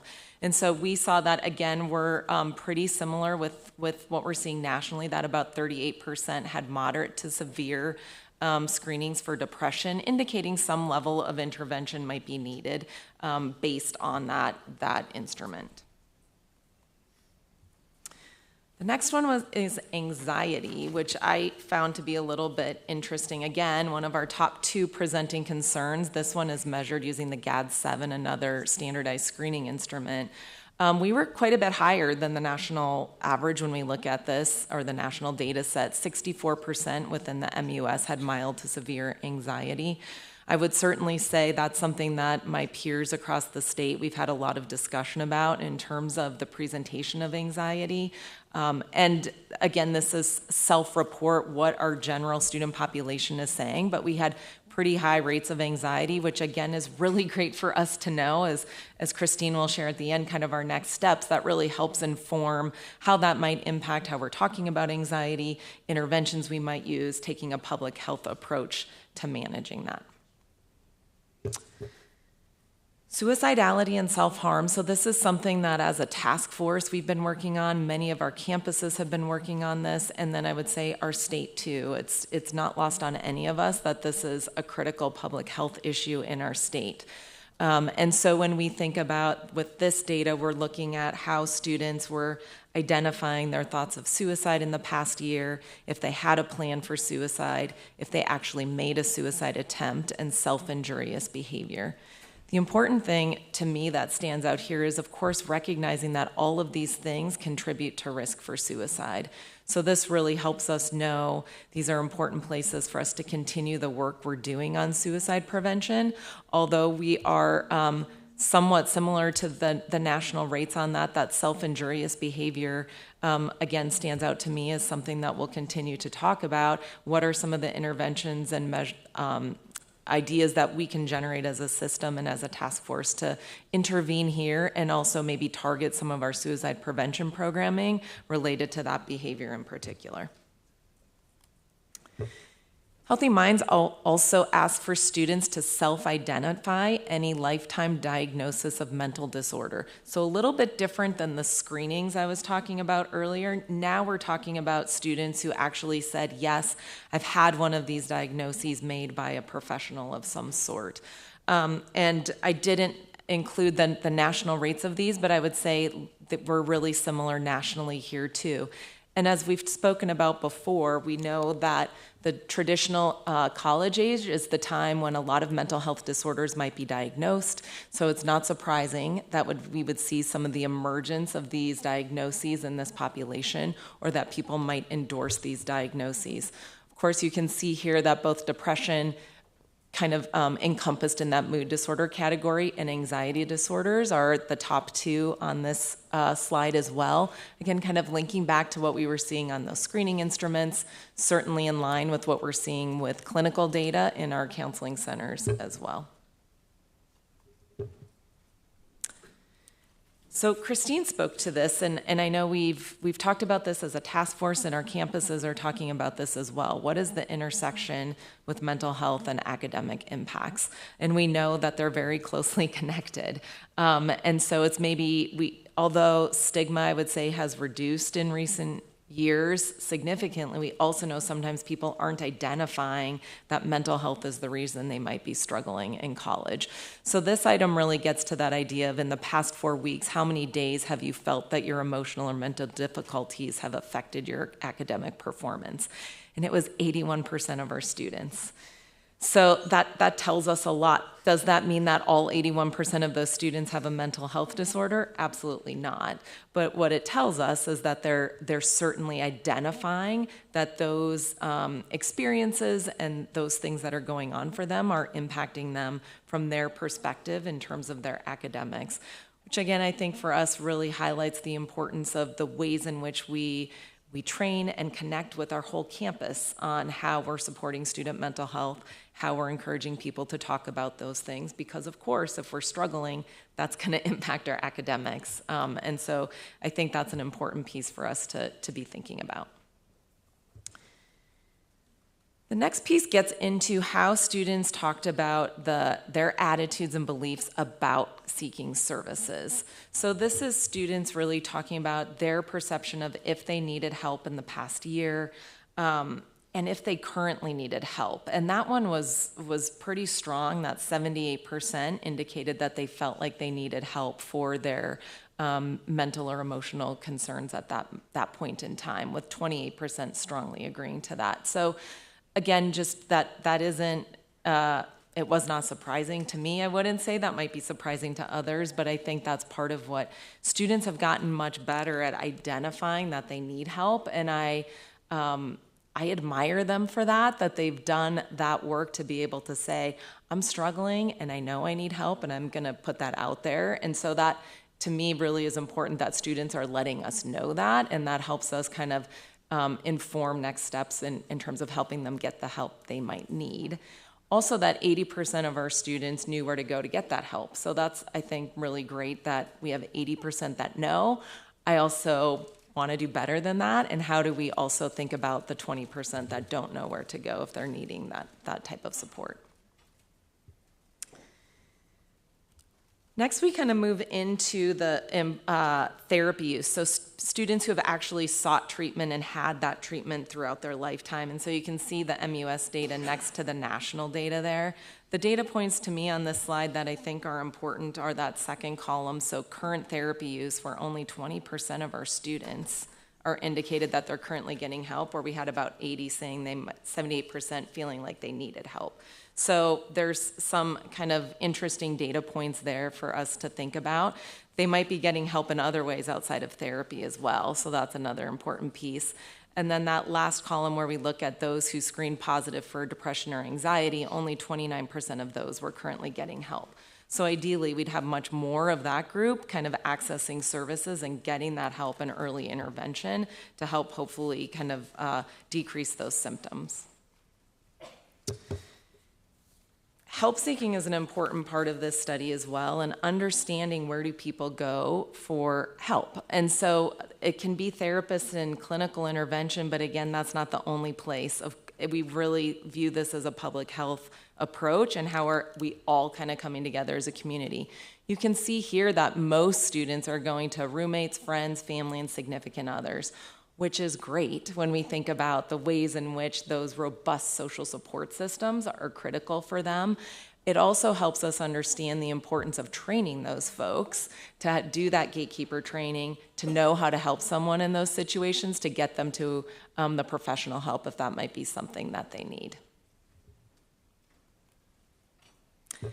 The barriers to help seeking, also kind of an interesting one. So this is looking at what caused people to maybe not seek help in the last, oh, now I'm forgetting if it was in the last year. I'm pretty sure it was the last year, but I'm not 100% on that. So time was critical for a lot of people. That was quite a bit higher than nationally. Nationally, it was about 25% said time. So our students are saying time is more of an issue for them in getting in their way. And then also difficulty finding an appointment. 17% had a hard time with that. It was only 9%, I think, in the national data set. And so that, again, just highlights for us the importance of making sure those pathways are clear to students and they know how to get help and they know where to go for that piece. That's something that certainly we can look at within the system. And then financial barriers, again, that is something we saw initially in some of the demographic data as well, and we know that can also be a barrier for students. Okay, two more just to talk briefly about. The next one is looking at positive mental health, and this is based on a scale that just looks at flourishing or not flourishing, and you can see the different things that it's including in there. And so we were really quite similar to the national data set as well on this, where about 66% of our students were not flourishing based on this 8-item summary. So I think we want to be cautious about drawing too many conclusions about that, but that's an important piece for us to think more broadly when we're thinking about well-being and how we might intervene in that as well. And then lastly, we just looked at, for our purposes today, is really thinking about how are faculty and staff supporting students. And, some of the work that we have done, whether that was the Cognito online training that we provided throughout the system, some of our other efforts to train faculty and staff to feel more confident in supporting students and student mental health. And so our faculty and staff were saying, that 63% were feeling comfortable having those conversations with students. But interesting to me on this slide is looking that 52% of our faculty and staff said that student mental health problems were significantly worse than when they started their career, which really, I think, connects with what we've seen in the landscape of student mental health, at least over the course of my career, 23 years at Montana State so far. So really looking at that increase in student mental health needs, which partly is the increase in need and also is partly in that increase in accessing services and the decreasing barriers to accessing care. So we also know that our faculty and staff are seeing that as they're kind of interacting with students and students are talking with them about some of those issues. So I'll just close by sharing a little bit of a next step for this. So as I mentioned, we are undertaking this year a student mental health strategic planning process. I think over the last few years, we've really followed the task force's previous set of recommendations, and as we have expanded towards a more public health perspective on student mental health and well-being, we need to develop a new set of strategies, and importantly, we need your leadership, we need institutional leadership, we need to have some good evidence-based strategies in front of us that meet the need that we have, and we will use this data, some of the data from our other surveys, the National College Health Assessment data, as well as meeting with folks across campuses and all positions, and of course students, to develop a set of recommendations that we of course will bring to the board. And I mentioned this last spring when we presented, but this is a project that I think we will all be involved in, and that our task force will call on the board for support of those recommendations. And so we're sharing this today as a way to kind of keep you informed so that you understand as that comes to you and as you're thinking about and considering what it means to build capacity or support with resources or bring leadership to these issues, that you have a strong foundation for understanding why those recommendations are the ones that they are. So to close, I will just say thank you to Dr. Asserson for all of your work and help on this. Thank you to all of the campuses who administered this. it is a big lift to do this kind of really broad system-wide survey, and I'm just so appreciative of all the effort, the funding that went into this really valuable data set that will help inform where our system goes on this important topic. So happy to stand for questions. I'd just like to join you and Director Miller in complimenting Dr. Asserson. And, I think for the entire number of years I've been on the board, the questions around mental health have been the most common topic with faculty and with students. And so it's nice to be able to show that we've got, we've collected some real legitimate data from our system that we can use as a benchmark of going forward. It's on the negative side, it makes me miss COVID because at least COVID went away. But we have to live with these mental health problems, as on a system basis going forward. So I do think your comment about evidence-based strategies and maybe what successful systems are doing to move the dial, is really a crucial next step so that we can, find ways and think about how to implement those kind of programs. So thank you both. Questions from the board or committee? Yeah. I see Regent Lozar itching. No? Okay. Chair Buchanan. I just echo the gratitude, right? The data that you solicited engaged our faculty, and I suspect if there are other surveys, we have staff that feel connected to this responsibility as well. And I don't know that when they signed on for careers, these were priorities or expectations that we see firmly implanted into their work life right now. And so as you work with our colleagues on each of these campuses, I think it's very appropriate to tell those folks thank you for including and taking it seriously. And we feel that, I feel that from the conversations that we get to be a part of, but to see the engagement level reflected in the data that Chair Bao just mentioned, we're asking them to participate, we're asking them to lead, and we're really grateful for that. I also appreciate the work. So on the survey, I noticed on like loneliness and depression and anxiety specifically, was in the survey, was there an option to say no, like I don't feel lonely or I'm not feeling anxious? I just noticed it's like often, some of the time, or hardly ever. It's just there.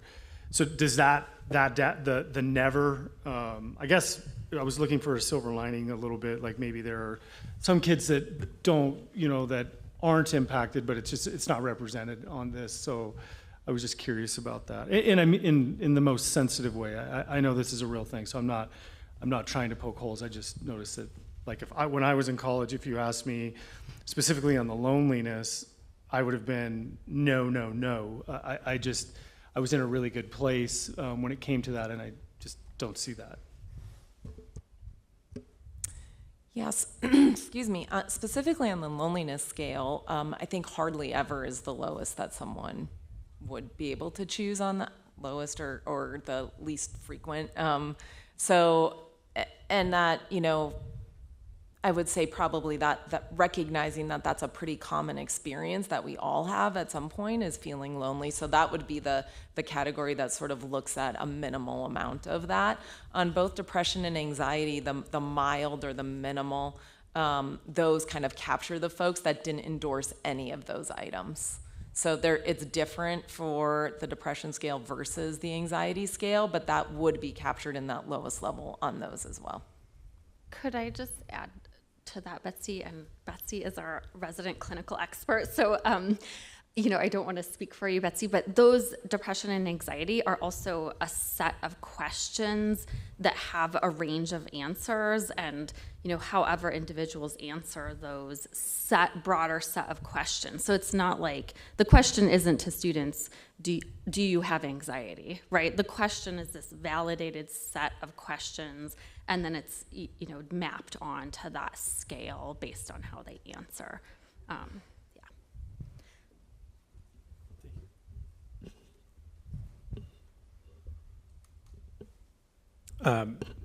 So I also wanted to piggyback on the kudos. I mean, a ton of work that went into the campus level, pushing of the survey and, having 4,000 students respond as a major achievement.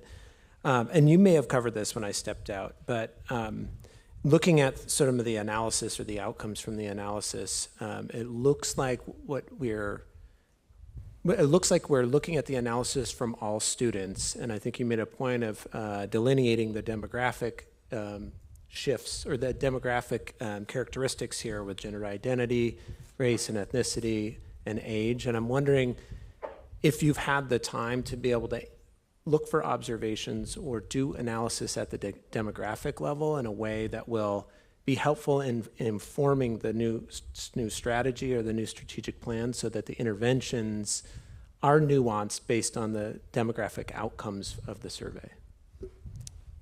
Chair Bao, Regent Lozar, good question. So we have not yet done that, but that is part of the work of our the group that will be doing needs assessment strategic planning going forward.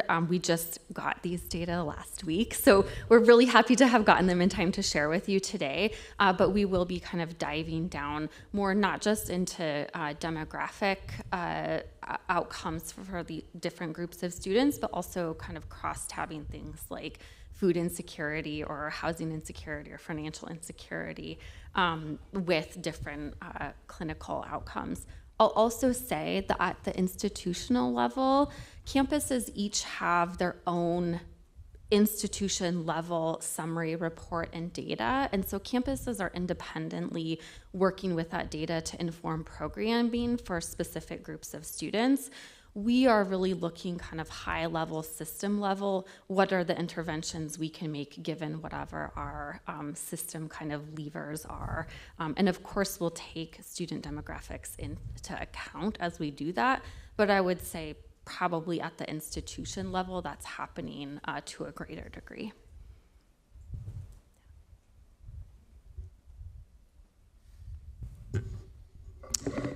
This is just such a leap forward from where we were 2 years ago. So, I mean, outstanding, as you've heard. I still am trying to reconcile, is there or should there be a priority for what students are saying and what faculty or people who are supporting the students are saying about their ability to do so and their own mental health and well-being, which to me are so linked. Can't solve the you know, one world without the peace. other. Yeah, but I if you could just respond to that, be great. Thanks. Chair Bao, Regent Dombrowski, yes, of course. I mean, excellent observation. So I think that what you're saying is that if we're addressing student mental health, and we know that faculty and staff are a really important part of when we think about resources for students, they're a really important part of that equation. And of course, as we see here, we also know that that puts a strain on faculty and staff, and that faculty and staff have their own well-being issues that are important for their employment performance and all of those things. As you might remember, when we administered and received funding for this participation in this study, for students, we also received funding and administered the faculty and staff portion. We have not yet gotten the national report on that, and so benchmarks haven't yet come out on that. This will be the first year that the Healthy Minds study puts out a national report on the faculty and staff survey. It's much newer than the student survey. We are talking internally at OCHI with our executive director of HR and our chief legal counsel, Allie Bovington, to sort of think about how do we connect these two things? What makes sense for us? What is the appropriate place for the system to engage in faculty and staff, employee mental health well-being, even as we know that there are some really important connection points as we're thinking about how to support students. So more to come on that, and hope to share some of what we found through that with you when we have those reports. Yeah. One of the slides said that, or asked, do they know where to go? So I was just, and maybe you talked about this, but are there places to go, and do our campuses have resources to accommodate these students? Thanks for that question. So yes, that I think will be important the campus level as well, for campuses to look at that individual item for their campus, because it's different on our campuses where students might go for that. So, but yes, we do have those pathways on all of our campuses where students have options to be connected with mental health services. And so that informs on the campus level, how do you market that and make sure students know where and how to access services and what those pathways might be. And I think that's one of the great things about this, is it helps us know, are we hitting the mark there as campuses in terms of putting that out there? We can think we're crushing it, right? And putting it out there and everyone would know where to go. The worst thing that can happen is we have someone in their last year say, I had no idea where to go to get help. And so that really helps us look at, okay, these are all the things we're doing, and if we have this % of our students who don't know where to go, what more can we be doing, and who are those students, and how do we better connect them in some ways? I think I would just add to that too that all of our campuses do have some kind of resources. Some of our campuses have on-campus counseling. Some of our campuses contract with community providers. Some campuses contract with telehealth providers. Having resources is probably a different question than are they adequate given the need, and what is the breadth of different kinds of resources that would meet that need, inclusive of counseling, but also other kind of more well-being downstream focused resources also. And I think that we do see need, and we see need that is different in different communities. Our rural campuses struggle a lot more. There's a huge mental and behavioral health provider shortage in this state, no matter what community you are in, and that's exacerbated even further in our small and rural places. So I guess I say that because we do have resources, but there is still significant need, and that's part of the work of our task force this year, is to think about how can we meet that need in ways that make an important and significant and meaningful change for students.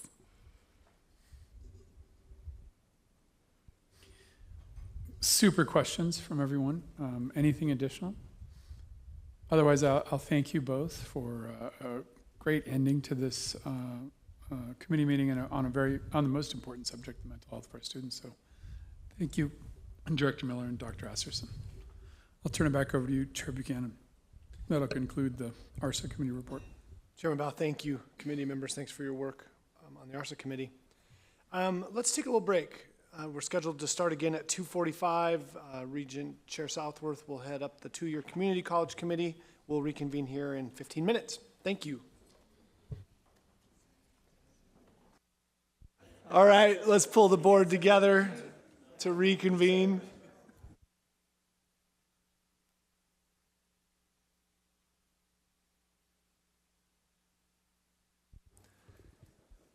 Excellent. Thank you, everyone, for your diligence to the agenda this afternoon. Two-year and community college committee chair Southworth. It's your microphone, sir. Excellent. Thank you, Chair Buchanan. Chancellor Hickswaw and everyone who helped set up the Board of Regents September 2024 tour, thank you. We know we're a lot of work, and we really appreciate this. It's good to be back at MSU Billings. I don't know if I said this last time I was here, but I spent my first 2 years of school here.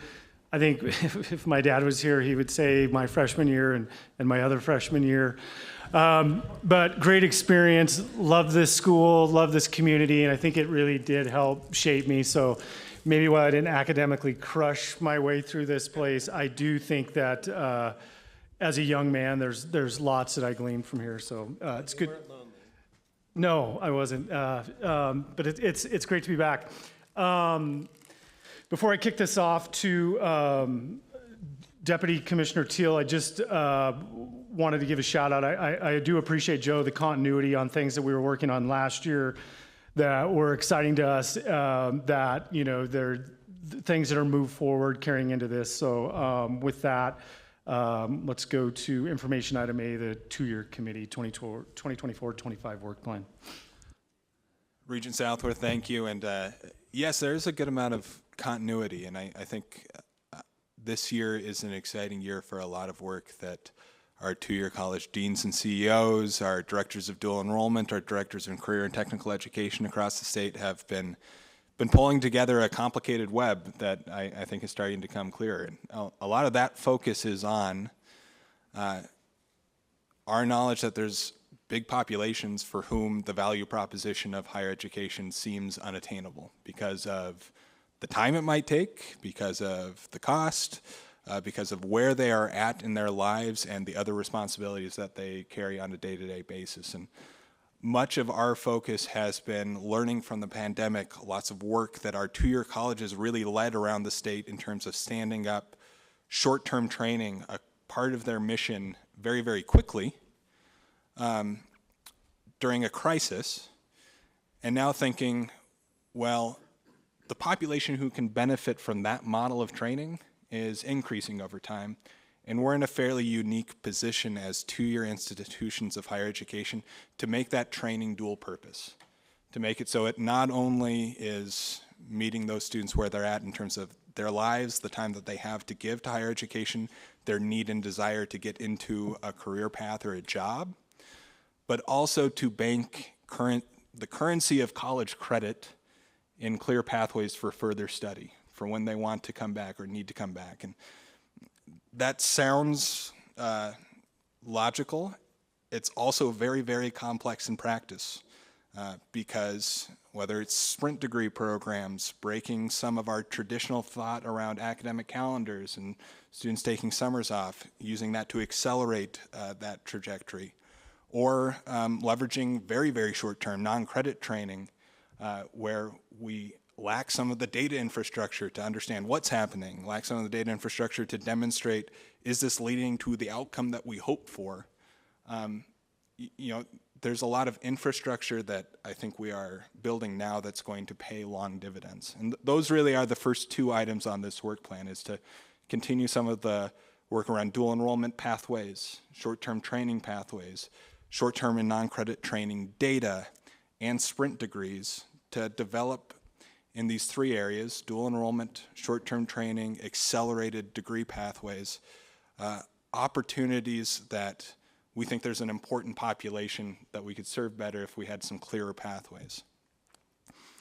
The second two items were certainly discussed last year, but I think are going to come into greater prominence. The first is our prison education programming and some of the transition from incarcerated students back into society and how we support them in pre-release and reintegration. We've had, thanks to Helena College, this campus, Great Falls College, some Dawson Community College, some great pilots of prison education programs.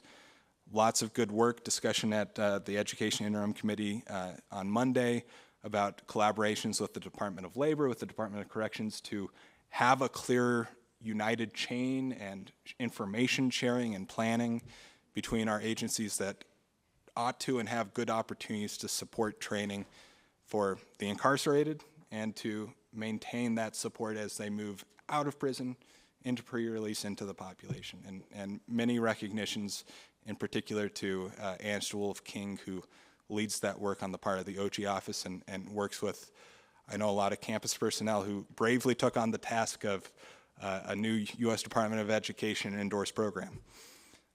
And then finally, improving students' transfer experience. We, several years ago, had a distinct focus on shoring up and building on our statewide infrastructure for common numbering. That's one input into the transfer experience of students. It's a helpful one. It's one that not many states have, but there's also a lot of other inputs in terms of the financial aid afforded to transfer students, the campus personnel who support them, other challenges and barriers that that student population, which is a sizable one in our system, about 1 in 6 resident students transfer at some point in their experience with the MUS. And so wanting to bring those other components of the transfer experience more to the board, and some of that work kicked off this week with, again, Ange leading a focus group on this campus with transfer students, and tomorrow leading a focus group with some of those transfer support personnel. With that, Mr. Chair, again, there's such a breadth of responsibility that our two-year campuses carry in terms of how they serve their communities as that open access point to education. But these, I think, are priorities continued and new for the coming year. Yeah, I agree. Thank you, Joe. Any questions, comments on information item A? Seeing none, we can move. Sorry, did somebody say? No. I heard something. We can move to Montana's Future at Work Conference. Do we have anybody presenting on this? We do.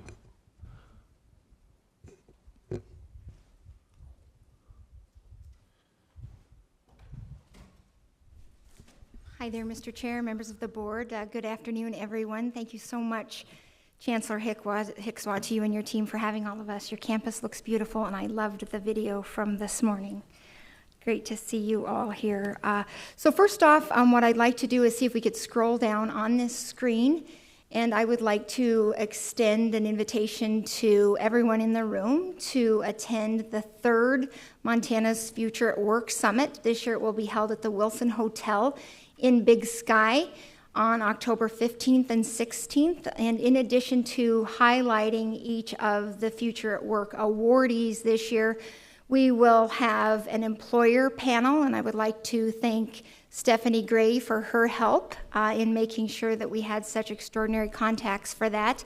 We will have a Big Sky-based student panel as a part of a student effort up there at Big Sky, students who work, students who attend post-secondary education, and also over high school. We'll be hearing from them about engaging with employers.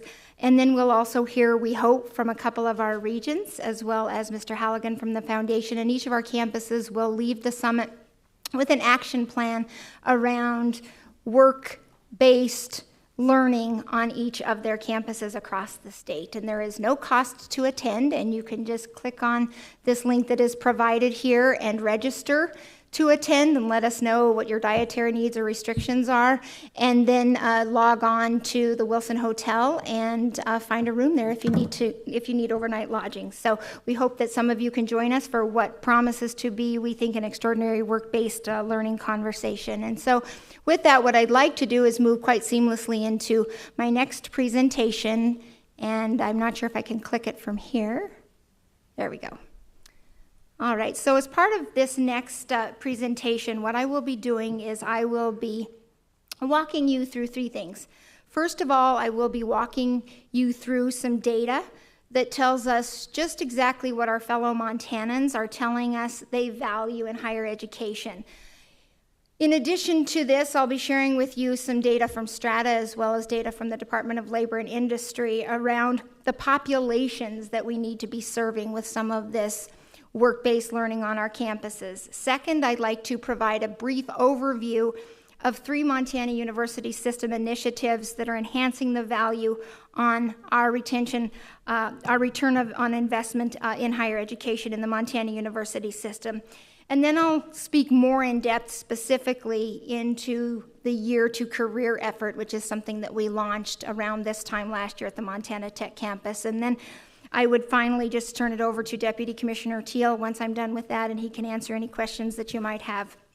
But for now, what I'd like to do is move right into some of this data that I just pointed to earlier and what I told you I would tell you about. When we surveyed Montanans, and this comes from a Lumina value study on the perceptions in higher education that you have already had presented to you earlier this year. They did the survey twice, once in 2021, again in 2023. The slides here are from the 2023 survey.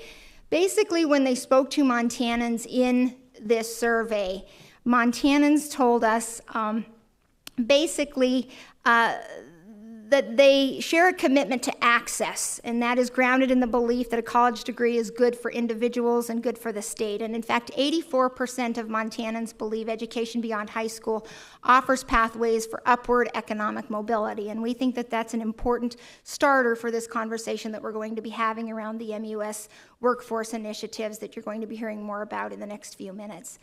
Additionally, when they surveyed Montanans as part of this work, our fellow Montanans indicated that their community benefits when people who earn college degrees move there. Additionally, they told us they benefit as a community when folks from their communities earn a college degree. So again, another real opportunity for us in the Montana University system to shake every tree and think how we can serve students differently. And then the final slide from the values study basically points to the fact that Montanans value post-secondary opportunities that include work-based learning or experiential learning. And I'd like to just point you to the top line and the bottom line specific to, first of all, on-the-job training, and then basically entering the job, pursuing a college degree or a certificate. Most Montanans disagree that they would recommend entering the workforce without any sort of college degree or certificate. And so again, reminding all of us about the importance of the work that we're doing on each of our campuses. Now this next slide, this comes from a Strata Foundation study, and it is a survey of recent community colleges, and in this survey, students indicated a preference for short-term training pathways, and that's throughout this slide right here. And so in particular, older students indicated a growing preference for shorter training pathways. And so this is important, especially as we consider some of the data that we hope to collect on some of our students who are pursuing our pathways in some of our programs. And as we gather that data, we'll hope to make a connection maybe with that Strata slide. Then the last data slide that I'll share with you is this one here. And this comes from the Montana Department of Labor and Industry 2024 Labor Day report. And basically, we lag behind the rest of the country in enrolling more than our 200,000 working age adults who don't have a credential. So 1.8% of working age Montanans without a degree report being enrolled in college. Nationally, 3.3% are enrolled. And so we have a real opportunity to seize on some of this data and grow our opportunities on each of our campuses. And to reach students, we know that we need to do a couple of things. We know that we need to be affordable, we know that we need to be flexible, we know that we need to combine work and school, and we also need to show relevance. And again, we think that when we do that, that we can continue to enhance the value on our return on investment in higher education. In this next slide, I want to point to 3 initiatives that each of you, I think, is familiar with. You've talked about them at this table, you have led them from this table, and great work is happening on each one of them. So first of all, credit for prior learning, which is something that is led at the Office of the Commissioner of Higher Education by Director Treaster, and in particular, one of her team members, Chase Stahl. A great undertaking is happening right now in conjunction with our campuses where they're examining with the Council for Adult and Experiential Learning what it is that students are bringing into our campuses as far as experience, as far as assessments that we can ascribe value to. And that is a very challenging, difficult, and time-consuming undertaking, but we are making headway, and I want to signal my deep appreciation to all of our colleagues across the state for coming to the table, working with Chase, making sure that we get to a different place to provide key opportunities for students to bring in credit. The second one, certainly, no surprise, something that is definitely familiar with all of you, and that is an initiative led very capably by Director Ange DeKing-Wolf, and that is the MUS Sprint degrees, reducing time, reducing cost to degrees for students all across the state.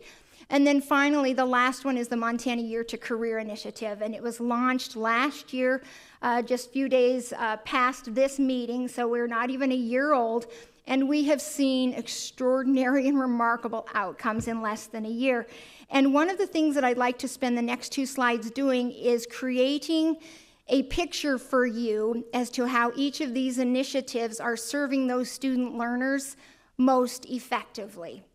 What you see here is a slide that we think points to the fact that by plugging in credit for prior learning, connecting students to Sprint degrees, that we can help students answer the either or question. And in fact, that we can provide a pathway to education in an advanced way, or we can provide a pathway directly to the workforce if we do this right. And so what you have in the middle of this diagram here is you have a micro pathway. that has been designed through the Education Design Lab's micropathway work this last year. On the left-hand side of it, what you see is where a student can bring in previous experiences, so credit for prior learning.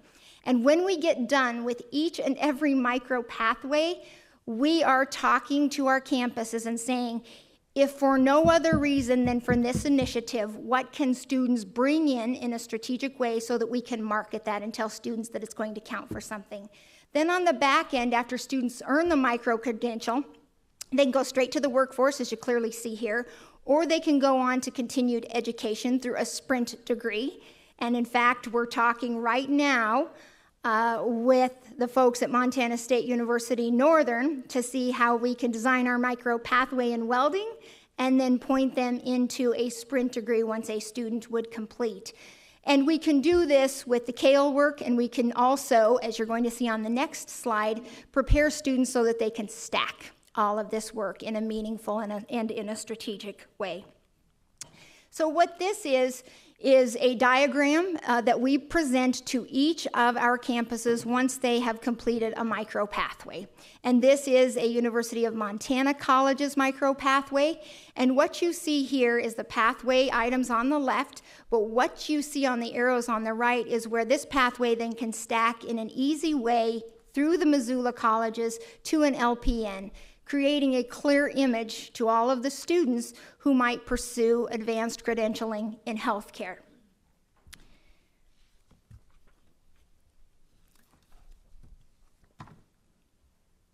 So I've just shown you a couple of diagrams of the great work that is happening in the Education Design Lab's micro pathway development work. And before I get into how we are meeting industry needs by using the T-profile, I want to tell you that in less than a year, we have right now already designed 6 micro pathways. We have 3 different welding micro pathways in the works and with the Education Design Lab folks. Additionally, Bitterroot College launched a micro pathway in the spring. They completed a cohort of 6, and they're starting another one.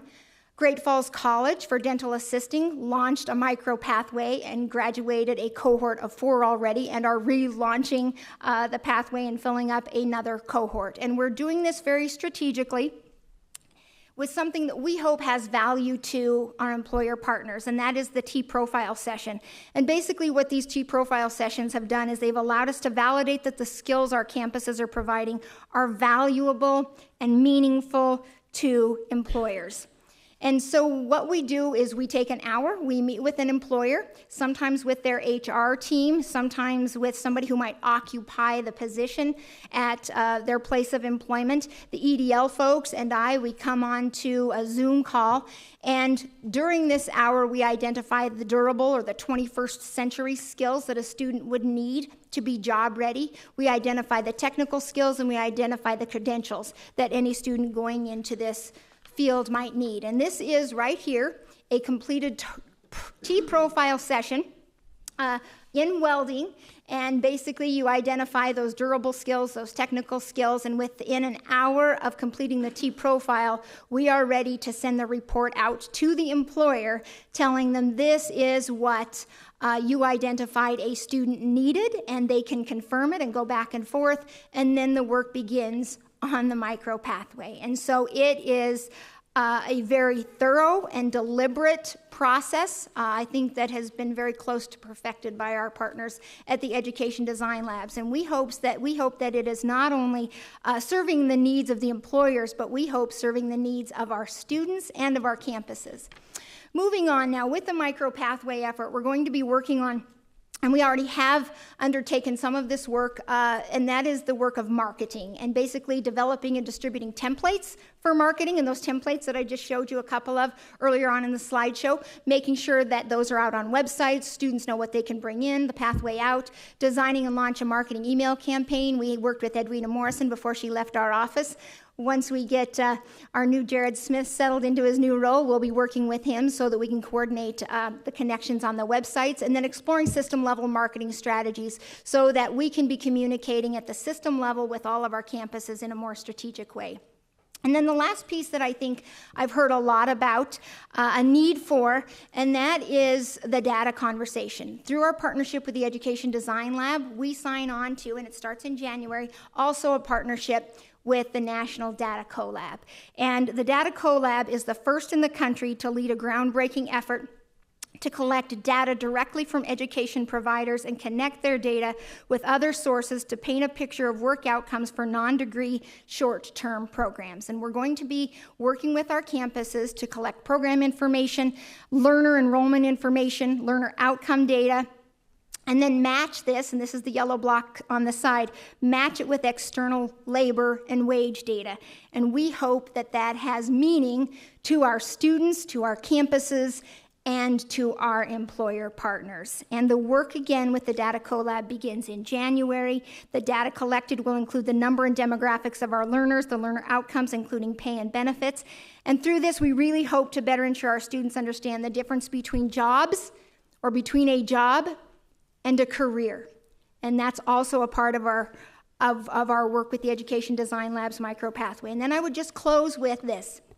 If you do plan on attending the Future at Work conference in October, just a teaser for all of you, we are going to unveil some of the data that I just outlined for you for the very first time in a public way. We're going to take each of the T-profile sessions in welding and in healthcare and in technology, trades and education and tourism, and we're going to share with the folks in attendance what the wage outcomes look like, what the job needs look like, unveil any designs that are completed, and it'll be the first rollout of some of that strategic data that we've been hearing so much about the need for. And I'll just close with that and see if any of you folks have any questions about any of this important work that's happening, really, I think, in a very strategic way. And I hope you could clearly see where each of our initiatives in the Office of the Commissioner of Higher Education are braiding together to better meet the needs of our students and our employers.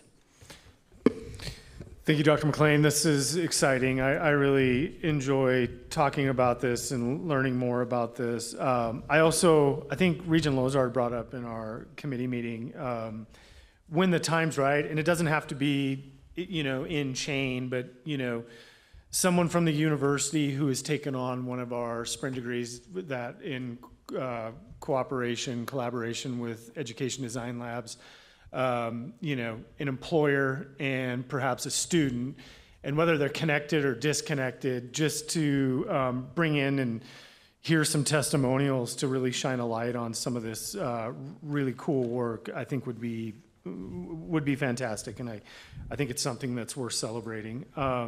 Anyway, with that, questions, comments? Regent Southworth, if I could first, I just want to say that idea of having some of our new graduates from both Sprint programs and from our Education Design Labs on your agenda is certainly in our work plan for November. So thank you, Regent Lozar, for the suggestion. I think it's an excellent one, and we do have some, I think, exciting student stories to tell, and that's a really important voice.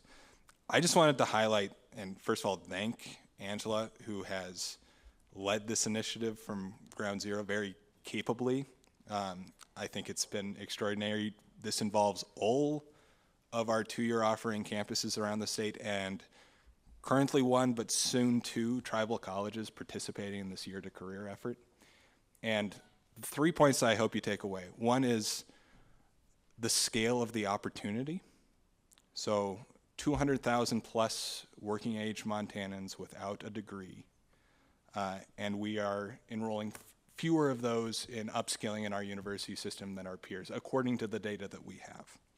So that's a lot of folks who we know can benefit from training, and who we have an opportunity to serve and serve better. One of our challenges is a missing infrastructure, and I think that that's really what these initiatives are helping to build. A middle ground of how do we map experience to credit, a middle ground of how do we track and understand and evaluate what happens in the non-credit training space where historically we just haven't had as sound of information systems. And how do we build out the financial models and collaboration models for campuses so that they can sustainably offer these programs. And the final point is kind of the benefit of that collaboration of having all of these institutions doing this work together. And I think that that's twofold. First, we can market and communicate these programs together so that they're more broadly understood by the populations who could benefit from them. And then second, we can do something that other training providers outside of higher education can't do, is that we can more easily provide a pathway to the currency of college credit and to understanding how the training you undertake in the short-term realm can contribute to or give you a pathway to the degrees you might pursue if your career changes or if you have a disruption in your job. And so thank you again to Angela. Thanks to all of our two-year teams and leaders who've engaged, I think, really, really well in this project. Regent Dombrowski. Great work. I have two completely disparate questions, and I'm probably going to forget the second one, so let me ask the first one. So I love the teaser about the data, and I'm really interested to think about, can we really see the impact in the labor force? Is that, will that be part of the data? And if we can't go to Big Sky in October, will we see, of course we'll see the data, but would it be possible to bring that perhaps in November? Because I think that's essential to this. Comments, or is that? Mr. Chair, Madam Regent, I would tell you absolutely we can share with you and with members of the board exactly what we share with our folks who attend the summit. We can do that. I didn't want to feel left out, and I did forget my second question. So, Chair Southworth. Question, Regent Bow. Yeah, again, thank you, Director McLean. What kind of interest is there from foundations and charitable entities and other groups to support these initiatives? Where do we stand on that? Regent Bow, I can maybe start here and then turn over to Dr. McLean. I'll say that Montana's future work and our engagement in Year to Career with Education Design Labs have both been fully philanthropically supported. In the case of Education Design Labs, kind of the lead sponsor has been the Dennis and Phyllis Washington Foundation, but with a group of philanthropies around the country who want to have useful test cases for building this middle ground infrastructure. And we're hopeful that some of that philanthropic support will continue. That has provided about $50,000 in direct resources to each of the participating campuses to support some of their work in this effort, as well as some of the staffing. In both of these areas, it's also been very useful because this work, understanding how training that happens in a non-credit space contributes to training that happens in a credit space, and how those are linked in serving these populations who don't have the time for a traditional college degree and college experience, is a wild west in the federal funding opportunities. Everyone's wrestling with some similar issues. And in fact, our next panel is going to talk about some of what we're seeing on the frontiers of those spaces. Having these initiatives has certainly, I think, helped in some of our applications to federal opportunities that are upcoming or have recently occurred. I know Highlands College and Karen Vanderveer soon will submit a Strengthening Community Colleges grant that's leveraging and partnering further with Education Design Labs, focused on broadband training spaces, where we know there's going to be a huge investment and expansion in infrastructure in our state and a lot of attached workforce development challenges.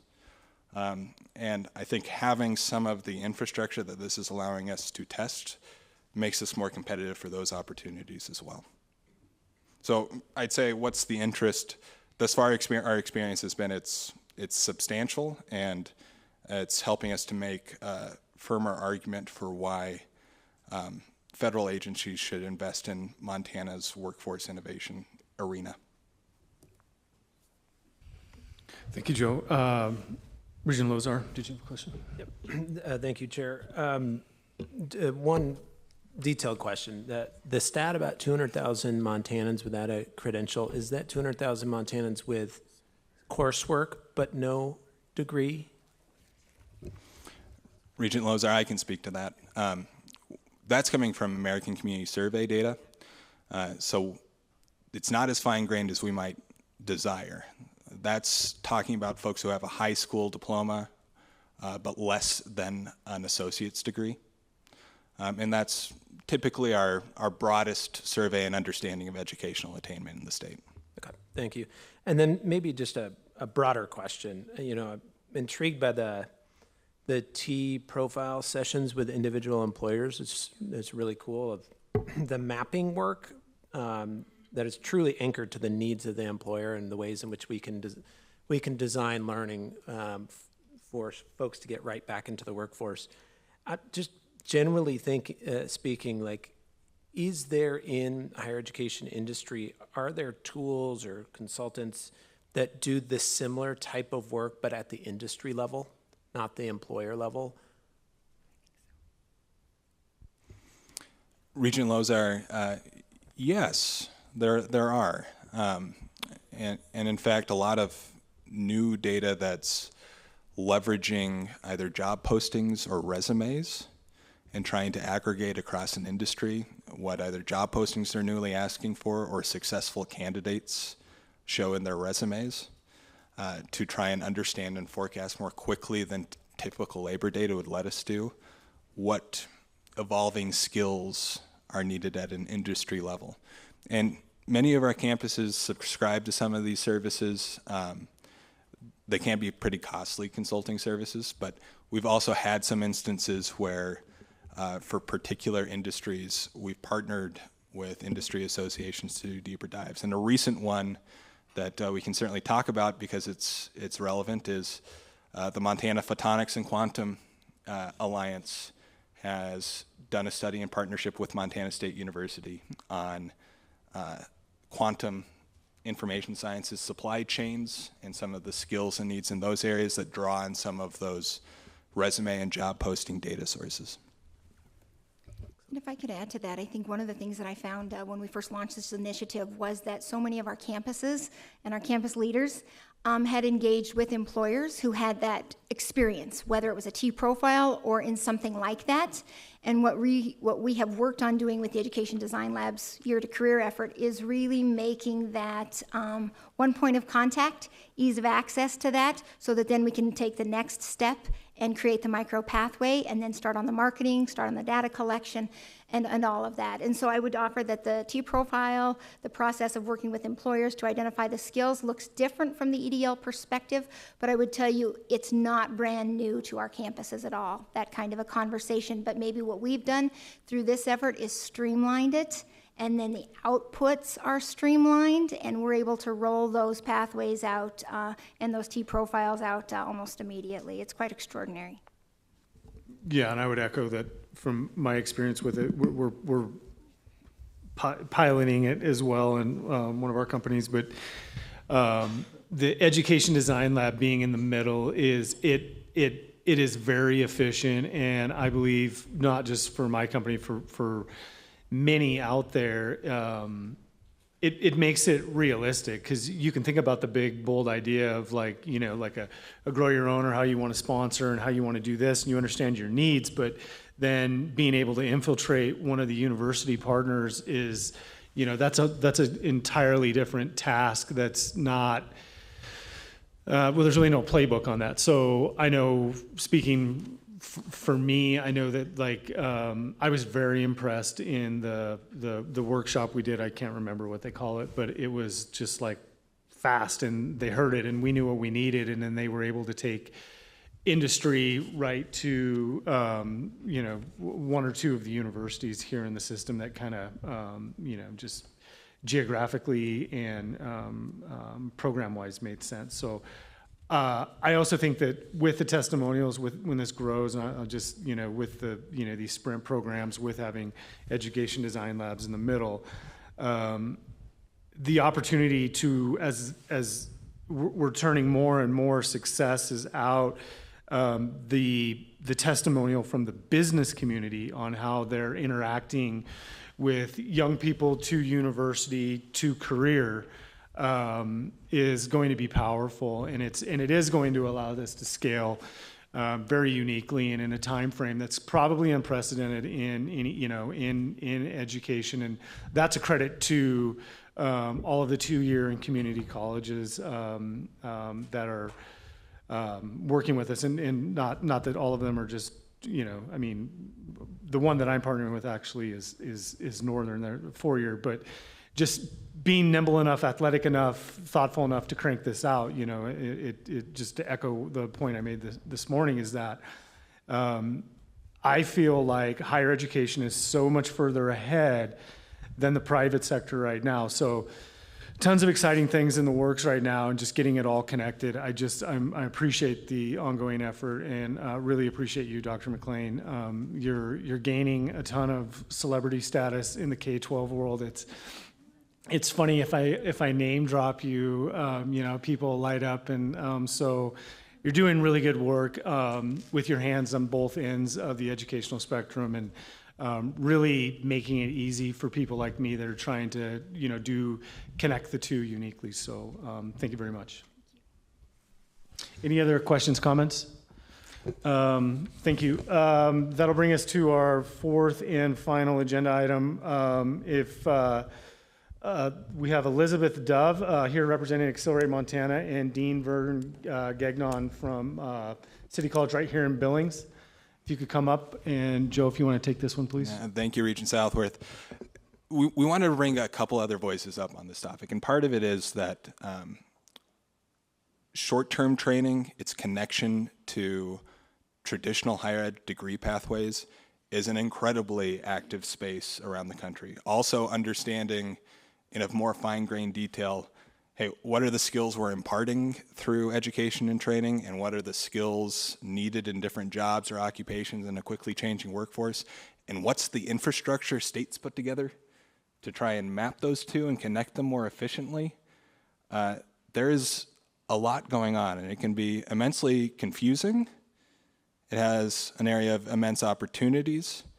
And also, I think for our two-year colleges who carry a lot of that mission of engaging with that complex space, there is some missing infrastructure, and they do a heck of a job filling that in, but getting some of their voice in terms of how do we sustain these operations, how are we building them given the growing expectation and need, and what do we see as their potential future and the unique value that higher education can add.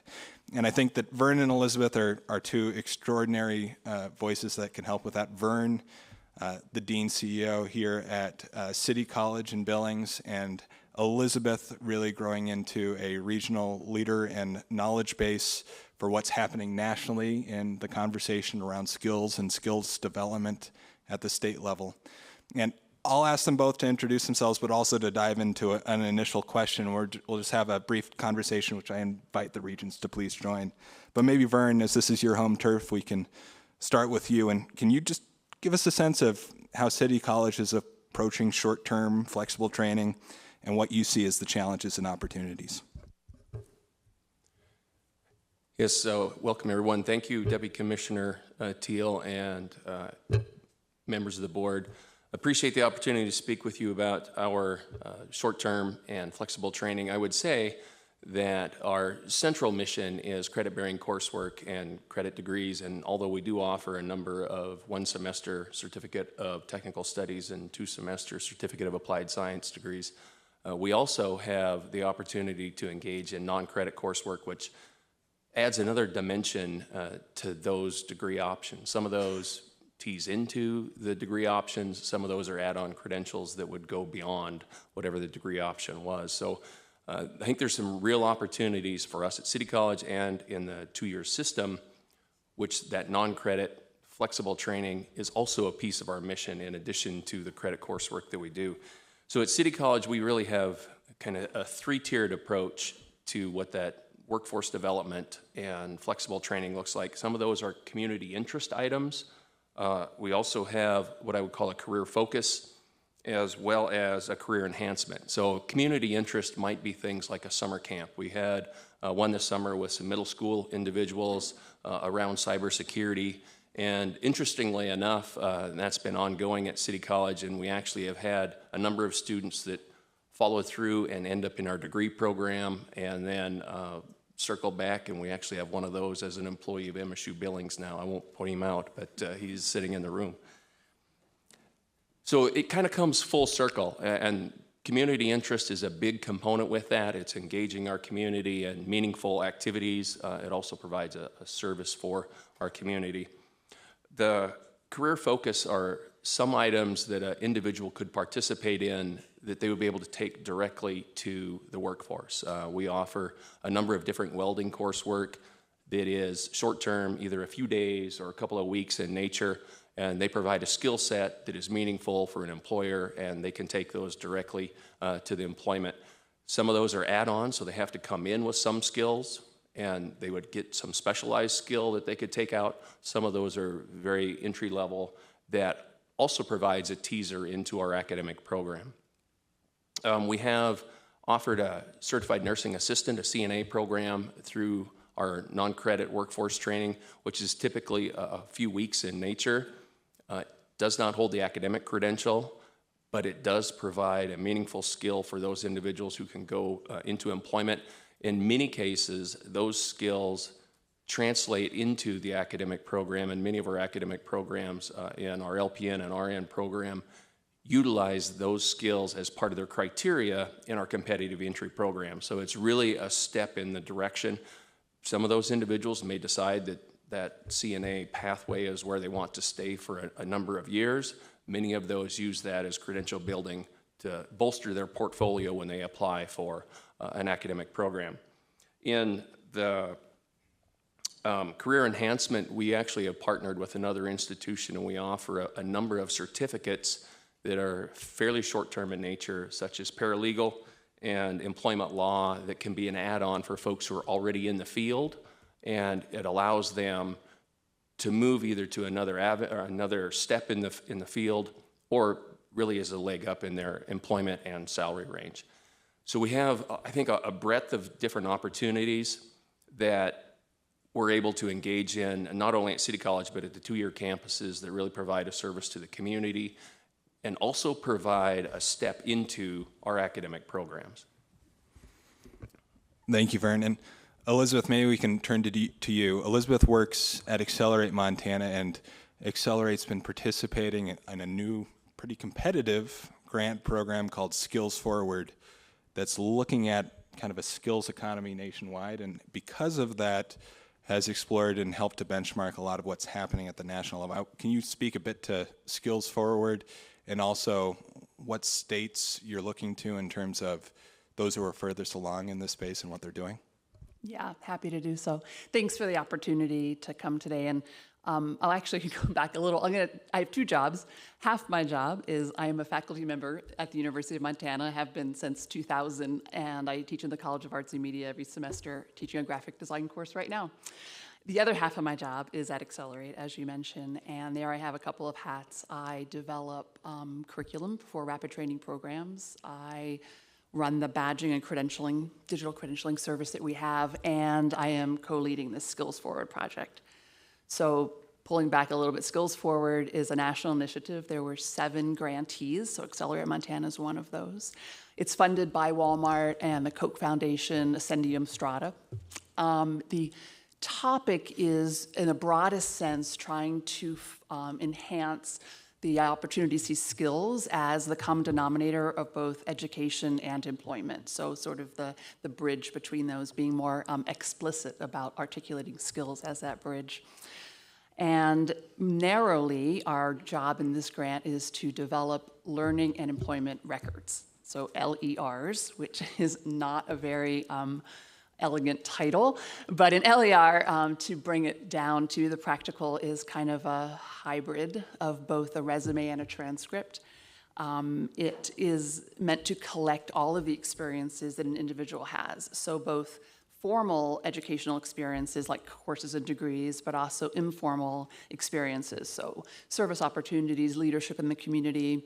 It's, of course, all your work experiences. It serves to also translate some tricky work experiences, like perhaps a veteran, transitioning back into the civilian workforce, and those skills don't always match, and so it's meant to make those connections more explicit. So that's a learning and employment record. It's a digital event, a digital vehicle, and it is importantly owned by the individual. So I would control my own data. I would control my own records.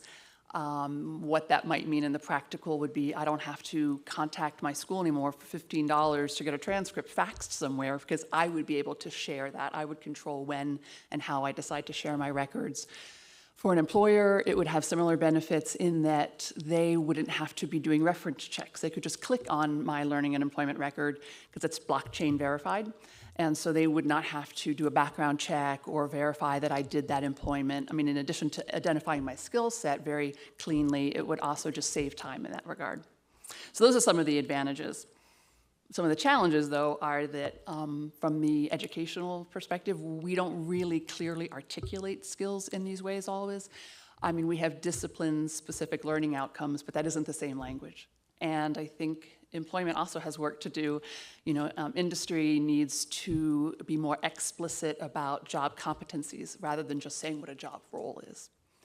And until those two ends of the spectrum have finished that, sort of more explicit articulation of skills, what you have is a learner or a job seeker in the middle, maybe not understanding what opportunities they have. So a learning and employment record is meant to kind of facilitate that transition.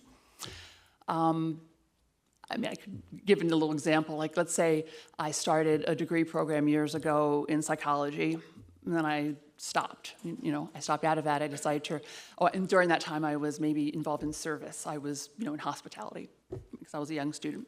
I stopped out. I started a family. Then I maybe worked part-time. I started doing like para-education work, you know, in a special ed program at my kids' school, something like that. Now my kids are older. I want to go back to work. Where do I start? I'm not going back to that psychology degree necessarily, right? But how do I understand what I can offer into the workplace? So if that individual were to make a learning and employment record, the theory, the hypothesis is that all of those skills, including, you know, including the family work, but also those learning experiences before, would have sealed in skill statements that could be transferred into like a talent marketplace and then matched against job opportunities that were posted with skills. And so in that moment, I might find out that I was an 80%, at 80% of the skills for a job like in the tech industry, running a CRM, you know, a HubSpot or a Salesforce. I don't even know what Salesforce is, and all of a sudden I find out I'm 80% of a match for it. And then, you know, I'd be intrigued because I'd have the confidence to pursue that, and I would find out, oh, okay, I know what I'm lacking. I'm lacking this software-specific knowledge, and I would turn to City College, and they would have a training program that could fill that gap for me.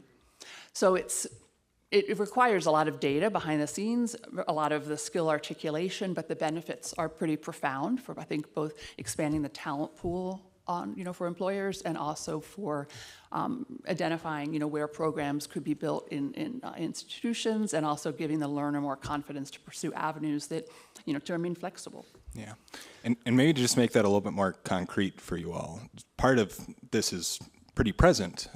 Some of the discussions around the Sibanye-Stillwater mine layoff are thinking, if we have 700 recently unemployed people and we understand their resume, their training, their LERs, does that give us better tools to match them with either new employment opportunities or to help them understand, hey, here are the skills that different training opportunities impart. These might be good training options for you if you want to get prepared to go into that other job. And in, I think, ways with less kind of data infrastructure and preparation on the back end, that's work that our Department of Labor is doing right now, I know, in some of the response to that layoff. Maybe to both of you, can you speak, you know, and Vern, I think you talked a good amount about what City College is doing right now, but if you look 5 years down the road, understanding some of what's hard about this work now, some of the barriers, what do you hope might be true about short-term flexible training in the state of Montana? Yeah, thank you, Deputy Commissioner Teal, Chair Southworth, members of the board. I think a couple of things when we look at the future, the landscape of higher education, whether we're in a 2-year institution or 4-year institution, is going to have to change and adjust over time in order to keep up with the demands of our students and the industries that we serve. As a piece of that, working with education design labs, year to career, many of the things that we do are going to have to be condensed in a different way, packaged in such a way that it's attractive for our student population and attractive for our employer partners. How we package that is more easily accomplished in the non-credit arena than it is in the credit arena because the timeline to build timeline to get approved and to first deliver that to our students or participants, as we would call them, in the non-credit arena. That said, I think the opportunity to be nimble and to design short-term programs that may fit a very short need can better be accomplished in our non-credit arena than it could be in the credit-bearing side of the institution. Again, one of our central parts of our mission is to offer credit-bearing coursework. So we have to be careful that what we are designing doesn't pull away from the core of our mission. And if we already have that core mission of credit-bearing coursework that aligns with the employer demands, industry needs, then we also have to find a way to be nimble enough to either add to that or manipulate that curriculum in a way that can still fulfill the needs. So I think it's a balance, really, of creating new coursework in a timely manner to align with the changing industry in the future, and continually adjusting the credit-bearing coursework we have that keeps up with the demand of industry.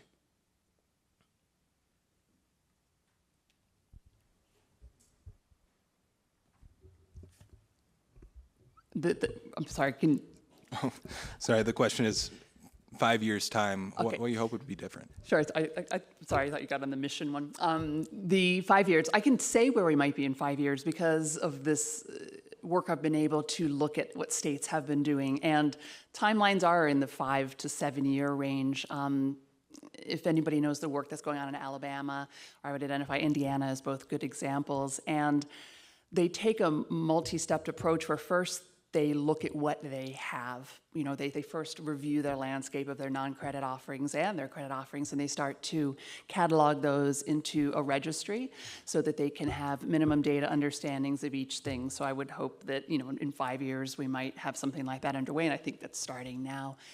The second thing is taking that and reaching out to employers and finding out what among those have market value, because there's actually a project.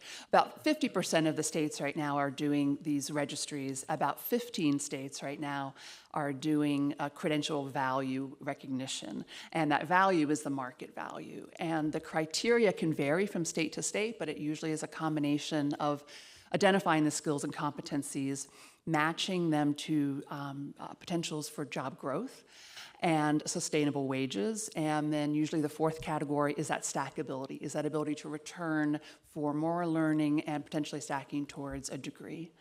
So the registry is first a narrowed credential of value. And then I think finally it would be great if we could have developed a way for individuals to access that information, like web applications, apps that allow them to make inquiries into these databases that we've developed, and could show them pathways. So there could be moments of discovery about what is the duration, what is the cost, where is this, when I want to find this training, can I get it locally? How far do I have to go? And what are the outcomes likely to be? And so that's when it finally links also to some state structures like DLI and Commerce to provide some of that wage information. And maybe our last question, then we'll open it up. But both Vern and Elizabeth, a big part of this work is engaging employers. And we know, particularly in Montana, a lot of our employers are pretty small shops. Both in your experience, what's been challenging and what are some of the opportunities for engaging more employers, particularly in rural areas, in helping to design and deliver short-term training? Yeah, Deputy Commissioner Teal, Chair Southworth, members of the board, I think a couple of things come to mind. One of the challenges when we engage with employers is designing some type of training that is robust enough to meet the employer needs, but yet generic enough to meet a broader need, because most of the employers that we deal with have a fairly small need when we talk about number of participants. We're talking 2s, 3s, which is difficult to stand up a program, whether it's short-term, long-term. It's difficult to stand up a program with that small of need. So we have to be careful to design something that does fit that need, but also is broad enough that we can incorporate others into that can fill a broader spectrum of employers. So I think that's one of the challenges dealing with the small employers. We have had a couple of partners who did have a larger need, a larger population, and custom design something specifically for them. Again, it's short term. It filled a need of one of their training opportunities, but then after that need is met, then we might sunset that program as well. So when we reach out to employers and we use learning and employment records as the opening topic, it's pretty flat. But when you can get past that and actually describe what that is meant to do in terms of, again, describing an individual's cumulative experiences and their skills in those terms, that is a very easy point of connection. And I think even more so in rural communities where you don't have hyper-specialized individuals, right? People can often be a Swiss Army knife of skills and abilities because they have to in order to thrive in smaller community and in tribal settings often. So when you speak about the ability to convey that at this granular level of skills, it's a pretty successful conversation. And I think that second thing I mentioned about refining what is valuable about a credential in partnership with their needs, that's the other place where we have traction, where we found the ability to really get a sense of the longevity and an effort to want to build this together. Thank you. I'll open it up if there are questions from Regents or others for our panelists. Thank you both so much. Regent Southworth, back to you. Yeah, thank you. And thank you, Elizabeth and Vern. That was very cool. I appreciate that. Chair Buchanan, I'll forfeit my mic to you. I think that concludes the two-year community college. Chair Southworth, committee members, thank you for your hard work on that. Excellent. So again, slightly different agenda than many of our meetings. Just to lay out the next half hour or so, we'll go into public comment, which will commence in a moment. Then we will go in and vote, take action on the committee action items that are in today's agenda, and then a little housekeeping before we adjourn. So that takes us to public comment. Since this is a public meeting, we will now call for any public comment. Public comment may be offered on items on this meeting's agenda or on any matter not on the agenda but under the jurisdiction of the Board of Regents. Written public comment may also be sent to Jasmine Casanovas at jcasanovas@montana.edu. Thank you, Jasmine. To allow us to give everyone a chance to comment, please limit your comment to 3 minutes. We'll start with in-person comment, and I understand we have at least one member on Zoom for online comment. Is there any in-person public comment?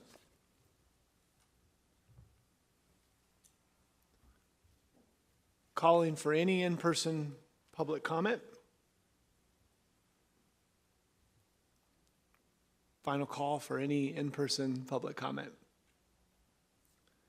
Seeing none, Jasmine, help me with the name of the member who's on Zoom with us. Is it Alvara Panther? Is that correct? That is correct. Alvara, apologies if we are mispronouncing your first name. Go ahead and unmute and provide your comment. Yes, can you hear me? Yes, we can. All right. I want to come to you today, speak with you, the Board of Regents, and all those in attendance today for the board meeting. My name is Alvara Panther. I currently am a student at the University of Montana in Missoula, and I come to you today as a student who is currently unable to reside as a president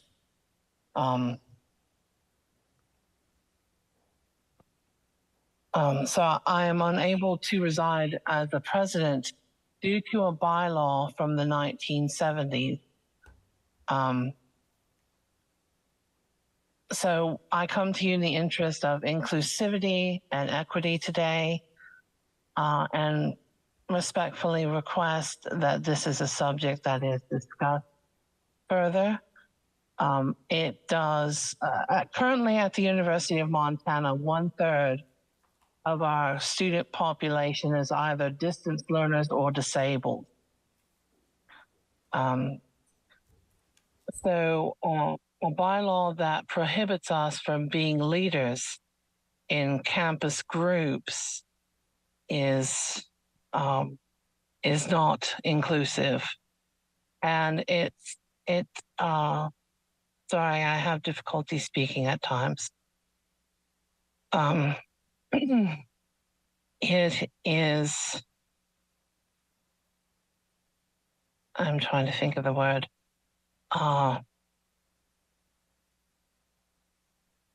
It essentially discourages us from taking a leadership role because we are not allowed to become president of a club or an organization.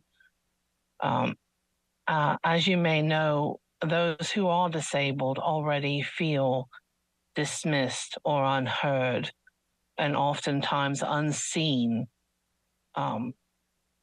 because of the challenges that we face and the barriers we encounter. And so my goal today is to just bring this bylaw to your attention. We are living in changing times, and especially after COVID, there are more distance learners now than ever. So I would like to, as I said, bring to your awareness this bylaw, and in the hopes that it could be changed to make the campus more inclusive and more equitable for the students that attend. Thank you. Thank you, Ms. Panther. Any other online comment, Jasmine? There is not. Okay, thank you. This will wrap up public comment, which will take us to reports and action for this afternoon. We will start, I believe, with the Budget Committee. As is our process, I would accept a motion to consider the consent agenda in its entirety. So moved. Thank you, Regent Dombrowski. Would any member of the board request any of the items to be pulled from consideration as a group? Not seeing any. Thank you. Any discussion on the consent agenda from members of the board?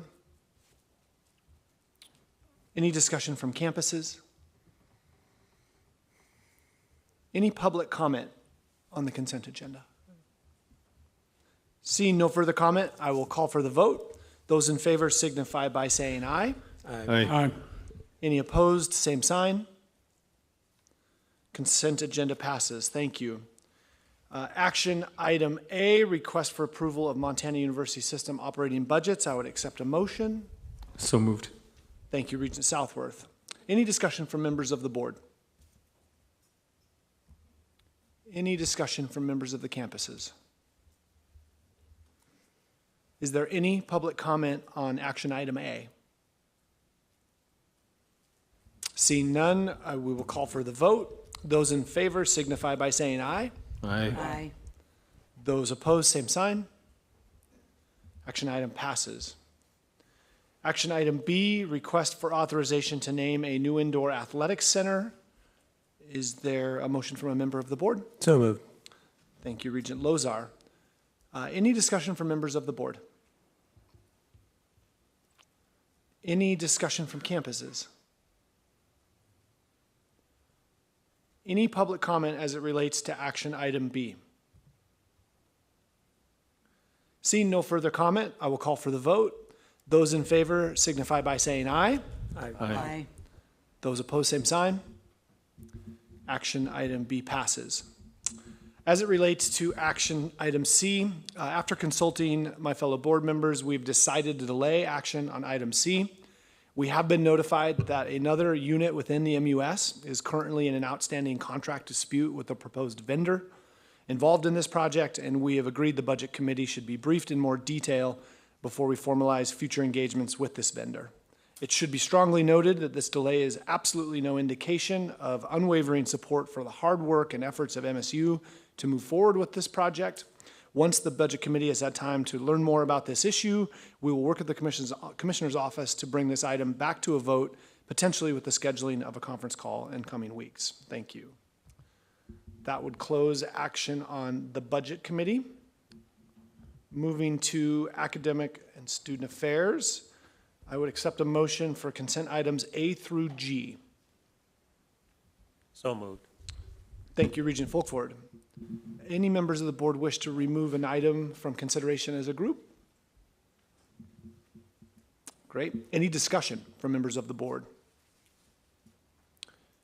Any discussion from campuses?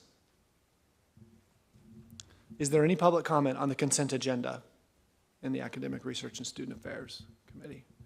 Seeing none, I'll call for the vote. Those in favor signify by saying aye. Aye. Aye. Opposed, same sign. Excellent. Consent agenda passes unanimously. Thank you. The honorary doctorate proposal from MSU Bozeman, I would accept a motion for consideration. So moved. Thank you, Regent Dombrowski. Any discussion from members of the board on action item A? Any discussion from campuses? Any public comment on action item A? Okay, seeing no further comment, I will call for the vote. Those in favor signify by saying aye. Aye. Those opposed, same sign. Excellent. Motion for action item A passes unanimously. I would accept a motion to consider action item B, request to plan proposals.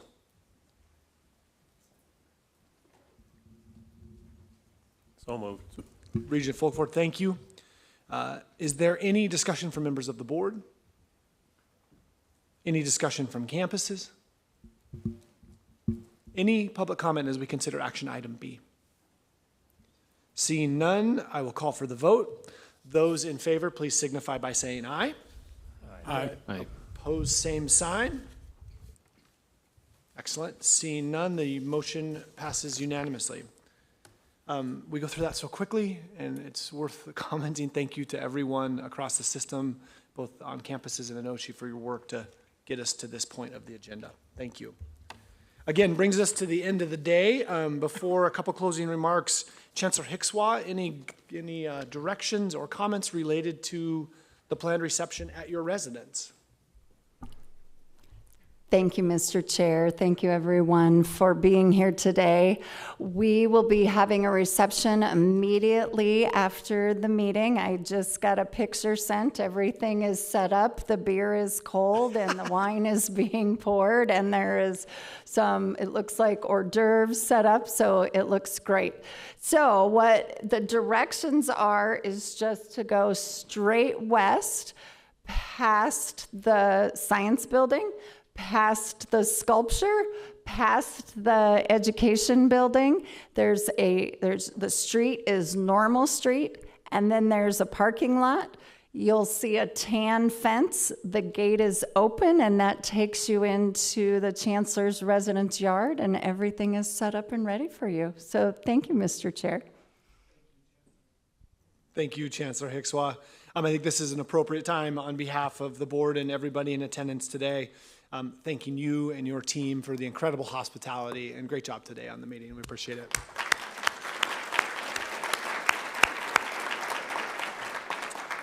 There is some work left to be done. As I mentioned this morning, tomorrow after the board's breakfast with Billings area community leaders, the board will reconvene and move directly into executive session.